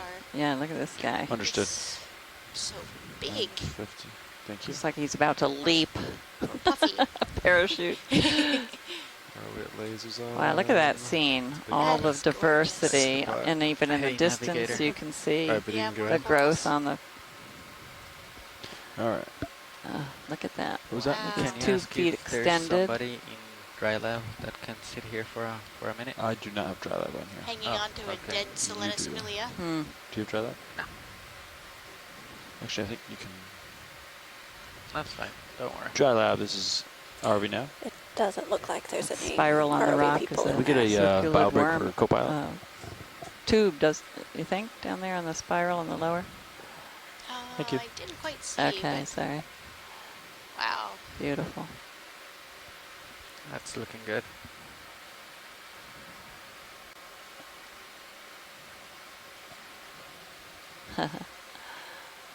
This is a Hymenaster. Megan Keller and Scott France both agreed. Hymenaster Was that sea star. related to the brittle star or the sea No, star? this is the sea star? No, but I mean the chat room, they were talking about the brittle star. I'm just reading back. All right, video come wide. Yep. But Aster, that's Asteroidea, so it probably was the sea star. Go pilot. Pilot. So Hymenastor is the genus. Nav. Go pilot. Nav. So yeah, Andy, we're just riding this ridge. I know. Okay. Kind It of really looks like an aquarium where they built a little to port, the shelves. and then we're moving about 010. Stuck anything they could find on Copy it. that. Have Sean, We have Sean's some just amazing black corals coming up grinding here. the ridge for us. We also have an Headed associate northbound, kind of. Paraanthropathes in the back too. Eastbound down. Oh, look at that. Now, have we seen this sponge before? Or is this just a very large version of the smaller ones that we've seen? I am not sure. I'm just waiting to see a very large fish under this ledge. Video, do you want to shoot for sponge real quick? Yep, sounds good. Wow. Could we get the Beautiful lasers? sponge. Really is. Yeah, co-pilot, kill lasers, please. Lasers off. A hermit crab and a couple of brittle starfish. And Crinoids crinoids on the bottom. On the bottom. And a Bathypathes or Telepathes. It's the black coral right above the sponge.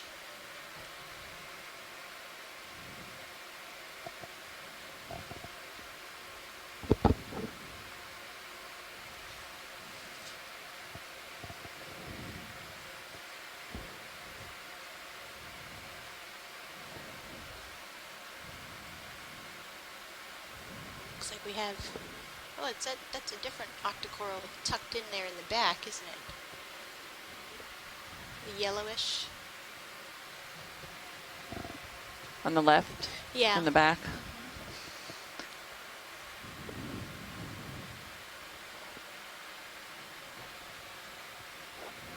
See a broken stalk of a bamboo coral on the top because it's a little too swift a current there.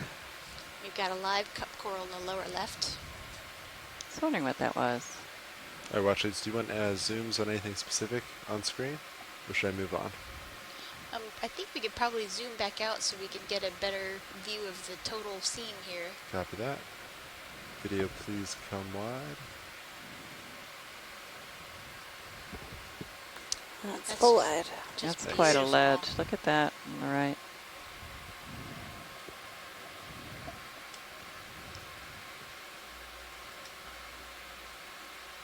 Maybe we could get a peek under that ledge to see if there are any fish hiding up in there. That's perfect habitat.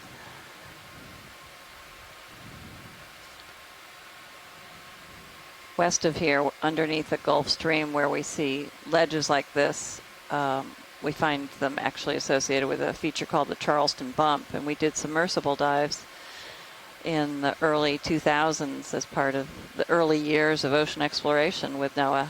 And almost every time in that strong Gulf Stream current, every time we saw an overhang like this, we would find the very large red brim schooled underneath and facing into the current, and often there would be a wreckfish, just a single wreckfish who was the leader of the pack. Nice. And those wreckfish are over a meter in length. In front of me, which is good. And they never cared about our presence. They just stayed where they were and waited for food. Awesome, thank you. The current here is not nearly as strong as it was in that area. Fortunately, otherwise we wouldn't be able to stop and look at these organisms in such detail. So pilot, you see any kind of loose rock we might grab up there on the platform? Let me take a peek. Nothing as of right now. Down there. I don't think that's what they want. Some of what looks like a rock is actually the coral. That's the coral. Okay. Yeah. Unfortunately, I haven't seen any loose pieces of rock. Up here it looks like another Metallogorgia is laying down there on the left. Got knocked over, maybe. Do you want me to go forward for a second to see if there's any? No, you can small keep rocks? following along the edge. Copy that. Thanks.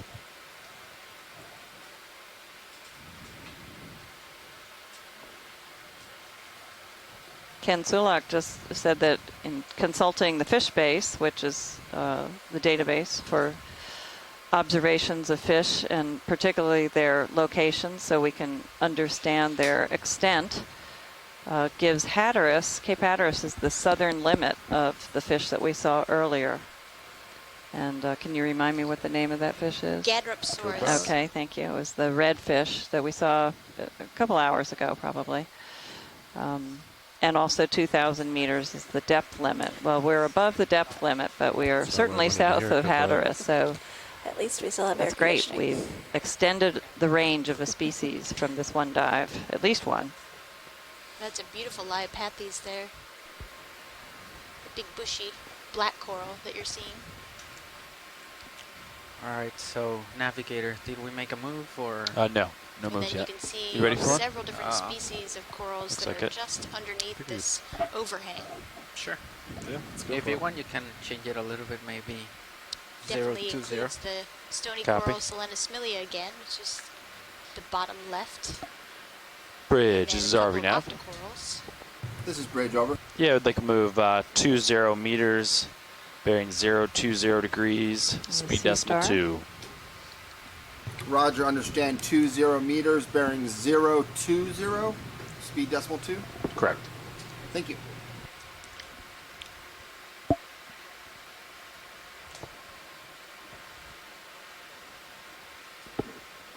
Yeah, we haven't seen any wreckfish yet on our dives during this expedition, but we've been a bit too deep for them, so.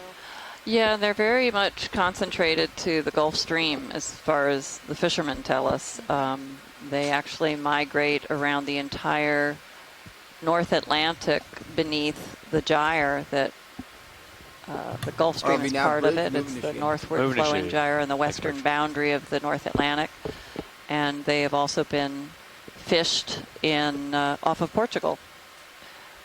Wow. And the wreckfish that have been recovered off of Charleston at the Charleston Bump, several of them in the past have had Portuguese fish hooks still embedded within their mouths. So as sort of anecdotal evidence that they had circumnavigated the Atlantic, and the Charleston Bump area is the only known spawning area for the wreckfish because of its cliffs and its overhangs and great habitat. And they feed on the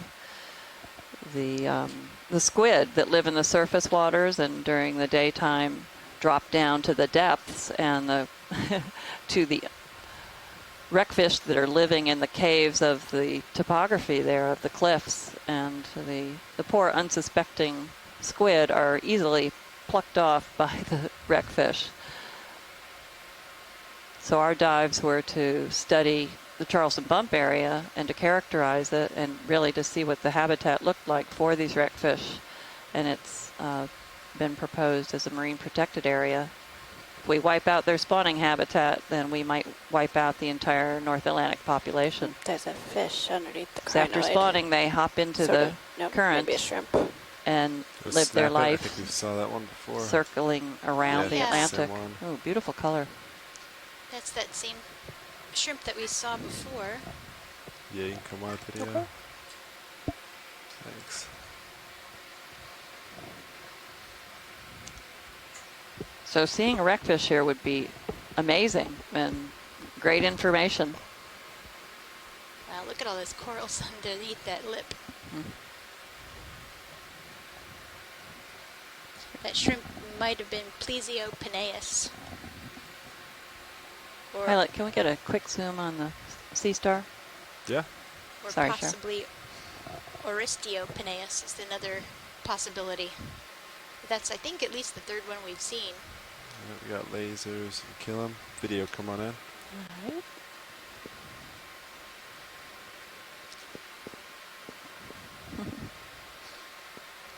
He looks like he's ready to box. Yeah.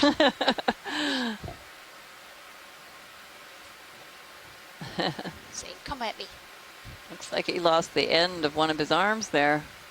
Somebody chomped on it, and it's just starting to rebud. Can almost see his mouth on the underside. He might have eaten recently. He's a little puffed up in the center. Thanks, pilot. You're welcome. All right, video. Come wide.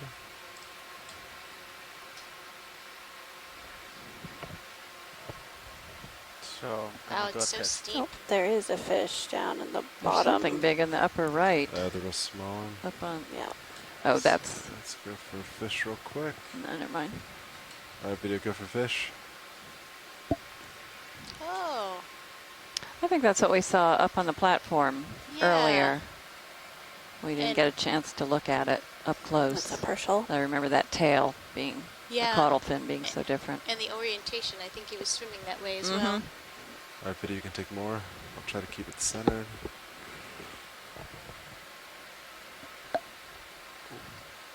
They're a lot harder to video than the corals are. Oh, that's nice. Swimming right by our sea star.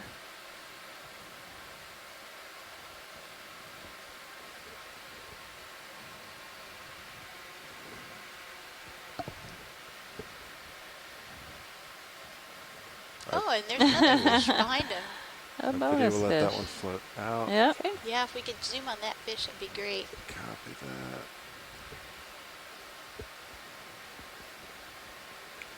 Let me know if you want lasers.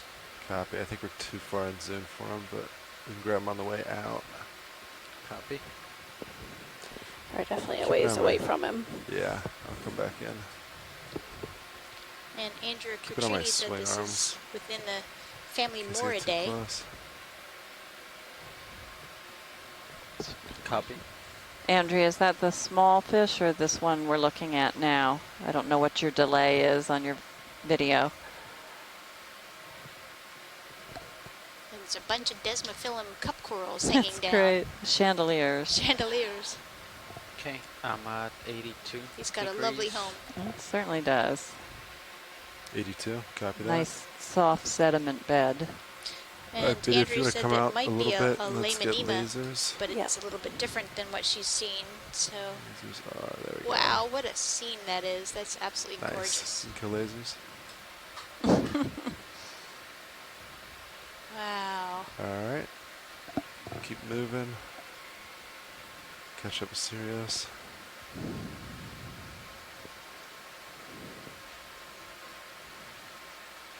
And that's full wide. Great, thank you. Absolutely beautiful.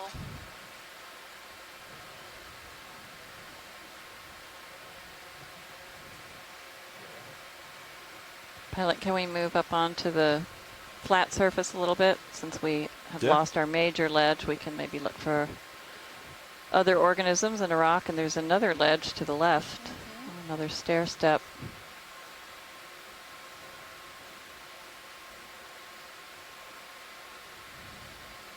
Grab lasers, click on it. I'm wondering if one of these little platy rocks here on the, just to the right of, if any of those along that area are small enough, or You can look around. if we can nudge them and break them. Yeah, I wonder if you I put it can with the nudge tail, them then if you want. Yeah, Very suitable. if you would, at least we'd know if they're friable. Yeah, it's a nice open spot right up here.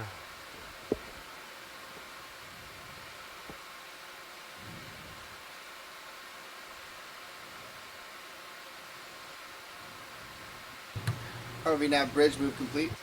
Move complete. Thanks, We've seen Bridge. about at least 3, if not 4, different types of rocks here.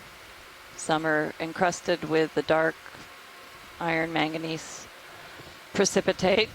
Excuse me. Others are completely lacking that and are likely to be limestones that many organisms have taken advantage of their softness and have burrowed into them. And that softness has prevented us from collecting one because it just broke apart completely. This looks more like what we found on the Rigid. first dive. Yeah, it didn't. I mean, it was just the weight of the vehicle, a little momentum, but I don't think it budged at all. If you nudge the edge, Yeah, would stand it break? by. Yeah, thanks. Yeah, there looks like one bamboo coral that is fallen over and is laying on the sedimented surface.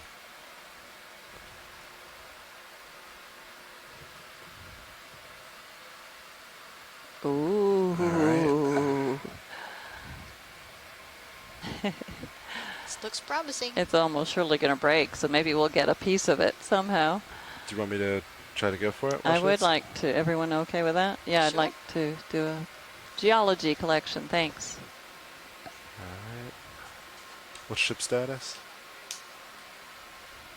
Will we have enough time? Nav. What's ship status? Ship is holding position Copy. for last 4 minutes. Yeah, we should be fine. Awesome. So you're spun up. Sure, that'd I'm be ready. wonderful.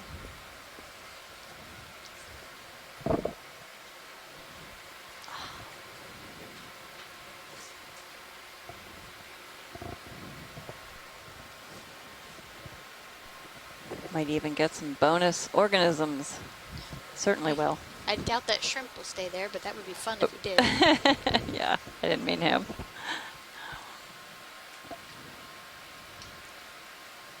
What box are you going to put it in? Definitely some things hanging on, though. This depends how much friable keep. Yeah. I want to maybe open the port then. That way you can close the lid on it so it doesn't fall out. Maybe I don't know. Yeah, let's go for that. Just We'll go thinking. for port because if it stays, it's going to be decent size. Yeah. Yeah. Do you want to inboard port wing? Copy. Arms coming live. 3, 2, 1.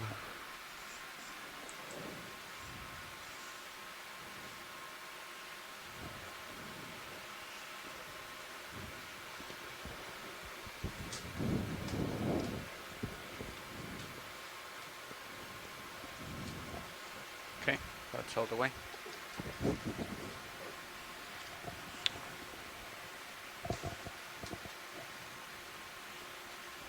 Do you want to get if you're stationary, can you put mini Zeus up? Sure. Thanks.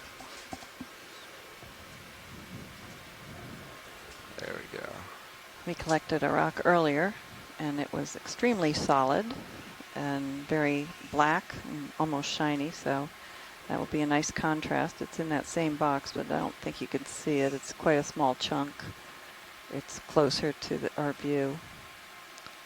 So we're hoping that we can get enough of this that it'll remain intact to get into the box and get all the way up to the surface, because it clearly is different from what we collected earlier.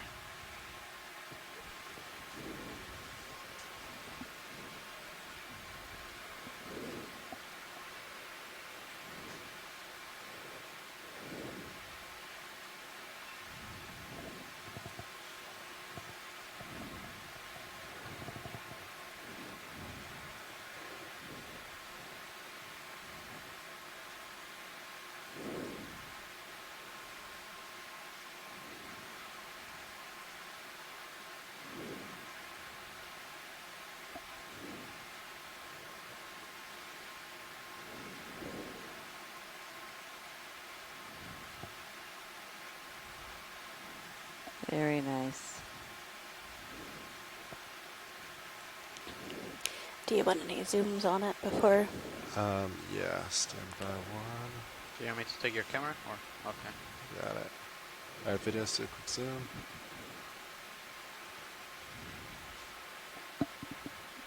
I might not move it, if that's alright. That's fine. That looks great. I don't know how secure it is in there. Looks like lots of hydroids. Hydroids and some glass sponges. I'm surprised it didn't break. Yeah. Aren't those glass sponges up in here? What force I'm not are sure you if they're grabbing? glass or demo sponge, but Oh, yeah, okay. some kind of sponge. Dirt. Crush it. Oh, and then little stock sponges too.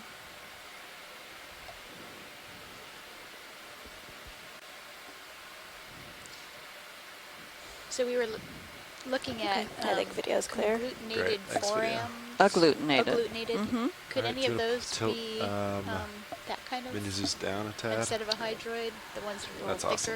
thicker. We'll It's possible. I don't know. I haven't been able to tell that from those zooms. The agglutinated forams, they're single-celled organisms, and they glue together, which is how they get that name, agglutinated. And it's just a broad group of forams that do this. They take whatever is available and glue to whatever stalk they're building with that single cell. It's amazing that a single cell organism thinks to do that. Yes. Yes. It's like Try to like. busy in a fire force as well. Leave it there. I just break it.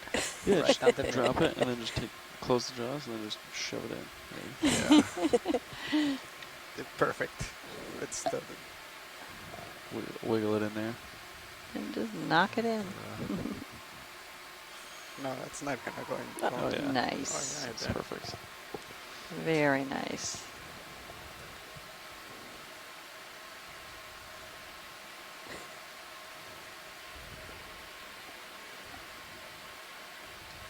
Yeah, that lid will hold it in there. Yeah. No problem. Thank you. It's a nice large sample. Yeah, I thought it was going to break for sure. Yeah. Nice surprise. So while we're waiting to finish up this collection, just wanted to shout out to all the people that have been joining us in the chat room today. Thanks. I mean, they have given up a part of their Sunday to spend with us, and we really appreciate it. We have Adrian Copeland from NOAA, Andrew Quattrini from Harvey Mudd College, Andrew Schuler from NOAA, Kate Rose, also NOAA, Asako Matsumaru from the Chiba Institute of Technology, Ken Sulak, retired USGS, Les Watling from the University of Hawaii, Louis Penrod from Florida Institute of Technology, Megan McCullough from the Southern Maine Community College, Sandra Brook from Florida State University, Scott France from the University of Louisiana at Lafayette, Tara Harmer Luke from Stockton University, Tim Shank from Woods Hole Oceanographic Institution, and I'll let Leslie say the last two because I can never.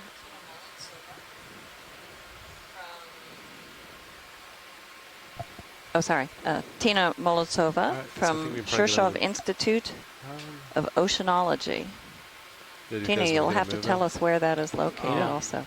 And Zach Prue, who is from CFC, College of Charleston, my graduate student. Yeah. 20 meters due north. And he's with Trey Gillespie and Sophie Alpert and possibly Tori Gitto, who is also helping with the outreach at the College of Charleston, following our mission in great detail. Oh, and we have a correction that Megan McCullough is now affiliated with the North Carolina Museum of Natural Sciences. That's great, Megan. Yeah. 350 or 340? You've worked with the museum many times in the past. Split it. Bridges are we now? This is the bridge. You want to take a zoom in on this Oh, coral? yeah, we'd like to move. Range 20 meters, bearing 350, speed decimal 2. Is it?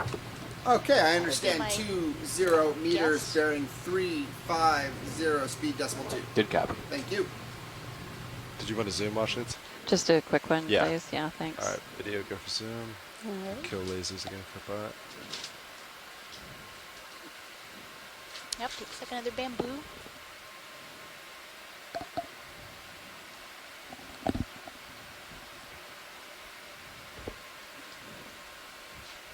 The nodes on this one aren't as dark. Yeah, Oh yeah, there they are. When you They're zoom in, thin. they're thin. Is there anything But it's we're the looking same for right type. there? What did he Any call it? ground Nodal faults, branching. anything? Oh, you can look at, what's the serious ground faults at? Go to. That's great, thanks. ROV now bridge, moving Good to come on video. Move initiated. Thank you, Bridge.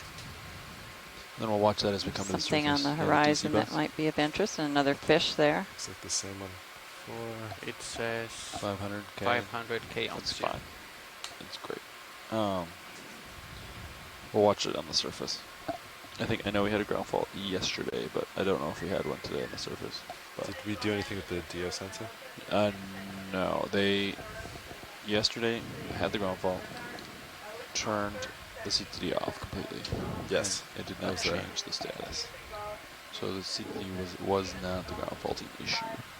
But it was still... The noisy DO sensor. So what we did was we installed a new sensor today, last night. Okay. And the new DO sensor seems to be working great. So it must have Is been that a bamboo whip coral in the the middle membrane there or something now? on the DO sensor had an issue, or the sensor itself. So luckily we had a spare. Swapped it out. Nice. And now it looks great. And we saw an anomaly on the way down where temperature, This much DO, diversity, it'd be everything nice changed for us to have a very little rapidly, and that's where we're pointer gonna do a for water everyone to cleanse. see what we're talking about. Temperature. At least we have the lasers. We have two lasers that Yeah, point so to we can say what direction from the laser. Maybe we should say more like 2 o'clock from the laser. And actually 2 o'clock from the laser Yep. is one of those whip corals that would be nice to take a look at. Yep. Yep, I can do that. The larger one, right? Yeah, the long, Versus the tall one. Yeah. Spirally.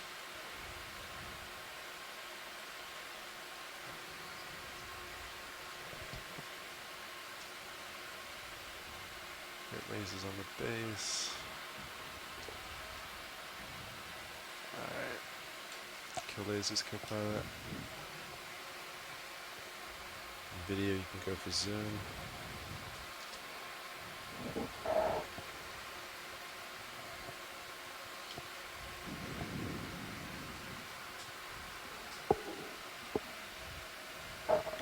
So navigator, according Looks like to the base of this your bamboo predictions, coral is what are we gonna be doing being at grown over by something else.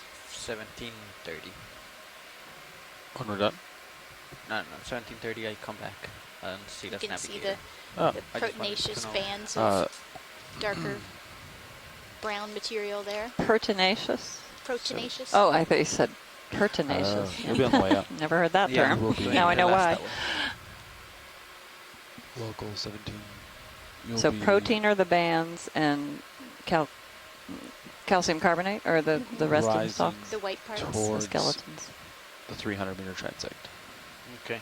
Are So these I'll do one or two calcite or One, aragonite? Part of one. Do you know? I believe this is calcite. Actually, you but, arrive at if I'm wrong, 1738. I'm sure that Scott would So you'll help correct go up me to 300, do the 300 transect. if he's still we'll cover it. around. Okay. Sounds good. Thank you. Yeah.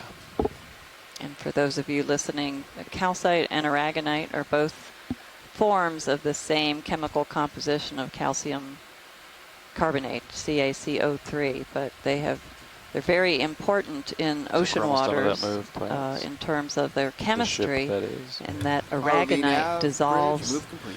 Move complete. Thanks, Bridge. faster and earlier in chemical changes of seawater I than did calcium get a little carbonate bit or closer to calcite the ledge, does. but And at different depths in the seawater, maybe the same heading next aragonite time is would be less good. stable than calcite. You like that And then as move, you go Fernando? deeper, even 350? calcite becomes Yeah, I less think that's stable. heading And so good we for the see next one. in the deep oceans, you see no organism remains that are made of either calcite or aragonite. But as you go Sorry, shallower you said 350 on is the good for this seafloor next in move the as well. sediments, you Yeah. might find calcite Understood. fossils, but not aragonite. And finally, if you get to a sediment that has both Can you hear me calcite okay? Yeah, no, and I had other people in my aragonite, ears it's off. telling you Okay. that seafloor video. You and happy those with this? sediments Yeah, I'm have good. had very Great. good preservation. Wide. So that's ideally what you'd like to see, is both aragonite and calcite in a sediment. And on board we have an expert of an organism that secretes an aragonite shell, and that is our colleague, who is, I was hoping she might come in hearing me talk about this. But Stephanie Bush studies pteropods, and those are planktonic or swimming, well, they're not swimming, living in the seawater or the water column gastropods, or cousins to gastropods. They're snails, they're not gastropods. Pteropods are snails in the broad sense of the word, but they live in the water, they don't live on the seafloor, and their shell, instead of being calcite, is made of aragonite. So when we see them on the seafloor in the sediments, especially as we core down into deeper sediments, we're most happy to find pteropods, because it tells us that all of the CaCO3 organisms have been preserved, because sadly they're the first to get dissolved. And I've been corrected, thank you Tina, because I don't know my taxonomy well enough, but pteropods are gastropods. Yep, and there's another Anthomastus here on the edge and several bamboo corals. So where are they? Tina, can you tell me, are they subclass maybe of gastropoda?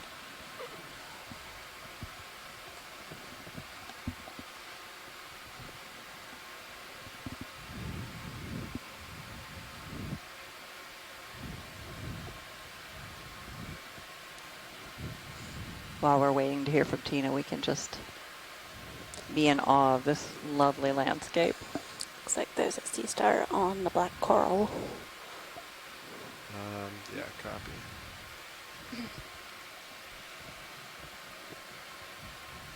Go for a quick zoom. Yes, please. Oh, it's a hermit crab. Huh.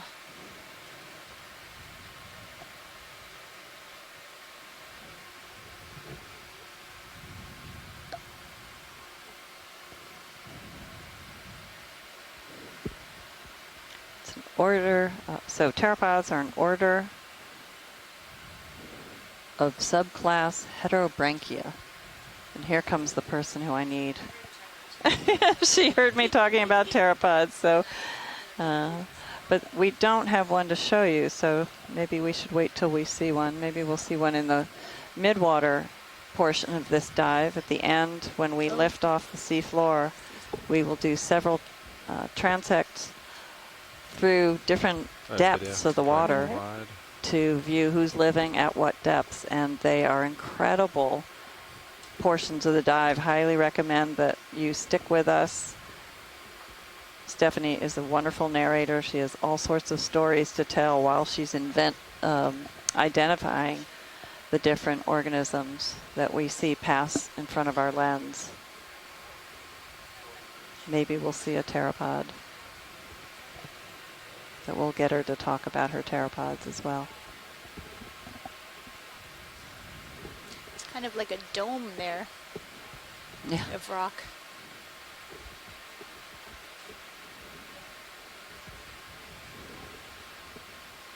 I wonder if that's from the black corals in the background there that we zoomed on earlier. Yes, it looked like it. I don't remember the name, of course. The feathery one that has all sorts of direction to its fronds. I love that. We're seeing more of these yellow shelf-hugging fungi-like sponges as well.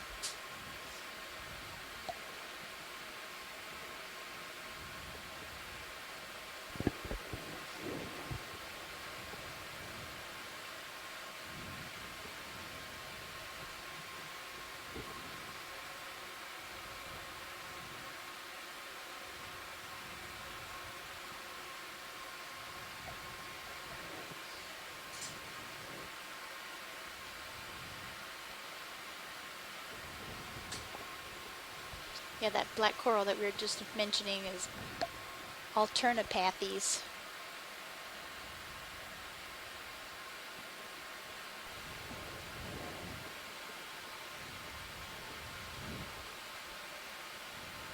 More Selenosmilia. And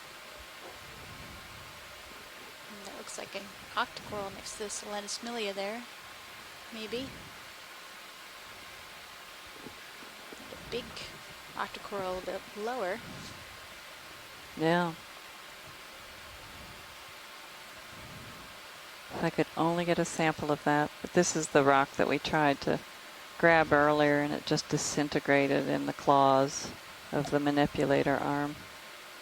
Not disintegrated, disaggregated. Is we can move or not? Yeah. I'd say, yeah. We call that being very friable. Actually, to north, if you can. Yeah, absolutely. Yep.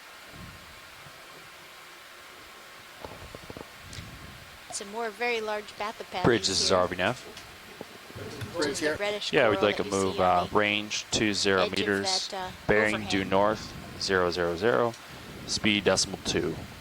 I wonder if that's a Paramerissia to the right. Okay, range there's a skeleton 20 meters, due north, 000, speed decimal below 2. the ledge. Good copy. Watch it. Sorry, did you say something? Oh, I was just generally talking. Okay, sorry. But maybe we could zoom on the coral that's just above the lasers now, the yellowish orange coral. Yeah, absolutely. All right, video going in.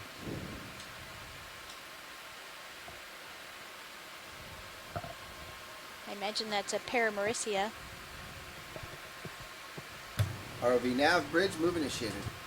Move initiated. Thank you, Bridge. Pilots, we're on the way. On the move. Copy. Norte. That's pretty good. Just remembered it.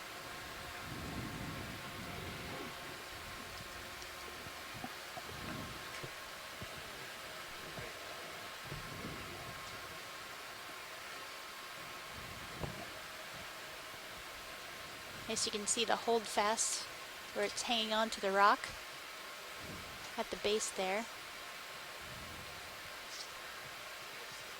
Stay on that, stay. Some nice sponges.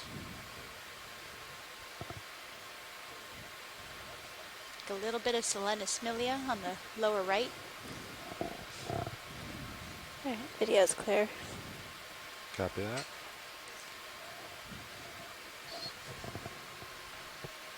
All right, video can come wide.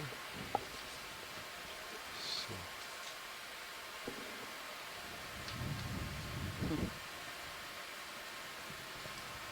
That one up there is kind of interesting.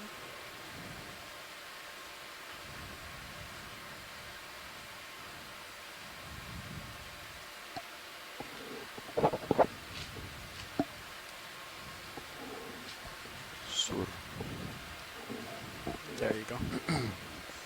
Oeste and este. Pilot, watch one. Yeah, go ahead, watch one. There's a, on the top of this, just to our left, was a yellow coral. I was wondering if we could quickly take a look at that. Is it in view? It's just coming into view. Oh, okay, I see that. Thank you. My guess is that it might be another case of zoanthids growing over the dead base of a former octocoral, but just want to make sure. And then we can take a look at these bamboo corals behind it.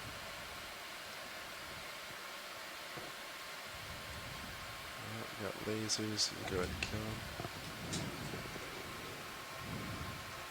I'm kind of feeling sorry for the video team because they go through this video and take screen grabs of all the interesting and great shots. They're going to be busy. We won't see them for quite some time. Yep, that's definitely I hope they have zoanthids. enough time before tomorrow's dive. Yeah. It's been amazing. It sure has. Yeah, so that's those are zoanthids growing on the stalk of some kind of an octocoral that is no longer with us. And a shrimp in the background.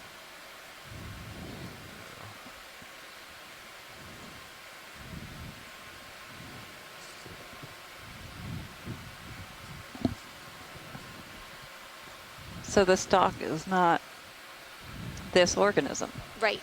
It was created by a bamboo I coral. would never and then, have noticed or known. Yeah, it's a good disguise. Yeah. All right, video's clear. Safety in numbers. And then watch it, you said after this, the bamboos in the background? Is that correct? Alright, get a little closer video.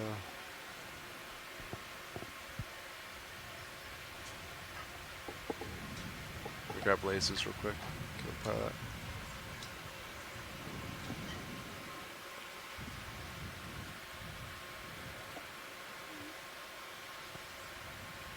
Looks like the ship has moved 20 meters. Oops. That's alright. Okay. So it's a partial. 14. What was that, Matt? Ship is done moving. Okay, copy. Looks almost done. Very close. How far are we from waypoint 3? Sled range 50. Copy. Go ahead, watch one. Yeah, it has. Did we even introduce ourselves? Yeah, give me 1 sec. right after this, so I have my hands free to get to the right channel. Oh, that works too. Hi there, sitting in the front row for your pilot today is Sean Kennison. And I will let the rest of my team introduce themselves, starting to my left with my navigator. Sitting navigator, Levi Unuma. Sitting as co-pilot, Fernando Aragon. Over in the video chair is Annie White. And in the back row, clipping Bob Nutt. And we're all with the Global Foundation for Ocean Exploration. Thanks, guys. Thanks, Fernando. All right, Annie, are you happy with this? Yep, I'm good. Great. Come wide. Watch leads, are you be good to move on? Yes, sir. All right.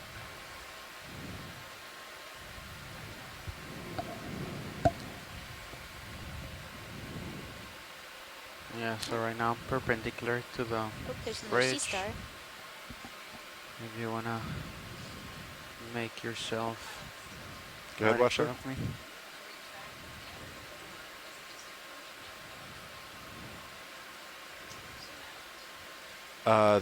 So we can extend it. It's fully retracted right now. And if it comes into view retracted, that's usually because the main camera's aimed down and all the way out. RV nav bridge. Sometimes we fly with it slightly zoomed in, maybe Take a like bridge. 5%, and that kind of zooms right past the edges, so you don't see it necessarily. Welcome. Yeah, there's so many things to zoom in here. Go ahead, Cheryl. I was going to say if we could take a quick look at that sea star, but then afterwards there's a huge sponge a little bit down and to the right. So. And there's also a crinoid to the lower left, but we might have to pass him to see the sea star. Copy that. Let's go first for Sea Star lasers. Alright, got it. Alright, video, come on in for Sea Star.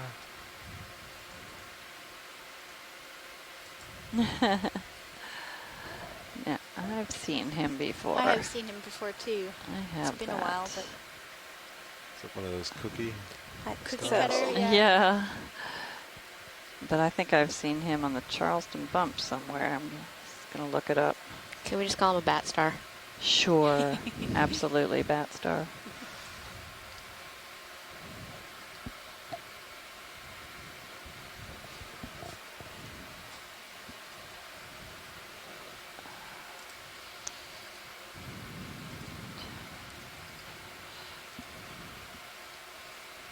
All right, video is clear. Great. Are you happy with that, watch leads? Yes, that's lovely. Thank you. Great. And then what would you like to see next? There's a huge sponge down and to the right. Down to the right. Copy.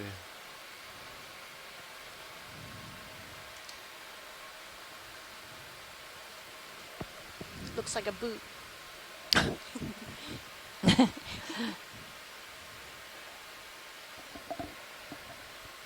And some more Selenosmilia to the left of that. And another Bathypathes. Right above it.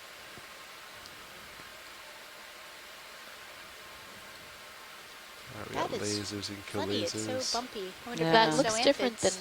than Right, other and sponges video we've seen come today, on. right? Fluffy. Unless it has zoanthids all over it. Oh, yep. Looks like it. Yeah. Wow. And is that a crinoid on the base? It's a crinoid, yeah. So I guess there might be a sponge under there somewhere. Wow. But it is very densely populated with zoanthids. So, oh yeah, here's the sponge. You can see it on the right. At the very end. Yeah, at the end. Good call. Wow. So each zoanthid is an individual, and they can populate as solitary organisms? Yeah. Okay, so they're not like the corals.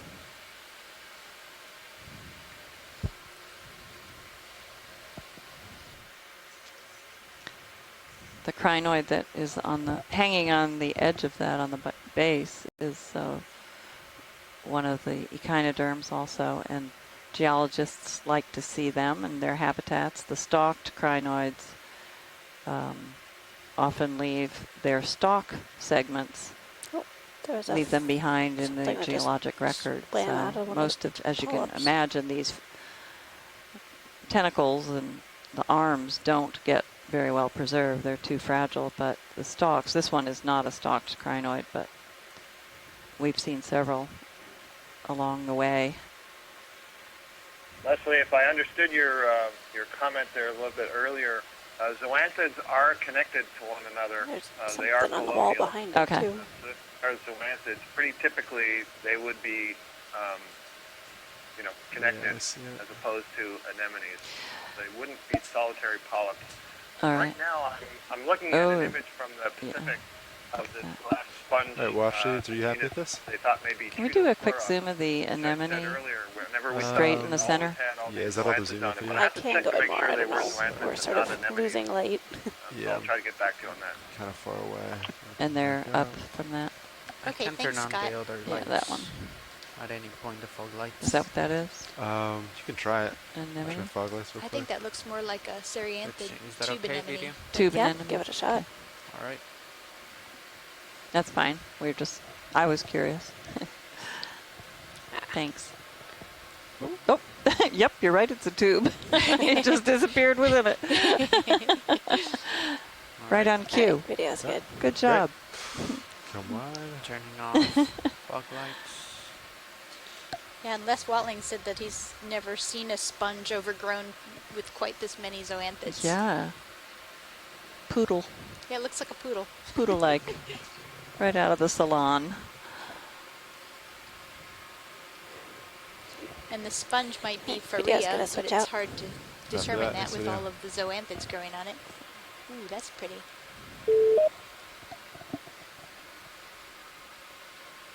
Pilot, this is watch one. Go ahead. Watch There's one. a pink coral that is just to our left on the bottom part of this lip. Could we look at that real quick?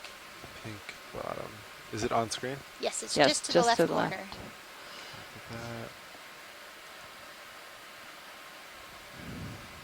There we go. Is it this one right here? Yep, Got that's it. it. All right, video. Let's get a quick zoom on this one.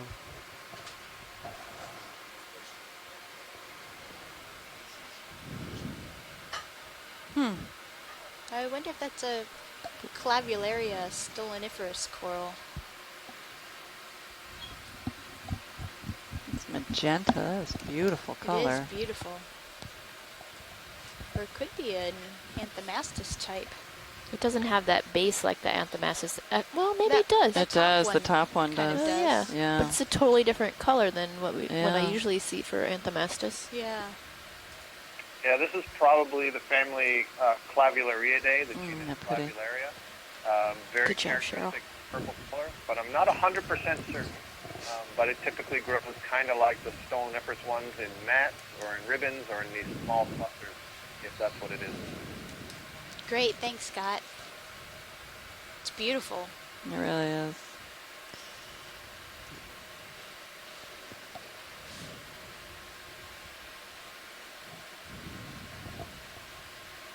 I think that's a skeleton of a sponge it's growing on.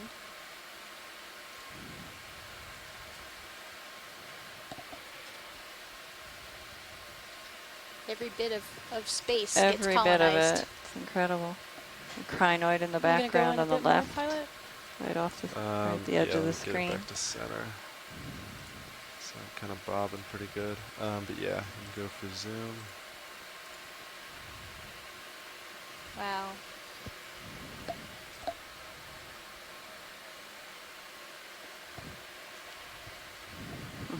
Beautiful. Challenging the video team here with the focus of a bobbing ROV. Here, I'll pull out. Great. Sorry about that, pilot. Oh no, that's more on my end. It's probably, is that the same type of sponge as the living one down below it, you think? The dead sponge? Do you want any more of that wash leads, or is that good? I think we're good. All right. Yeah, it's great. So I was just thinking back to the 3 dives that we've done previously on this expedition, and this site is just drastically different than anything we've seen.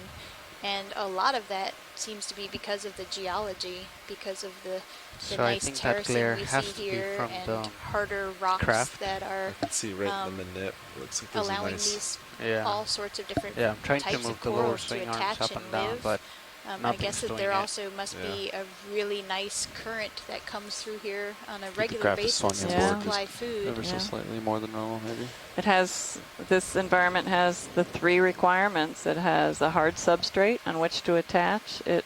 And the reason they need to attach is because one of the other requirements is the swiftly flowing waters that provide the food and the nutrition. And the third thing is a slope, and that slope allows them to have a habitat that doesn't get covered up in sediment. And even though this area does have flat-lying areas, in this case, there's enough current to keep a lot of sedimentation. Either that or there is just low sedimentation here. There clearly is some. It looks sort of like it just snowed brown snow here, but that's probably been depositing over decades to hundreds of years that we don't really know. The brownish tint to the sediment does suggest that that material has been on the seafloor and in place for a very long time because of the iron oxide and iron and manganese oxides that have precipitated onto the sediments. That's what gives it that brown color. Yeah, this one, right. I see here on the lower part of the ledge a couple of Chrysogorgia colonies, and at least while I've been on today, I haven't seen this particular species. That's it. Great. Very much like bottle brushes, tall bottle brushes. Right, we're Very just pretty. asking to look at one of those, Scott. There's about 3 or 4 of them here. Anthomastus in the background. And there are often associates with Chrysogorgia, right, Scott? Yeah, Chrysogorgia often has either shrimp or squat lobsters in the branches very commonly. I see something. I can't quite make out if it's a squat lobster or a shrimp yet. I'm going to guess it's a chirostylid crab. Yeah, I can see the very long pincer-like leg. The name of the family Chirostylidae translates to needle arms. Ah. So it's referring to those very long chelipeds. Right. That's great. Back. I wonder what this white octocoral coral is above what the Chrysogorgia we just looked at. Do you want to switch to the white one? That looks to me like an Anthothela. Oh. I'm saying that based on how flexible it is, kind of soft. It doesn't look like it's got a really hard axial skeleton in it. That's my best guess. Nice. So that's the first one of those we've seen, isn't it? Pilot, could we please zoom into the white, the bright white one? Yeah, Yes. you're moving up to it. Thanks. Video, let's go for the white.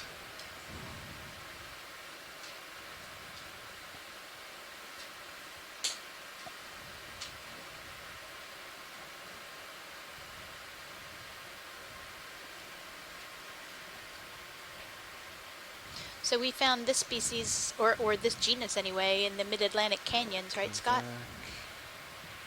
Yeah, we did, and what was interesting there is that we also sampled something we thought was Anthothela, and it turned out to be a completely new genus.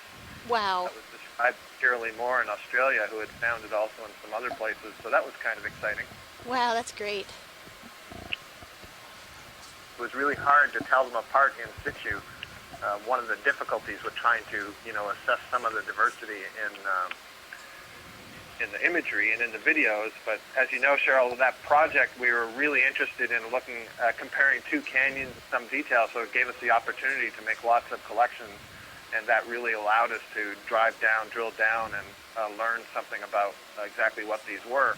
And we found that while Anthothela grandiflora was really common, scattered in among some of them were these other new species, the genus Latiothela. Wow, that's really interesting. Yeah, I think we are.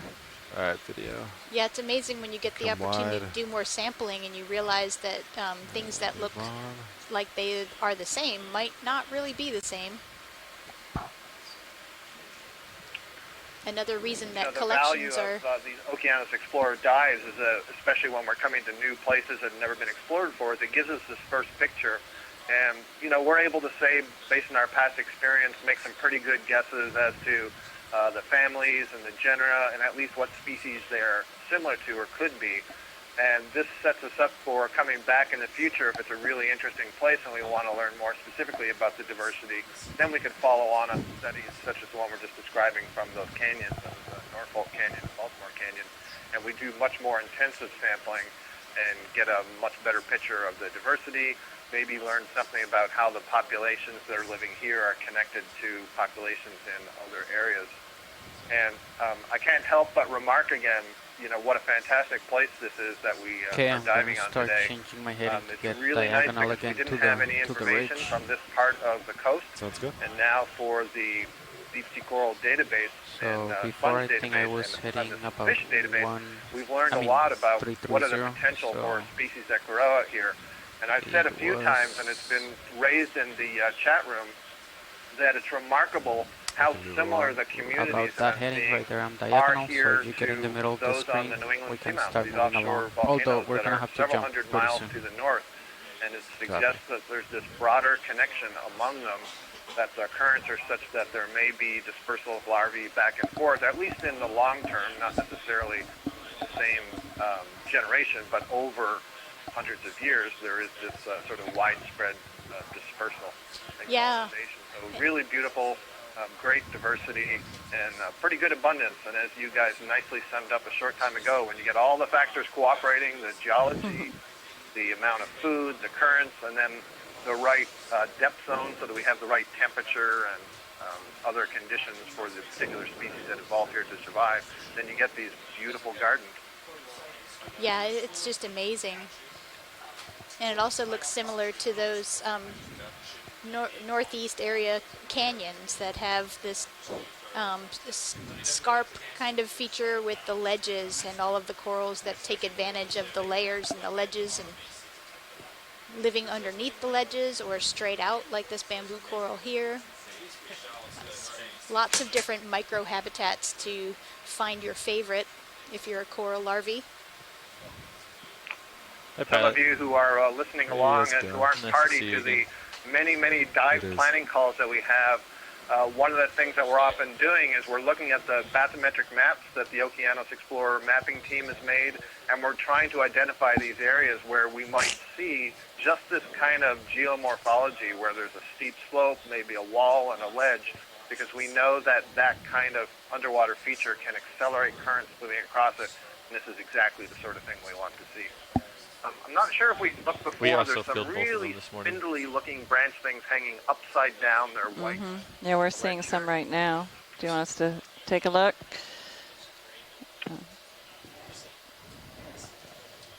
I think the pilots are discussing something, so we might need a second here. Copy that. Hey, watch leads. This is co-pilot. It's just a shift change right now.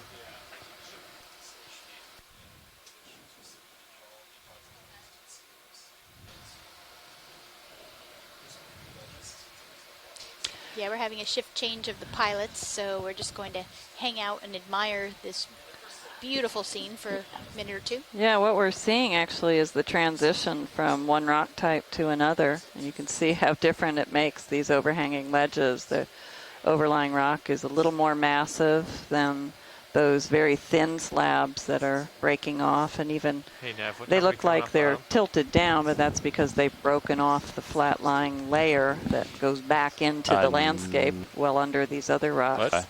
So the edges have broken, and then gravity is just causing them to tilt downward. 1923, so a little less than an hour. Might make one other attempt if we can, but I don't know how we can take a sample when we're hanging out in the water like this. We tried lower on this scarp to recover a rock, and it disaggregated very rapidly, so we weren't able to get a piece of it. This is a little different from what we tried before. I've seen at least 4 different rocks, not being able to really identify what they are without a closer look. Certainly these rocks on the ledge are somewhat lithified, meaning solid rock, as opposed to they won't crumble when you pick them up, and they're also coated with that iron manganese crust that if you've been on for 3 or 4 days, you've heard that many times. I apologize, but there are so many people around the globe who are tuning in for the first time. That crust is precipitating out of the seawater, and it helps to bind together whatever surface it coats.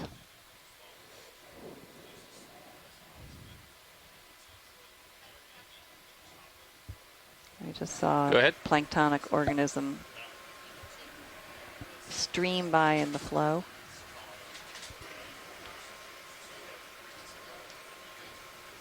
So we've just finished our watch change with the front row. We'll reintroduce once they get all settled in.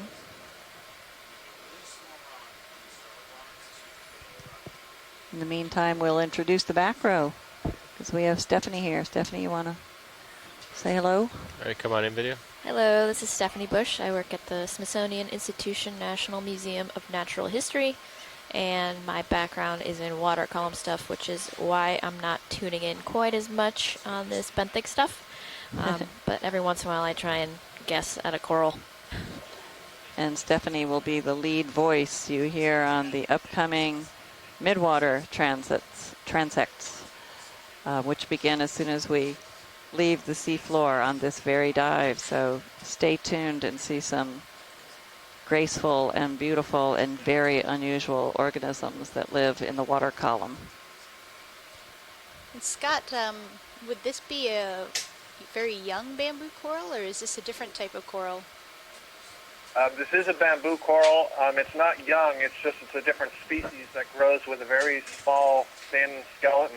Wow. I'm going to guess that this is in the what we call S1 clade. The only species that has been described so far is described by Les Watling from a specimen down in the Bahamas, and it's got the name Cladorisis, and that name refers to how fragile the skeleton is, and it means that it basically Cladorisis, it breaks easily. Sure looks like it would. That's what this is. Thank you. Nice. Okay, come on out.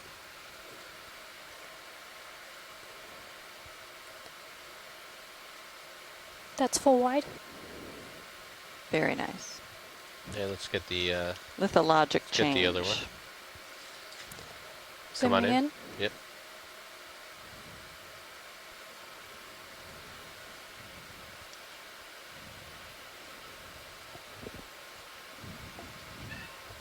Bridge, Nav. This one looks a little more stout than the last one.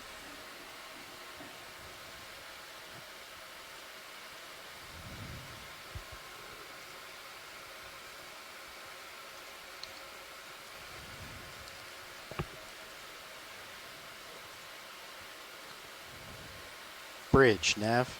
I'm not sure if that's another one of the Cladorisis that Scott was just Bridge, I just wanted to telling us confirm about or our not. bailout direction is due east.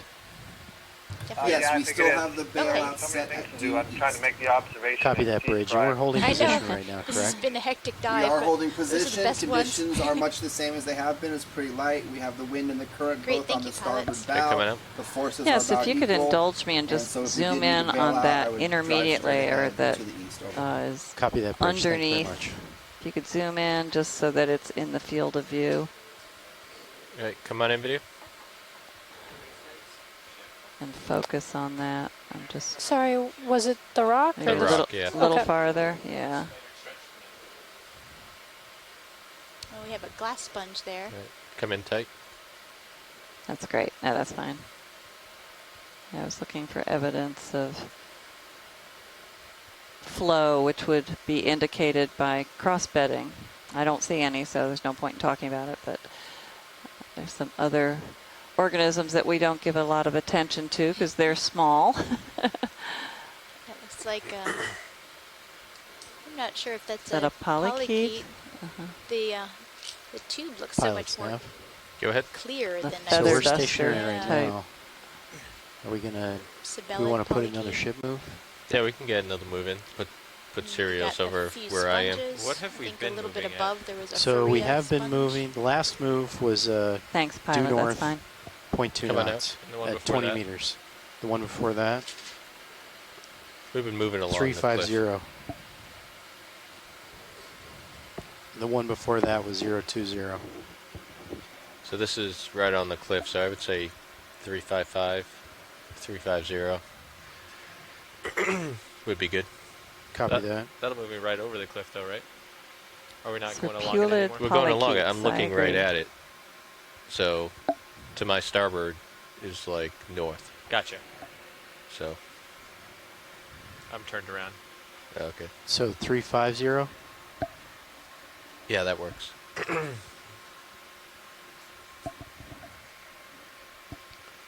And we'll go with a 20 meter move. Sounds great.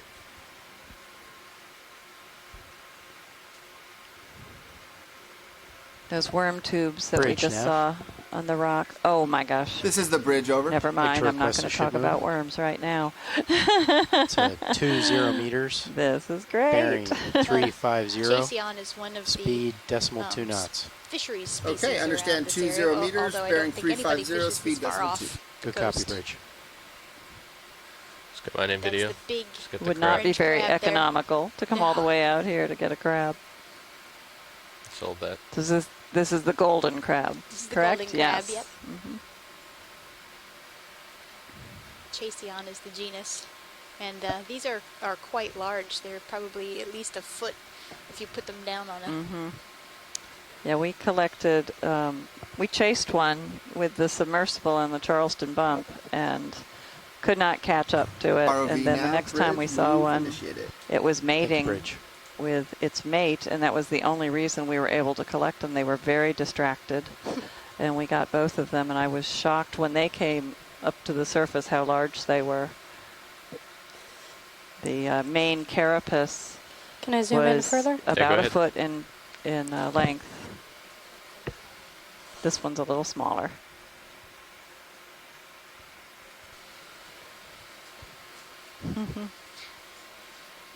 Yeah, I didn't even know that they would occur this far Yeah. off the He's coast. wandered off Away track. and move pilots. So he's got some, are those barnacles on him? Yeah, it looks like Yes. really tiny barnacles. Yeah, very common. Oh, you can see the one. There's one on his back and that- one on his, I don't know where it's attached, I guess, to his, the side of his carapace, yeah.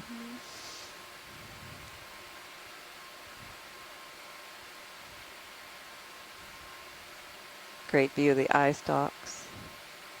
Are those considered eye stalks or just they're within part of the carapace?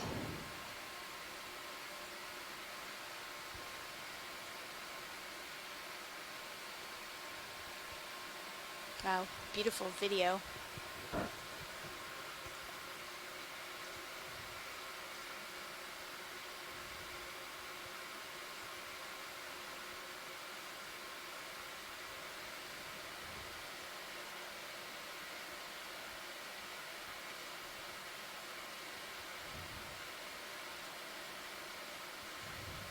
I would say this is the biggest crustacean we've seen so far. There's on the no question. expedition. We had a face-off yesterday with a hermit crab. Yes. That movie is coming to a YouTube near you in the next few days. The video team has put some wonderful short videos of some of the highlight features of our videos, one for each dive. So be sure to keep up with the website and look at the video and image gallery. And you'll start seeing that being populated if it hasn't been already. Since it's the weekend, I don't know how much the onshore web team is working towards that, but Yeah, there should certainly be some this great week there videos. will be some tremendous Okay, and let's very come on up. entertaining video and plenty of incredible still images from these dives we've had, particularly this one. Yeah, and so thinking back, before the previous leg of Okeanos, this area wasn't even mapped well. Right. And so we've come such a long way towards figuring out that this is really good, important coral habitat and sponge habitat. And I mean, just in a couple of months, we've learned so much.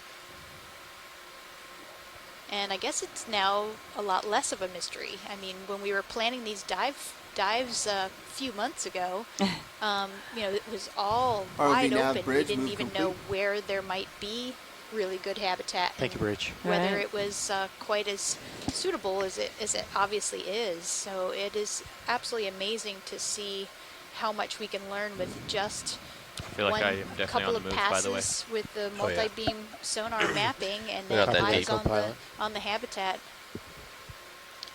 And we should emphasize what a community-wide effort this has been. The call for proposed dive sites was put out in February with a deadline of April, and well over 100 dive sites were proposed by the scientific community. And with each proposal had to be rationale, and of course, and what was expected of the dive, what was anticipated. And in most cases, the strongest rationale was we simply don't know. It's truly unexplored. So that is the primary mission of the Okeanos Explorer, and we certainly are finding some unexplored territory and learning a lot, as Cheryl said. In fact, one of the sites proposed, if a site is proposed that we don't have high quality, high resolution mapping, this is a crinoid we're looking at. Crinoid on a, I would imagine that might be a Paramaricia coral and a squat lobster Squat in the lower lobster, left. yeah. But if we don't have high resolution maps, then the ship visited some of the sites that we thought we would dive to, and on the last leg of of this overall I would head maybe mission, a little more north. they did detailed mapping of some of the proposed sites, and one of the sites turned out to be completely flat. So it's right even though here. the Google Earth image did not show that. We thought there would be say some sort of along topography our down there. current It was track, completely it's flat. So approximately. we have to be probably careful. one You more can't move. rely on the older maps, clearly. And whenever you're ready. I won't go into all the mapping details, but the high resolution maps are watch leads, though, if they wanna so cut much in better. there. Yeah, because I know they're running They out of also time, so I don't know provide if they some wanna change information their- on Okay. the character of the seafloor. If we think there's hard rock or soft sediment substrates, or sorry, go ahead, Scott. Yeah, sorry to interrupt. Before we leave, can we get a look on the top of this ledge? We were just, I don't know now. Up on the flats? I guess. Maybe we went too far. What was it that you saw, Scott? There was a really scrawny branched bamboo coral that looked almost exactly like Copilot, looks like there's, that was just Okay, I think another one we of the might be coming waypoints. It back looks to like it. they wanted to Let go me know all if the way this to is it. waypoint 4. We actually have a waypoint 5 It's so too. interesting that it was described in Yeah, the Bahamas all the way over Escarpment, here. so But we're some definitely not distance going to make south it of if we... here, and almost All right. exactly I didn't know what the their same plan depth. was. Well, I'll ask them if they want to cut over So it's just or cut remarkable west to me, now or later. The Come on in, video. consistency with which you might find these things in a particular slice of the ocean. So is this it here, Scott? Yeah, exactly. That wispy thing in the center there. Would that be one that would be a good collection, or? No, we don't need to collect it. I just wanted to get an observation of it. Okay, great. Thank you. Really interesting. Watch leads, Nav. I'm not sure if you can see our high pack right now, but You know, before, Leslie, you were one of the asking about what's intermediate the waypoints before we periodicity head with which west. you go from node to internode. How many nodes Not are sure there? if you want to keep Right. heading And on north this or one, I can't answer cut that west question, now. but what's interesting here and what makes it so easily identifiable once you get an eye for it is how far it goes before it branches. And so you see there are really big intervals between where there's one branch and another, which always makes it a challenge when you want an ROV pilot to collect it, but you want a branch point. It ends up being these very long, Watch slender leads. pieces. I'm not sure if you're replying, but I can't hear you. Oh, okay. Copy that. Thanks, Scott. Oh, there's one of the, Will do. Yep. is that a tube anemone there, or? Yeah, ready whenever No, you that guys would be are. a cup coral. That's the cup coral. Okay, so another, what, See it 355 in pilot? focus. I I'd can't say tell them more apart like yet. due north. Zero, This- zero, Oh, and zero, there's a zero. nice brittle star. Move him off the wall a little bit. That might be a Giovannia cup coral. I think that's different than the ones we were seeing Another 20 meter move? Sure. Sounds good. underneath All right, those I'll call it in. ledges. Mm-hmm. Yeah, let's come on out. Bridge, Nav. Bridge over. I'd like to request another ship move. Distance 20 meters, bearing Our last shot of 000 degrees. the golden crab. Speed decimal 2 knots. Chaseon. Understood. correct. 20 meters, due north, 000. Hopefully we'll see a speed few decimal more. 2. Good copy, Bridge. Wow, it's just so interesting to have found all of these corals here and learned so much about the potential for corals in this whole area. Incredible. I mean, this escarpment goes a very long ways. A very long ways, yes. So it could And be roughly at this RV nav depth, bridge, move initiated. it's very flat on the plateau, so that the edge of the plateau is between 1,200 and maybe 1,500 meters. At different points, it's probably the steepest areas are within that depth range. And then farther south, it descends almost vertically from to a depth of 5,000 meters. Wow. And we're not going there.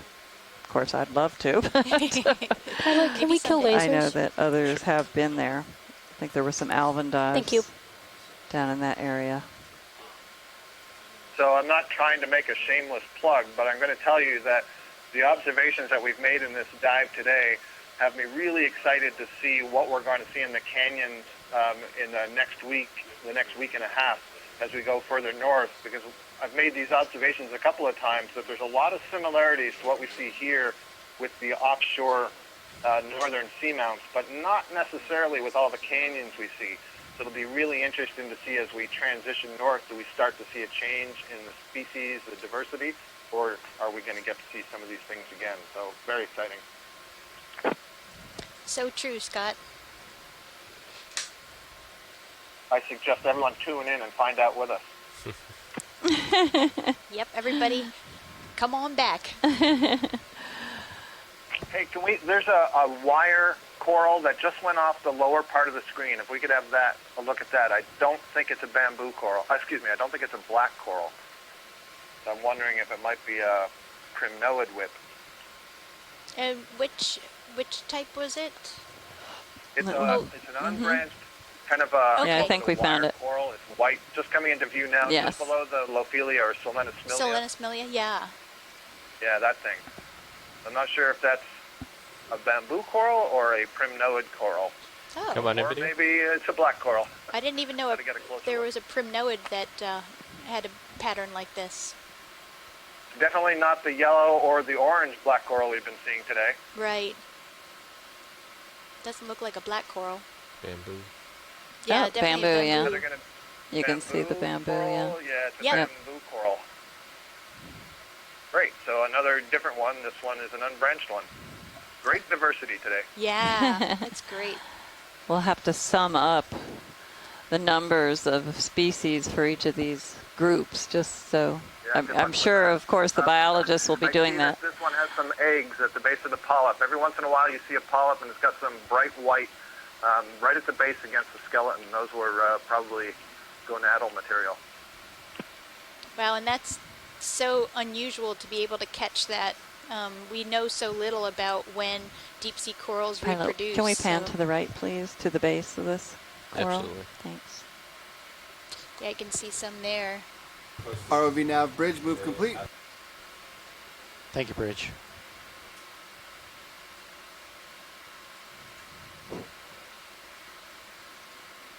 Another cup coral in the background.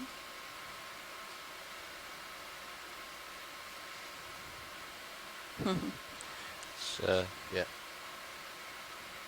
Definitely bamboo coral. Great, thanks. Right, let's Maybe. come on up.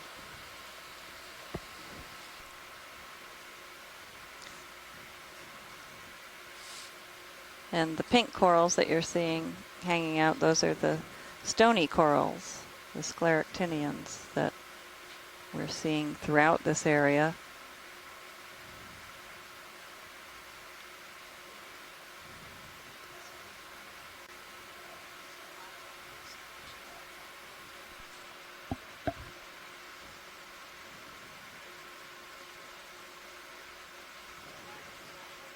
Go ahead.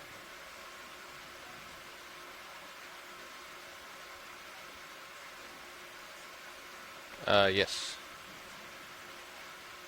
Do we have the ship moving? The ship just stopped, I believe. All right. Okay, we Just are stopped. looking Let's at a bring up hydraulics. very huge, beautiful Liopathes black coral here. Ramping up hydraulics. And this is a species that we're And then including we're going to go in connectivity one of the starboard bio studies. boxes. So we're going to try to take a sample, small sample of this.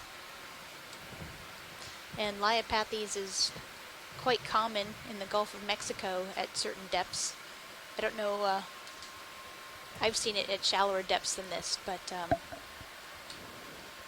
I think it has quite a vast distribution.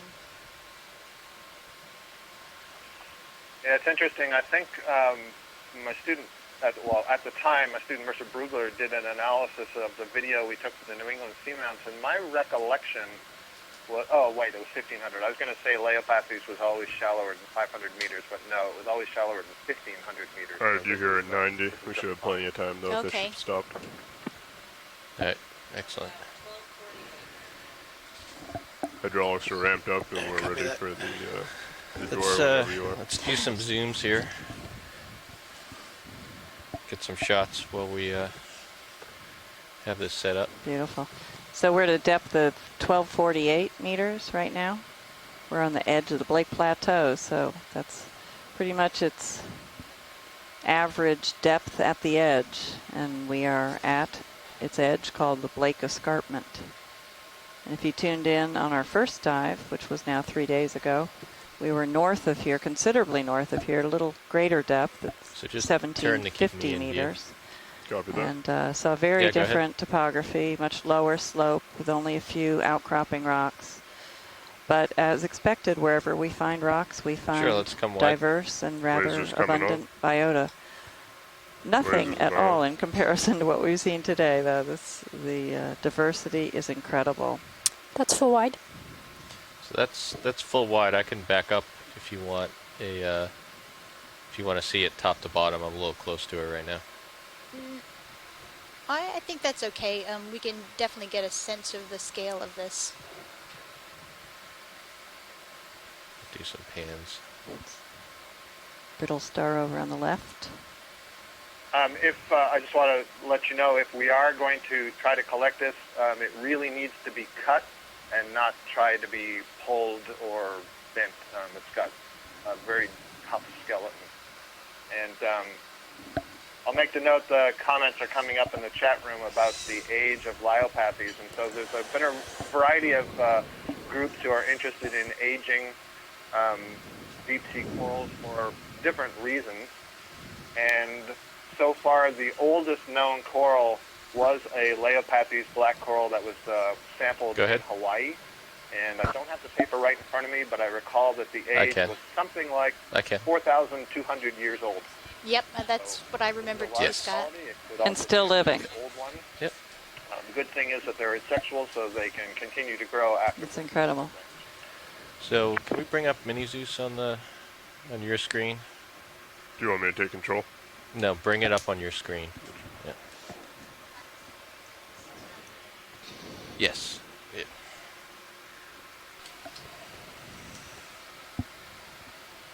Co-pilot, I'll monitor your Zeus. Copy that, thank you. Yeah, this species gets quite large. I've seen them that were about as tall as me.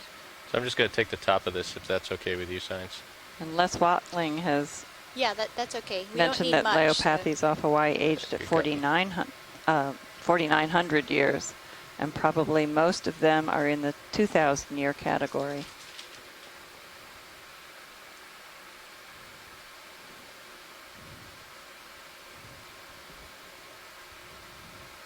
We're getting requests to measure the base. So after we do our collection, we'll try to get in there and do that.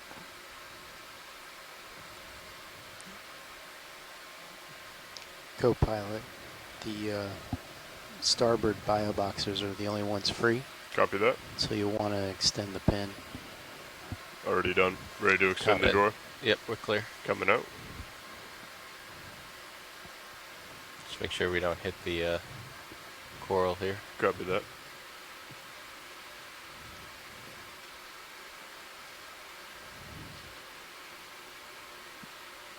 This is also the species I was referring to earlier that produces copious amounts of mucus. So you may enjoy pulling this out of the firebox later. I'll leave that to the biology team. Oh, goody. I've got rocks to take care of. Someone, Scott will make sure we have someone with a camera to document the amount of, the copious amount of mucus. I want to have the camera be focused on your faces instead. Yeah, that's good. Excellent. Stuff in there? Yep.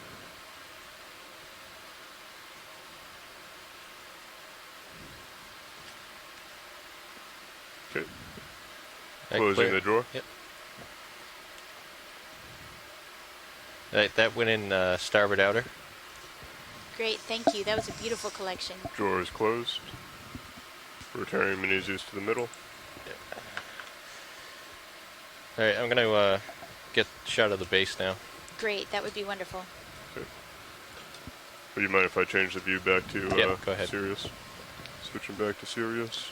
Watch lead nav. Excellent collection, pilot. Thank you. Just want to confirm that's a specimen 09 bio, correct?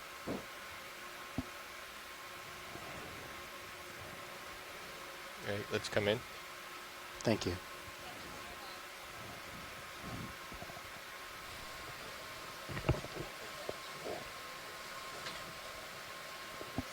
We want to get the lasers in the Oh, base. sorry, I thought they just wanted the base. Yeah.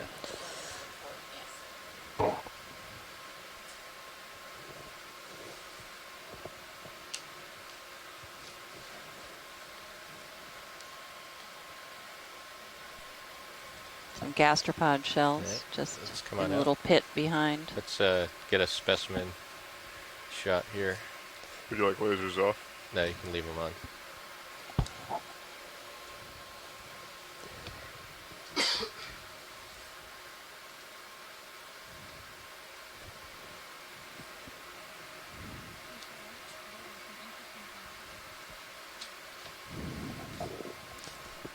So the diameter of the base of that skeleton was really quite impressive. I would say at least 8 centimeters. I might go past the skids. Yeah, and go the ahead. base of the skeleton itself was just above the holdfast. I mean, the main part of the axis going up, kind of like the trunk, if you will, was quite thick, which also speaks to how old this is. You can see at the tips of these branches, at the tips of the colony, the branches are really, really thin, and they grow like a tree, but they continually deposit new layers. We don't know what the periodicity is exactly of those layers. Like, I can't say that they're annual layers, but they are periodically laying down a new thickness of skeleton. And so it takes a lot of time. Did we get the waypoint on that? Yeah. To be there, Yeah. which just speaks again to how old it is. Watch leads nav. So we have about 27 more minutes of bottom time.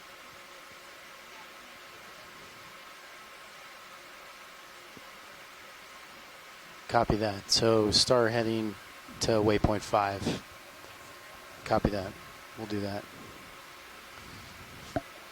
And if you want to turn your heading towards waypoint 5. Copy that. And then I'll center up on you. Oh, wow. Is that a little basket star? It looks like a basket star. So Before we from head where we are in, now, pilot, it's about could we 330. pause and 3380. do a quick zoom Yes, here? 330. All right, Absolutely. I'm moving from current position to 330. You may go out of view, pilot. That's fine. All right, On high let's, pack at least. We'll zoom have to- here, and then It's we'll like get a the lower basket one. star. Maybe 2 basket stars. That's beautiful. Okay, maybe we should do those. Yeah, thank you. That is beautiful. Should we do a Niskin bottle collection And as this well? is what, the That's second, maybe set the the third signs. of these candelabra bamboo corals we've seen today? Go ahead. Certainly the second, if not the third. Copy that. So if you want to work with nav, co-pilot, we can do that. I'm ready when you are now. So these basket Copy that. stars pretty much lay on their So- backs on the sediment or some other area and Looks like have their tentacles We have facing up 4 to and grasp 5 left. I particles. believe. Get the other one.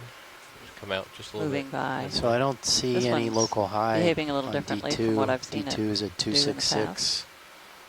That seems like And it's here's a going whole to bring tangle us of them. right Oh my over gosh. the, Oh my gosh. pretty much due west, so I'd say we just go that direction. Yeah, in case some viewers that don't realize, these are brittle stars, ophiuroid brittle stars, so actually closely related to some of the ones that we've been seeing with their arms The science also asked that we fire the last two Niskin bottles. on the corals, like on Are you prepared to take those? It's just that they have their arms continually bifurcate as they grow, but if you saw them very young, it would look coming off. much like a Go ahead, regular survey. ophiuroid brittle star.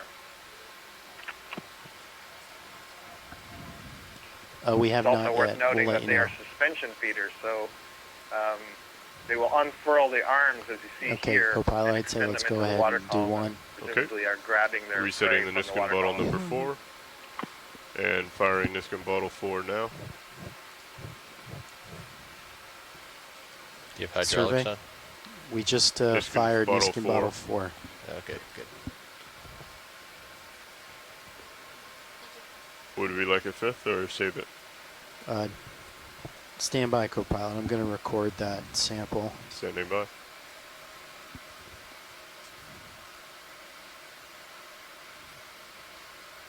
Great close-up. So are there 2 in this little group or 3? Yeah, let's come out and get the I specimen. can't tell I thought there was a second one in that tangle in of here. arms. It can't all be one. Just keeps going. Maybe it is. Huh. I think there may be at least 2. It looks like there may be one below them. Yeah, I thought I saw a second. So this is the plate. second one. Width of the thickest arms. So Yeah, there's definitely 2 on the whole coral. Right, yeah, no, I meant Okay, I co-pilot, thought you there go were ahead and fire 2 that other one. bundled. on top of Okay. the other. Yeah. Resetting the 5th A little bit Niskin farther bottle. away. Yeah. So And in firing. Glacier Bay, it looked like some Number of 5 these is basket fired. stars were actually eating the 1907 coral UTC. polyps. Copy that, co-pilot. It does look like there's some coral Survey 1, skeleton that's nav. exposed. Any idea whether that's a common So thing that around was the here last as well? Niskin Or? bottle. So that would be D2, dive 04, specimen I'm 11, sorry, could you repeat the WAT. question, Cheryl? Are the basket stars Thank like you. this known to predate on the corals, eat their polyps? 'Cause Hydraulics it have been looks as disabled. if there's some good copy.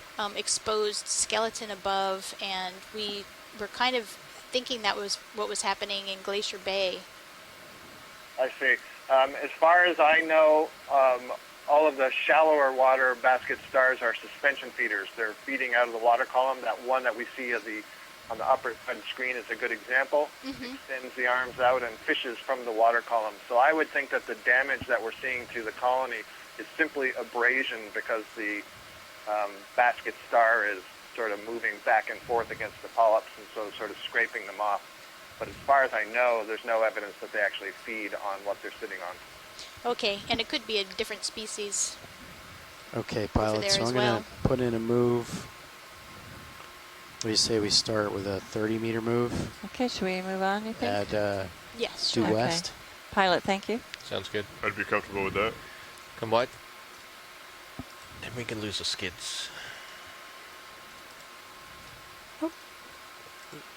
I am lined up at 265 at the moment, pilot.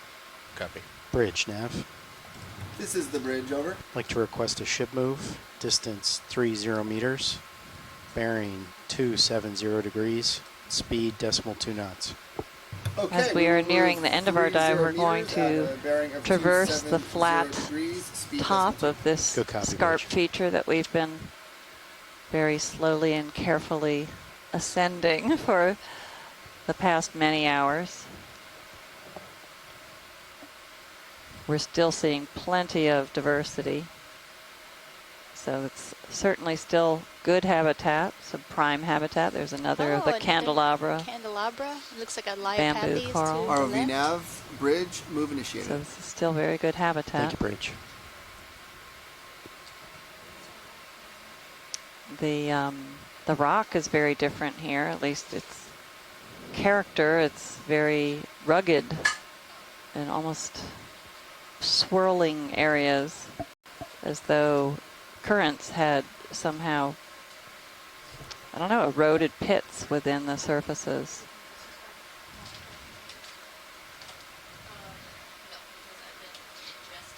And as we're looking at this beautiful scenery, I wanted to say Happy Father's Day to all the fathers out there, especially mine, Steve Morrison, if he's listening. And also, happy birthday to our expedition coordinator.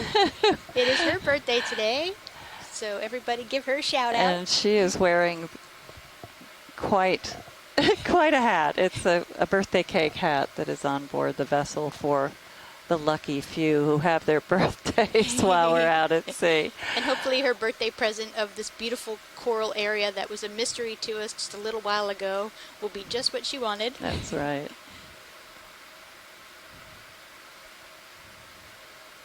I have you there at 45. I can come down a little bit if you want some more, but we did say her name right. Casey Cantwell. We Casey just said Cantwell. her. Okay. Oh, that's right. Yeah, I don't know if we actually said her You've already name. started Casey the move. Cantwell. She's a fabulous lead for this whole expedition.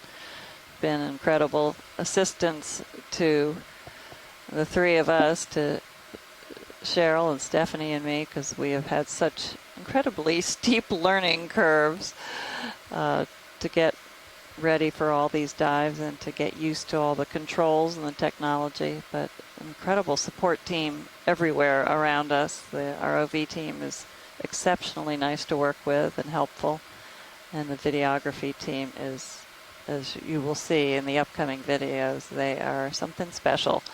And I've never worked with quite such professional and friendly teams as these. ROV and the video teams. And the amount of work that Casey does leading up to one of these expeditions is just absolutely amazing. All of the different moving parts have to come together at the right time, and so much information has to be digested from the collaborators who suggest dives and things like that, and to all of us who are going to be out here relaying so many communications. Zoom on that, please, Pilot? Would you like a zoom on? Right in the center, just a quick one, and then we could maybe look over to that branching sponge. All right, come on in video. As well. Is it the sponge or the pink coral? I'm not sure. Do you want to see the sponge watch lead? Or? Just for, I was talking about the one farther up that was in the center of the screen. That's fine. Yeah, that rock with several different organisms. I wonder if that's the Faria coral, a sponge that we've seen. But this one looks a little bit more round instead of long. So we're getting close to the end of that move, pilots. Come on in video. Oh no, I'm sorry, we have another 10 meters It's to go. another bamboo coral. Looks like a Selenosmilia behind the sponge. The sponge has, is that sediment that's sitting on it? Ooh, and there's another squat lobster within the sponge, maybe. Or is that a... I think it's a brittle star. Brittle star. Yeah, on the right. There are several of them, actually. I see a few other arms sticking out of the different holes within the sponge. Bamboo coral. I'm coming down just a squat tad lobster. there, Squat pilot, lobster. so you can go over and see that branch sponge. We have a delta of I always 16. think of that song, Yeah, Rock it's Lobster. I don't pretty know benign out Yeah. right now. you remember that? Yes, I sure do. We need a new one called Squat Lobster.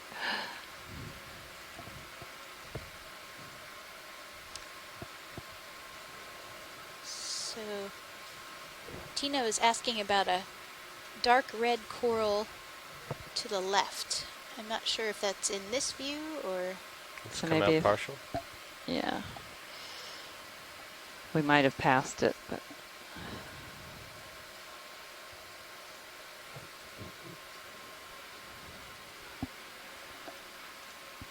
Pilots and watch leads, be advised, we have about 10 more minutes on the bottom. Yeah.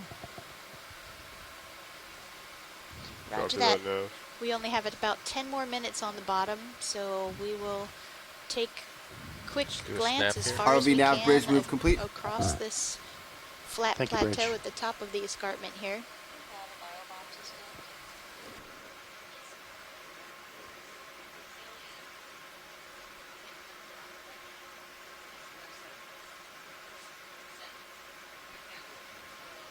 So I think we can fit in one more move, pilots. You want to go ahead? Yeah, you can go ahead and put that in. All right, another 30 meters at 270. Sounds good. Copy Come that. wide. Bridge, nav. Bridge over. Like to request a ship move. Distance 30 meters, bearing 270 degrees, speed 2 knots. Understood. 30 meters, 270 degrees, speed 2 over. Good copy, Bridge.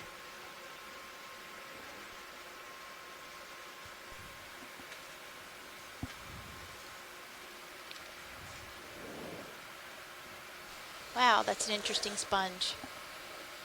I think the one we just crossed is similar too, but this one is a little more. I see that Chris Kelly just more joined full. the chat room. Hello, Chris. RV Nav Bridge, maybe he move could initiated. inform us about this. Come on in, video. Wow. That is, yeah, we have not seen that unless That's it's crazy. grown differently. You know, that almost looks like the dead one that was sticking out that we had the Zoanthids. zoanthids, Yeah. zoanthids, yes.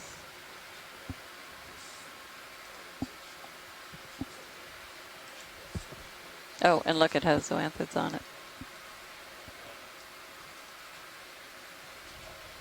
Yeah, Chris wanted to collect this, but unfortunately we're out of bio boxes.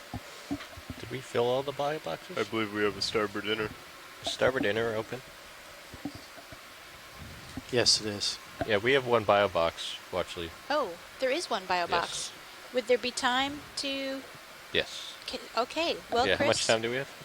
We might be able to collect...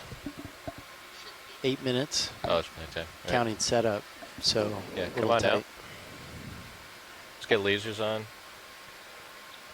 And then get hydraulics going. Lasers coming on. Dead there. Mm-hmm. All right, I'm yeah, going to stop I think the it ship. is the same thing. Yeah, go ahead. They're very similar. So do we want to sample this? Bridge, Nav.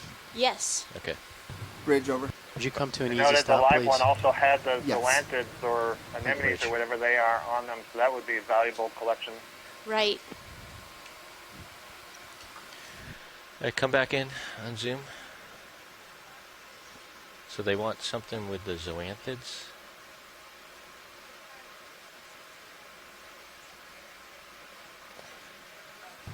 RV Nav Bridge, all stopped.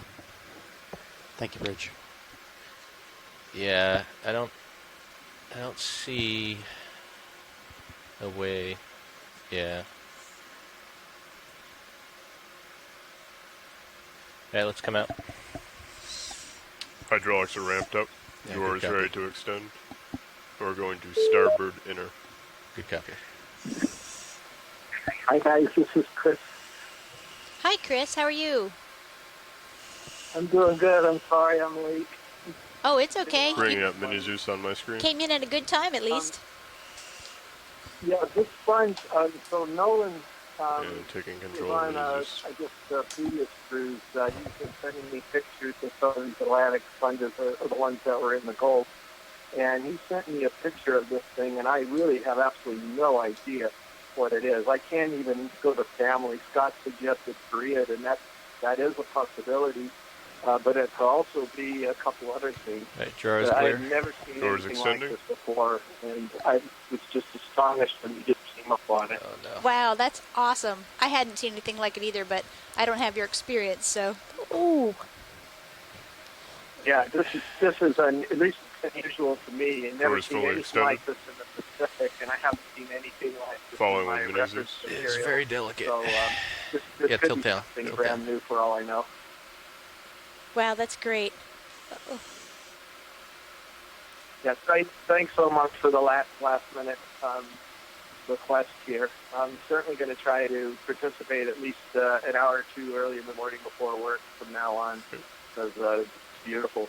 Really, I wish they would have seen today, because I have been on for a little while here and saw just some beautiful corals and other things that you guys came across. Closing the box. It's been an incredible day, Chris.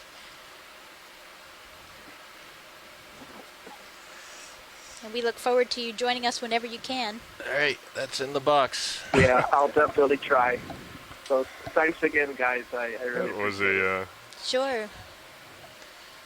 quick reaction. Yeah, and Sandra Book pointed out that we Go didn't ahead. see anything like this in the mid-Atlantic canyons, even though Les Watling said that it's actually somewhat common in the New England seamounts. How much time do we have, Andy? wonder if Les knows whether it's ever been collected before. We have to get set up. Okay.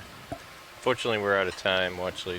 I don't think that we made any collections you can bring your of the camera sponges back. while we did the work on the New England seamounts, Chris. Okay, so this is a very important Let's sample stow then. the swing arms. Copy that. Yeah, that's just really exciting. I definitely think that has potential to be a new species. And again, I really don't know. There's probably at least 3 different families that it could be in. Wow. And it's great that one definitely had zoanthids in it on the part that I believe was collected, so that'll be a valuable addition. That's wonderful. Terrific. Yeah, we've seen more and more as we've come across and been able to dive on some of these deeper areas. We've seen more and more sponges that have these zoanthids in, or other types of anemones. There's one type of anemone that was identified from Nadia Samarian, I think, in Moscow. As I don't think she's in Moscow; she's in Russia. But anyway, spongiactis, I think, is what she called it. It's actually a commensal for certain types of sponges, and we've seen these on a bunch of things. The furred sponges, like Scott suggested, and a number of other things. So there's something going on between these anemones and zoanthids and these glass sponges. Huh. Let's zoom in on this sea star while we're stowing the swing arms. Yep, we're getting ready to leave the bottom, unfortunately. It's been an amazing day today. We have really learned so much about the biota of this area and the Blake Escarpment. Bridge, be advised, the ROV is coming off the bottom to start ascending further. Yeah, it looks great. The and I'm going to try to get the YouTube video of this. Say again your last? Take a look at that later ROV is today. off bottom. And we're going to ascend and then begin transects. Chris, there's so much in this video meters. that we've collected today that it's going to take a long time for biologists to go through it and identify everything we saw. The corals, the sponges, and all the associates. This is just an amazing place for diversity. I don't know if I've ever had been on a dive with this much coral diversity in one dive. Swing arms are stowed. It's rather astounding.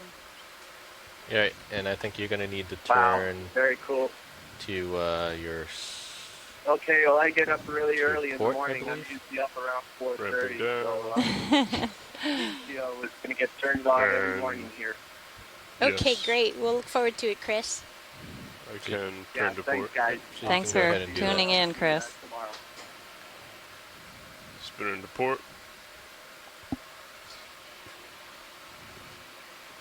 And in just a few minutes, I guess at 3:30, we're going to have our dive planning call for tomorrow's dive. So if anybody wants to stick around, then after that, at 3:45 or so, we're going to start midwater transects, and there'll be a call about that at 3:45, and We'll be lining get up them at underway. 115.